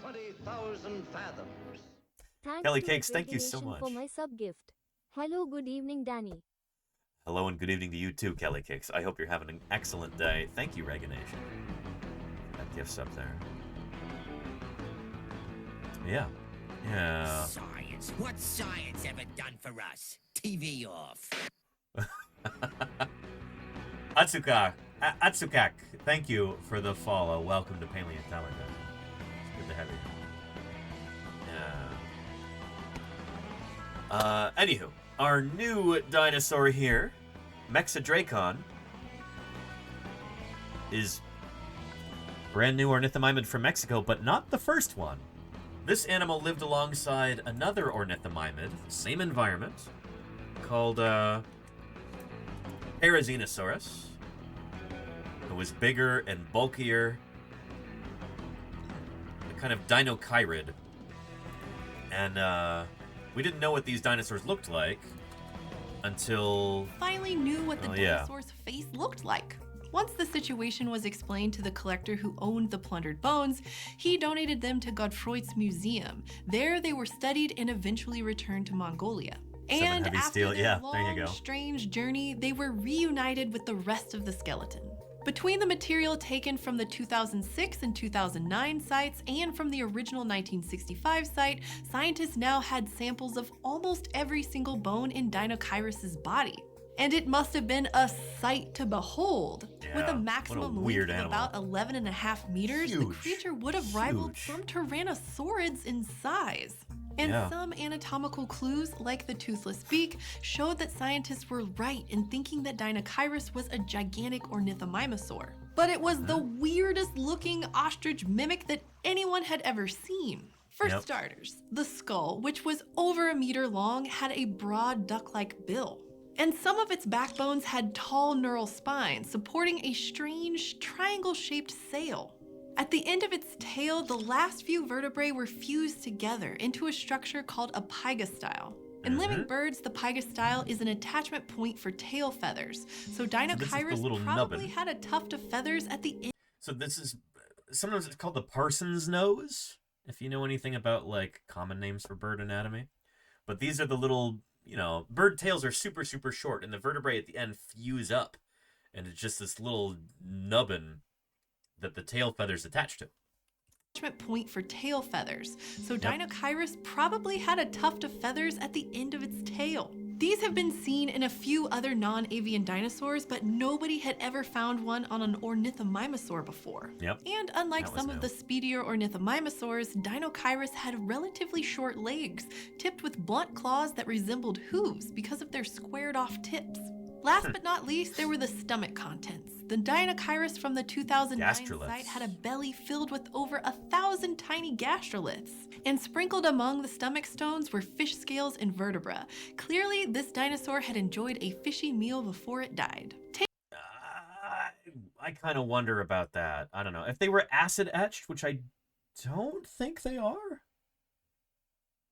then you could say, oh, it ate those, but it could just very well be that some fish bones got washed in to the rib cage after the animal's death. Like, that happens sometimes. Taken all together, this weird combination of features revealed a lot about Dinocheiros and how it lived. Judging by the geology, experts already knew that about 70 million years ago, the formation that these dinosaurs were found in was a seasonal floodplain covered by a network of lakes and braided rivers. It may have resembled the Okavango Delta in modern-day Botswana, which has a mixture of permanent swamps and grasslands that flood periodically. And the we got a question from Gal Rocks. Are there evolutionary examples of bones fusing up like that and eventually just becoming one bone? Yeah. Well, it It depends how you count it. But, you've got that in a few different places. The human skull is not one bone. It's a whole assemblage of different bones that are, you know, they've got very tight sutures. Whether or not they're fused together, I think depends on your definition of fusion. But yeah, and the sacrum too. There you go, Gravity. Yeah, our vertebrae in our hips also fuse up like that. And I think that happens during ontogeny. It happens during our lifetime. Yeah. That makes my head feel funny, says Emily. I mean, it's really important to understand, though. Your skull is not one bone. There's a whole bunch of different bones. The frontals, actually, in humans, these bones are fused together in, in just about every dinosaur. These are bones that are, you can still see, like, the suture between them. And us, that suture is just obliterated. Like, that is very, very much fused. The frontals. In the human skull, the frontal bone, or syncypital bone, is an unpaired bone which consists of two portions. It's unpaired because in our ancestors, this was two different bones. But in humans' more recent ancestors, as you get closer and closer to humans on the Tree of Life, like in a lot of primates, it's just one bone. It fused so long ago in the evolutionary past that it's essentially just one bone now. Yeah. In most vertebrates, the frontal bone is paired, rather than presenting as the single fused structure found in humans. See frontal suture. There you go right there. There is, it's not actually red, but yeah, there is a suture there. Even though it's considered one bone, still have that trace of our evolutionary past there, where the bones used to be separate. Yeah. It divides the two halves of the frontal bone in the skull of infants and children. Typically, it completely fuses between 3 and 9 months of age, with the two halves of the frontal bone being fused together. So yeah, here's a link if you want to read more about that. In many ways, the skeletons, the bones, the anatomy of other animals help inform us about our own bodies. Because they can kind of show in some ways like where our anatomy came from. We can look at other parts of the Tree of Life, other creatures that are maybe more distantly related to us, and we can gain some insight about how we got the anatomy that we have. We can look at other variations It may not seem like much. 500 goes a long way towards supporting science. Our treat here on Trish. Garox. I don't expect to personally be the answer. Very cool. Thank you, Garox. Thank you for the 500 bits. Now you know. Yeah. Good stuff. Good stuff. Kelly Case, I'm sorry, not going to lie, I didn't like the skull doing that. Kind of makes me feel sick. You get used to it, you know? I'm sorry it's uncomfortable. But it's really cool to think about how our skull is this fused up arrangement of different bones. And when you look at like a... Here. It's more obvious when you look at the skull of a dinosaur. Like Lesotosaurus here. I actually have Lesotosaurus right here. Speak of the devil. Those are the different bones in the skull, color-coded, in order to be able to pick them apart more easily. Yeah, good stuff. We've got these same bones. They just look very different in our skulls. And the reason why we humans and Lesotosaurus and other dinosaurs, other creatures with skulls, well, we've got the same bones. It's not like the bones just appear to be similar or they've got similar morphologies or that's not the case. They are literally the same bones. Because we humans and dinosaurs like Lesotosaurus and every other animal with a skull, we all inherited those skull bones from a common ancestor. So a long time ago, hundreds of millions of years ago, in the case of this guy and us getting to our common ancestor, we both evolved from the same creature. And those bones are evolutionary hand-me-downs from that ancestor. Does that make sense? Yeah. But yeah. Yeah. It's cool stuff. Again, this is the kind of insight that paleontology can provide. Fossil science gives us a cool way of looking at the world where you don't have to go, that's really weird. Why does it look like we have the same bones? Who knows? Like, no, we can actually figure out why. We can come up with a real answer. And suddenly things make sense, you know? I find that really exciting. I don't know about you, but hopefully you do too. I find that kind of thrilling, you know? What do you think, Mini Pie? I'll be getting a cat visit here in a second. My landlord has decided to check in. We'll see if she gets up on the desk and obscures the camera. She's very fond of doing that. Aren't you, Mini Pie? Yep. Yeah. How's your afternoon going? Evening now, 5:30. Okay. Yeah. What do you think? You having a good day? Yeah?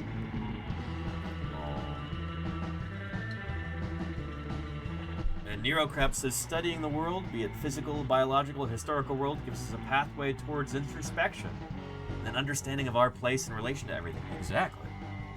It's fascinating to stop and think about how much of everything is out there, and how much of everything ties to everything else. True that. I agree. Oh, Mini Pie.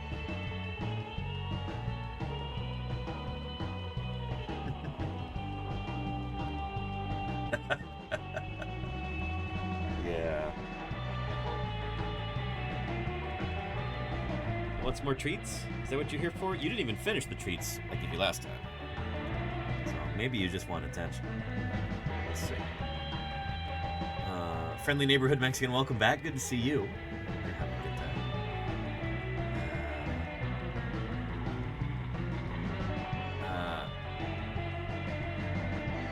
Want some more treats? Can I brush you for a second? You've got loose hair all over the place. You permit me?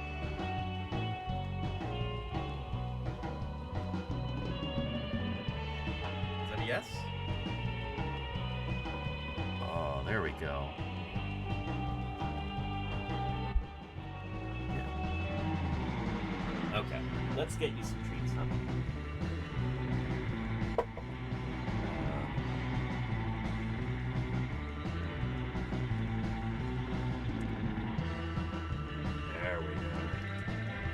Professional video released today.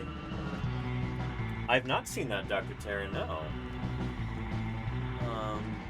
If you've got a link, maybe we'll look at that tomorrow. Oh, it's here. Let's take some of these and put them away. What do you think? Think you might want to eat those?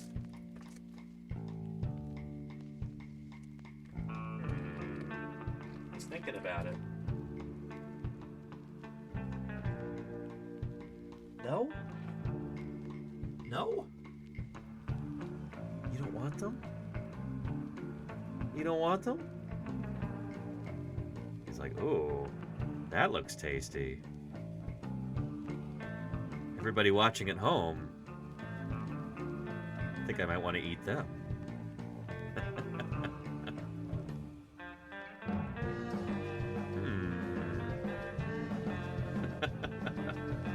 Mini Pie doesn't want treats, she just wants to hang out. You know what? Fine by me.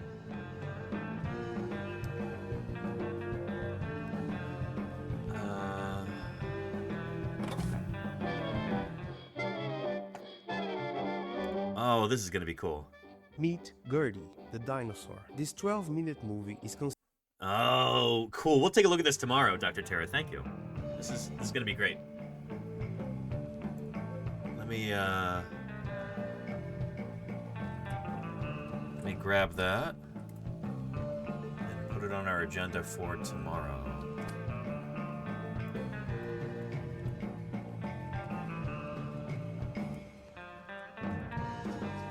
Thursday, January 30th. Excellent. Yeah, anyway, where were we? Talking about Dinosaurus. Let's get back to that.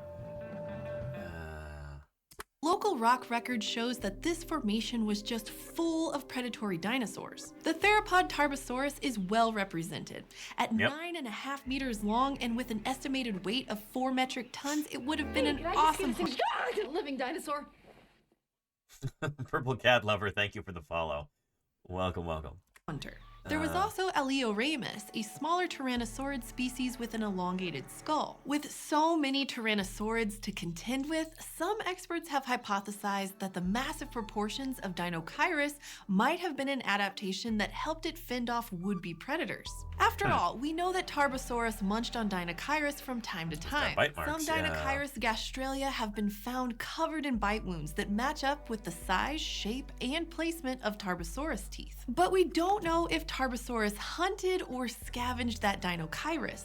Nevertheless, being big might have given Dinosaurus an edge against potential tyrannosaurid attacks on the Cretaceous floodplains. But there was a trade-off. Because of its size, Dinosaurus wasn't as fast as some of the other ornithomimosaurs. And huge bodies require lots of food. Here, its wide beak gives us a major lifestyle clue. The dimensions of its lower jaw suggest that the creature had a powerful tongue, which it could have used in aquatic foraging to create a vacuum that would help suck up lake and river plants.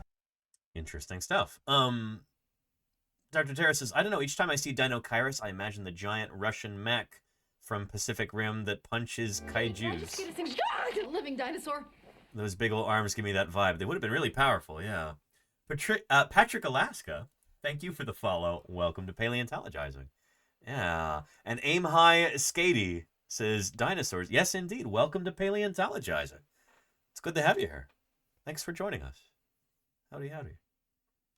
As for the horrible hands themselves, recent research suggests that they were adaptations for digging up plant matter or raking in aquatic vegetation. And maybe those specialized hoof-like toes help keep it from sinking into the muddy riverbanks. The sail, however, is a bigger puzzle. Yeah, it's not a sail.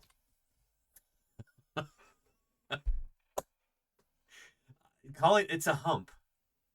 Probably would have been a fleshy hump, not super narrow from side to side.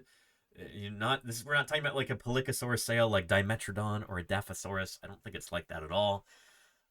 Frankly, I think a lot of the purported sails on dinosaurs are more, it's an attachment for musculature, for tendons and ligaments, like a suspension bridge. Think about,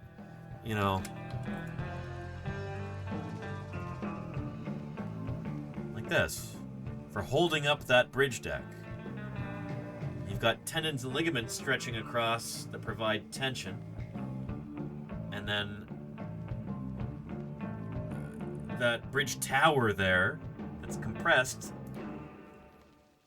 that's the femur going down. This is the center of gravity of the animal about here, and that's also the highest point of the sail. It's not a sail. It's a muscular, tendony hump. That's what I think anyway. And I should know. I happen to live near the most beautiful suspension bridge in the world. Here in the beautiful, sunny San Francisco Bay Area. Here, let's take a look. Has the sun gone down yet? Get a live view. Oh, kind of foggy. Okay. Here's San Francisco Bay right now. This is a live camera from the Berkeley Hills. There's the city, San Francisco, off in the distance. This is San Francisco Bay. Here's Berkeley down here. And you can barely see the Golden Gate Bridge. There's the South Tower and the North Tower right there. The Golden Gate Bridge. across the Golden Gate Strait. Should have caught this a little bit earlier. We could have seen the sun go down beyond the fog. That would have been cool. Maybe tomorrow. But anyway, Deinokairos. Built like a bridge. Yeah. And Aim High Skatey says, dope content. Me and my girlfriend love your content. Keep it up. Thank you. I appreciate that. Kind words. Welcome to the channel. Yeah. Oh, I got your channel from a guy at TwitchCon I've been following. This is when I was walking around with Velia.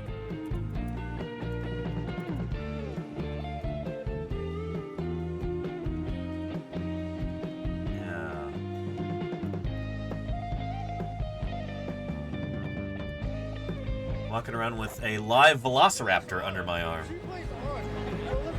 Oh, yeah? Nice. Yeah, this was a ton of fun. If we can move that right. Period. It took about 70 million years to get here, but she's here. Yeah. I hope the journey was great. Yeah, I think it was.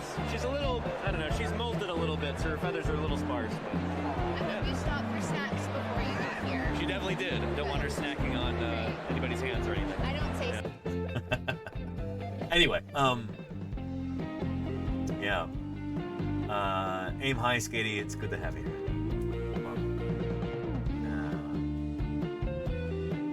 And Velia cameo when? We'll see, Gravity, we'll see. I'll probably bring her on stream again at some point. Yeah. And KD Arp says, what are your thoughts on Spinosaurus, sale or no?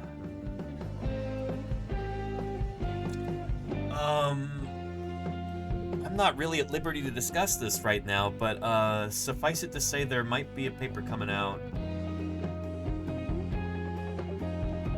hopefully in the next few years. Not my Spinosaur paper, different one. But I've got some colleagues who are working on that problem, and yeah, stay tuned. Stay tuned.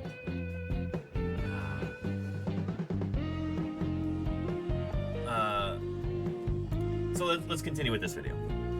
Other sailback dinosaurs have come to light over the years, including the predatory Spinosaurus and Ouranosaurus, which was a large herbivore. In past decades, some paleontologists argued that these sails might have been used to help regulate body temperature. Others say they supported lots of fatty tissue, much like the humps on living bison. Both hypotheses were later criticized, though.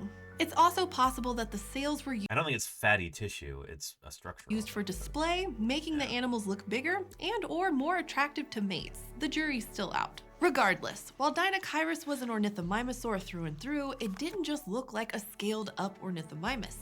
Nope. And in hindsight, Dinokairos's bizarre anatomy kind of makes sense. Instead of speed, it went for size to avoid being preyed upon, and its broad beak helped it snack on abundant aquatic resources of its seasonal floodplain home. Dinokairos reminds us that the fossil record is full of surprises, but also that it's a precious resource, and paleontologists aren't the only ones out there prospecting it. Without a well-connected fossil dealer, a sharp-eyed paleontologist, and a little luck, we'd still be asking ourselves, what's up with those horrible hands? Great stuff from PBS Eons. Here's a link to that lovely video right here. Yeah.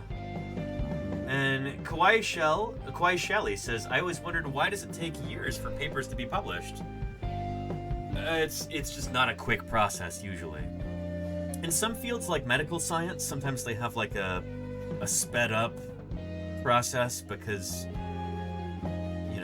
sometimes people are dying from a new and novel disease, like with COVID. We got to get these things published ASAP to save lives. You don't have the same kind of thing happening for dinosaur science.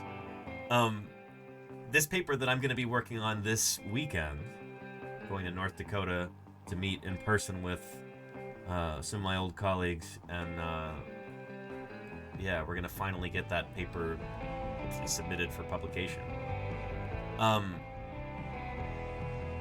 I think I started on that project in like 2012, maybe 2013.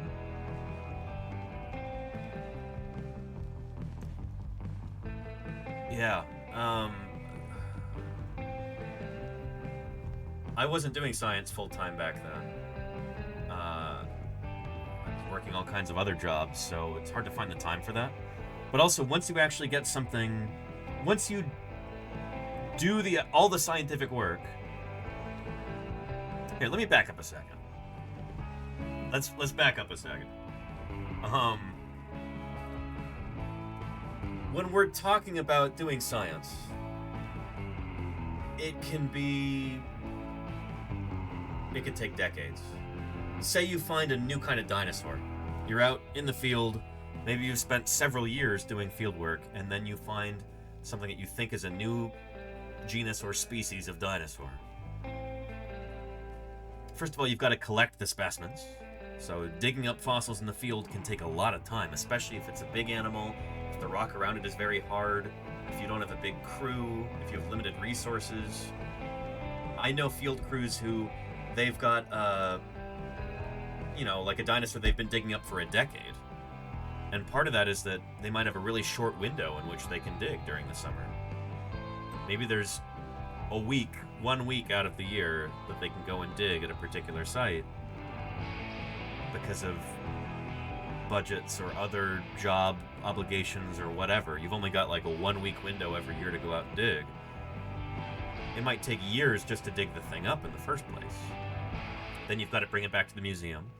You've got to clean it. Sometimes there'll be like a huge backlog of other fossils that have been collected over the years, and it'll take a long time until the fossil preparator actually gets to your specimen. Sometimes you don't have the right equipment, sometimes the rock is extremely hard for cleaning away. So sometimes fossil preparation can take years. And that's when you actually get around to prepping the thing, to actually cleaning the rock away from it. Then after that, you've got to stabilize the bones, you've got to study them, photograph them, take measurements, compare them to other specimens. All of that kind of research work can potentially take years too. And then you've got to draft up a manuscript, you've got to get your co-authors on board, you've got to collaborate sometimes across the country or around the world, like working remotely with people. All of these things kind of add to that, the amount of time that it takes. And then once you finally have all of the illustrations and the measurements and the science, the writing, all of that is done, then you shop around for different scientific journals, you submit to a particular journal. It might be 6 months before you hear back whether or not they've accepted it in some cases. And if they do accept it, or if they do send it out for review, the whole peer review process can take months or years potentially. I know of papers that have taken 4 or 5 years to get published after the initial submission to the journal. So yeah, in some ways it's kind of remarkable it doesn't take longer, you know? But there are a lot of instances of people digging up a dinosaur, and then it'll be decades until it actually gets published. And I'm in one of those situations where one of the dinosaurs that I discovered back in 2012, hopefully it'll be published in the next few years, but I don't know. I'm not in charge of that project, so it's not my museum. So yeah. I hope that makes sense. Yeah.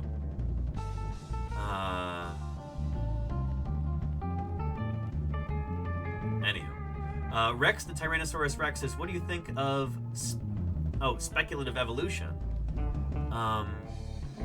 It's fun. I don't know. I've never really been that interested in it because I don't know. It can be fun as a thought experiment, but like I've got so many other things to think about. Trying to figure out what actually happened in the evolution of dinosaurs. But the speculative evolution stuff is, you're thinking about fantasy stuff. You're trying to think about it in a scientific way, but you're still thinking about fantasy stuff. Yeah, I don't know. I'm glad that people are excited about that and that it's a fun pastime for them. That's what I'll say. Not for me, but that's okay, right? Oh yeah. And Kawaii Shelley says, thank you for explaining, makes much more sense. Thank Thanks for listening to my long-winded explanation. Hope that didn't feel like decades. Yeah. And Petrodactylus, you're probably thinking of The Future is Wild. I remember that being on when I was a kid.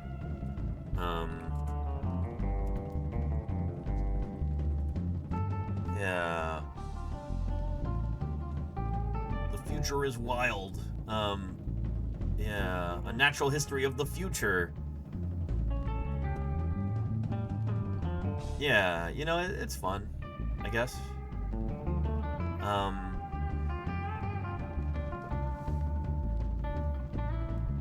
Yeah. I don't know. Not for me, though. And that's okay. Yeah. And Matthew Crossart, hey, how are you doing? Welcome back. Life has been busy since moving to Japan. Well, I hope it's been going well. It's good to see you here.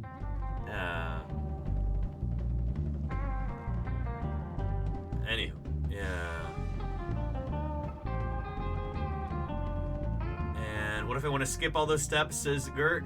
Good luck. If finding and preparing and studying and publishing on a new dinosaur takes a long time.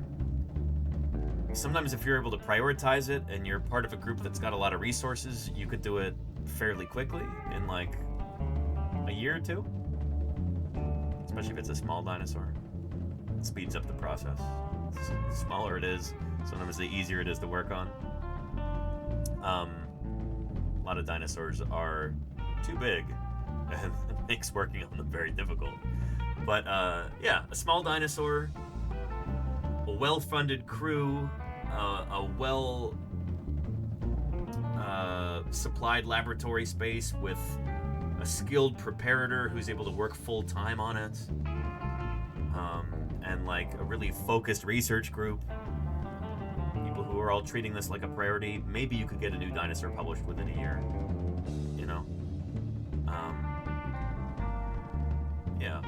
Unless you're publishing on like a single bone, then yeah, I guess if you yank a single bone out of the ground and you quickly study it, you write it up, you submit it for publication in kind of a more obscure journal, yeah, you might be able to get it done in a couple months or something. But yeah, I don't know, going back to like the Bone Wars,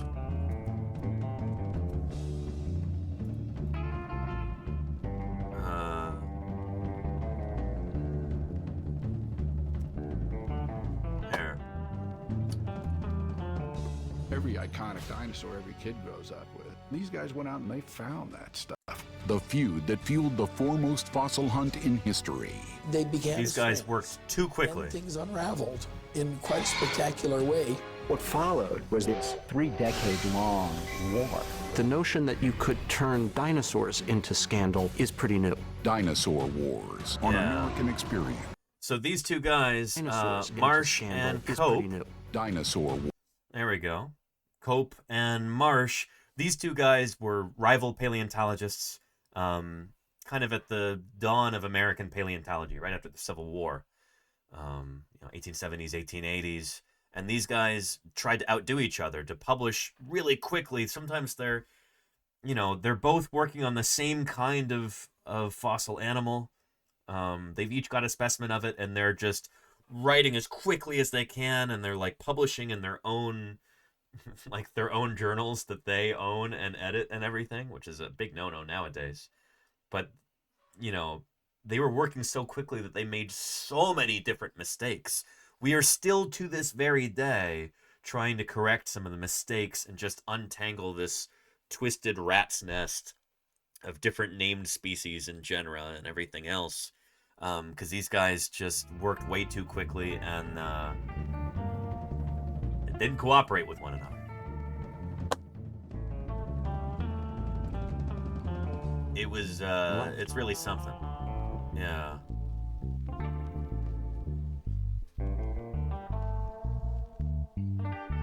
Here.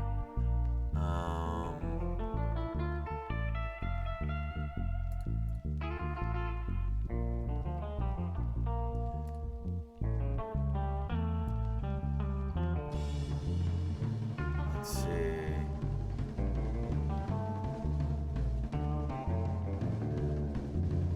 Trying to find you a good clip that kind of helps illustrate this idea.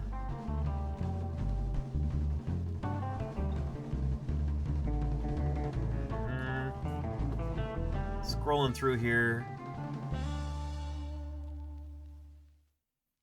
Yeah, I don't know if there is a particular clip where it talks about the confusion about names and everything, and how these guys, Marsh and Cope, they named a lot of the same dinosaurs and gave them different names, leading to a lot of confusion and just taxonomic messes that we're still trying to clean up even today.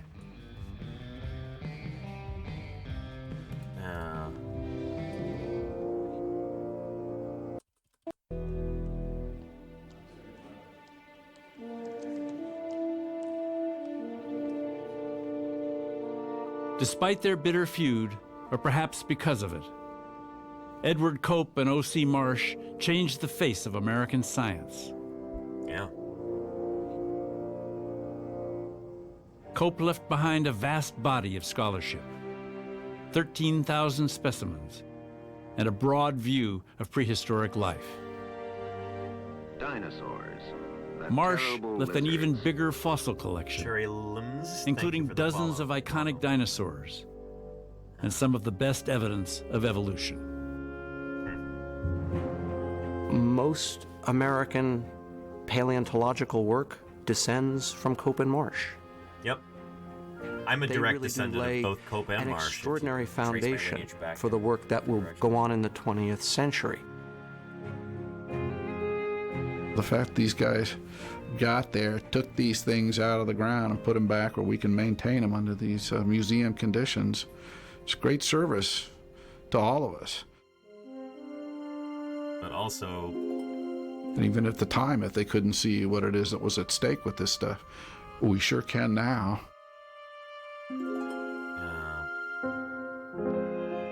But they both were called by the beauty of the big game hunt. Anywho, yeah, they're trying to like end on a positive note with this documentary here, but man, do these two guys create a lot of messes that we're still sorting out, even in 2025. And Rachel Reynes says, were there any notable female paleontologists at that time? In the 1870s and 1880s? I can't think of any. There were people like Mary Anning from the very dawn of paleontology back in the early 1800s. I think Mary Anning died in what, like 1830? But she is considered the mother of paleontology. And we always do a great big stream on the anniversary of her birth.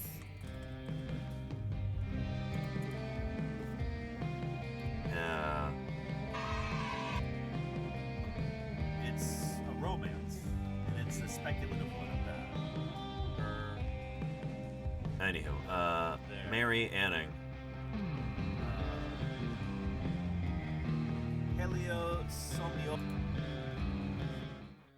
Welcome back to Paleontologizing.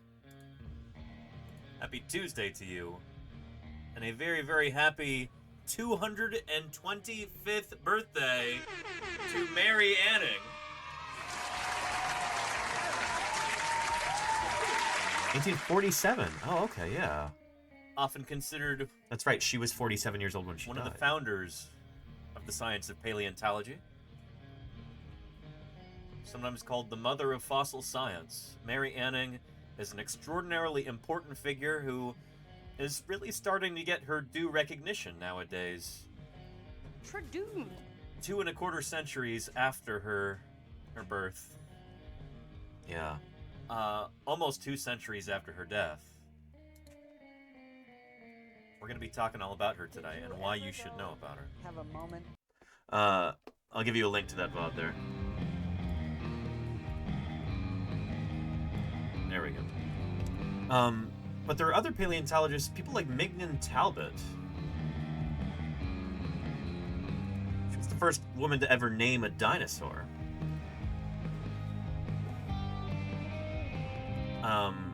hopefully this year we can have a stream on her birthday and talk about her. Not nearly as well known as Mary Anning. She was born in 1869, so her heyday is long after that of Cope and Marsh. But she recovered and named the only known fossils of the dinosaur Podokesaurus holyokensis, which were found near Mount Holyoke College in 1910 in New York, right? Or was it Pennsylvania? No, Massachusetts. Massachusetts. Yeah. Yeah. She was the first woman to ever publish on a dinosaur. Mary Anning didn't publish on dinosaurs. She published on marine reptiles, plesiosaurs, ichthyosaurs, pterosaurs too, the flying reptiles, and also lots of other marine fossils, the Jurassic coast of England. So yeah.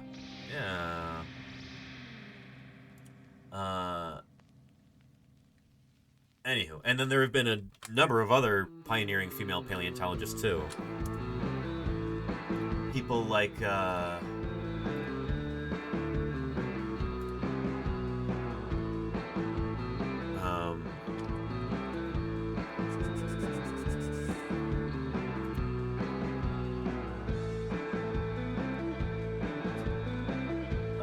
Zofia Kielin-Jaworowska.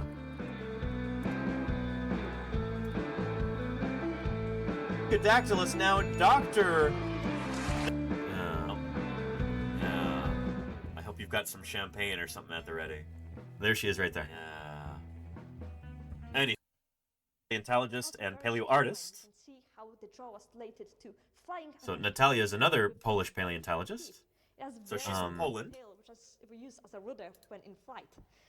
And so last year she gave a presentation at PaleoStreamCon, which is hosted and put together by PaleoStream here on Twitch. Yep. We get a shout out for PaleoStream. So here she is talking about Polish paleontology and kind of the history of Polish paleontology. Its ideology with every single leader that came by. Here we go. What was kind of fascinating, out of vertebrate paleontology, there was during the interwar period and post-war period, where women, the paleontology of Eastern Europe, including there's Poland. Zofia right there. So this is really, really cool, I think, in that Poland at the time kind of... Anywho, I'll give you a link to the VOD if you want to watch the rest of that. And... when was this? Months ago. Yeah, maybe we'll do a special stream on the birthday of Zofia Kielin-Jaworowska. Born in 1925. Died in 2015. Her birthday is March 13th. No, hang on. No, that's her death date. 25th of April. April 25th. I was going to say that's the same birthday as Auntie Kathy, but no. April 25th. We'll see if that lines up with our stream schedule. Maybe do a special stream for that. Yeah. Oh, and Natalia's great on Blue Sky and Lenina. Absolutely. Yeah. We need to bring her on as an interviewee at some point here. As I ramp up those interviews throughout the year, we'll be doing more and more. And Rachel Reina says, I know there's plenty of uncredited women in a lot of sciences, so it's nice to hear they're being recognized. I like to think that we do an okay job of that in paleontology. There's a few shining examples of really important female fossil scientists from history. People like Mary Anning, people like Zofia Kielin-Jaworowska, people like Mignon Talbot. But it's far fewer than it should be, you know? And many of those women during their lifetimes didn't receive proper recognition. Mary Anning is kind of the poster child for that. But nowadays, Mary Anning is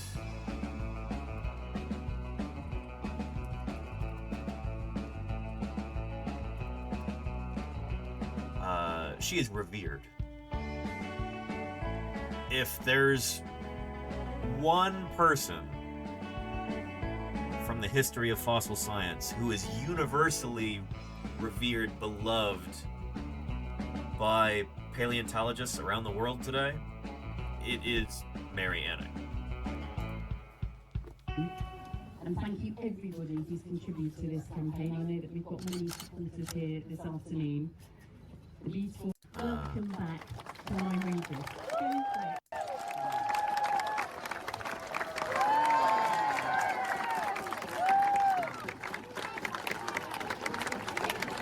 I'd love to get a chance to actually visit this statue and visit Lyme Regis this year when I go to the Society of Vertebrate Paleontology meeting. It's in the UK this year.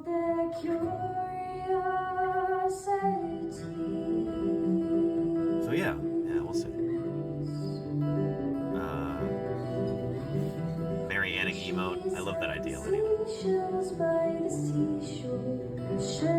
Beautiful statue.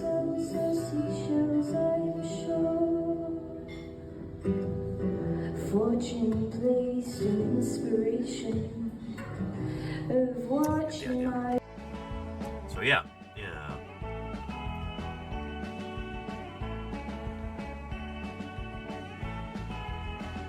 Anywho. Good stuff. I'm gonna end things a little bit early tonight. Oh good, our 3D printers, it's going well. I've got some preparations to make for this big trip to North Dakota. I'm leaving on Friday morning for that. And there's still some stuff I gotta sort out. So we're gonna end about 15 minutes earlier than we normally would on a regular day. But I'll be back tomorrow for some more paleontologizing, and I hope you will be too. For right now, let's wrap things up right here. There's a Deinonychus to put our credits over there. And I think Rhacodactylus is streaming right now, isn't it? See if he might appreciate a raid. There we go. Yeah. So don't go away just yet. Yeah. We're gonna go hang out with someone who studies philosophy of science and the science of why people believe weird things. Things like, you know, conspiracy theories and, you know, like flat earthers, all this other like weird stuff. Why do people believe those things? Rhacodactylus is a scientist who actually studies that phenomenon. I think he's talking about that right now, so we're gonna go hang out with him. That's always a good time. There's also a... Yeah, excellent. He's looking at a paper right now. You're not doing so badly yourself for a paleontologist. Thank you, Shipment of Fail. I appreciate the kind words and the follow. Anyway, thank you to everybody appearing in our credits here. From those most important and beloved moderators to the raiders who brought other viewers in, followers and subscribers, gifters and cheerers, question askers and lurkers. Thank you all for a wonderful stream today. I hope you had as much fun as I did, and I'm looking forward to doing some more paleontologizing with you on tomorrow's stream, our last one of the week. Take care, everybody. Let's go see what's up with Rhacodactylus. See you there.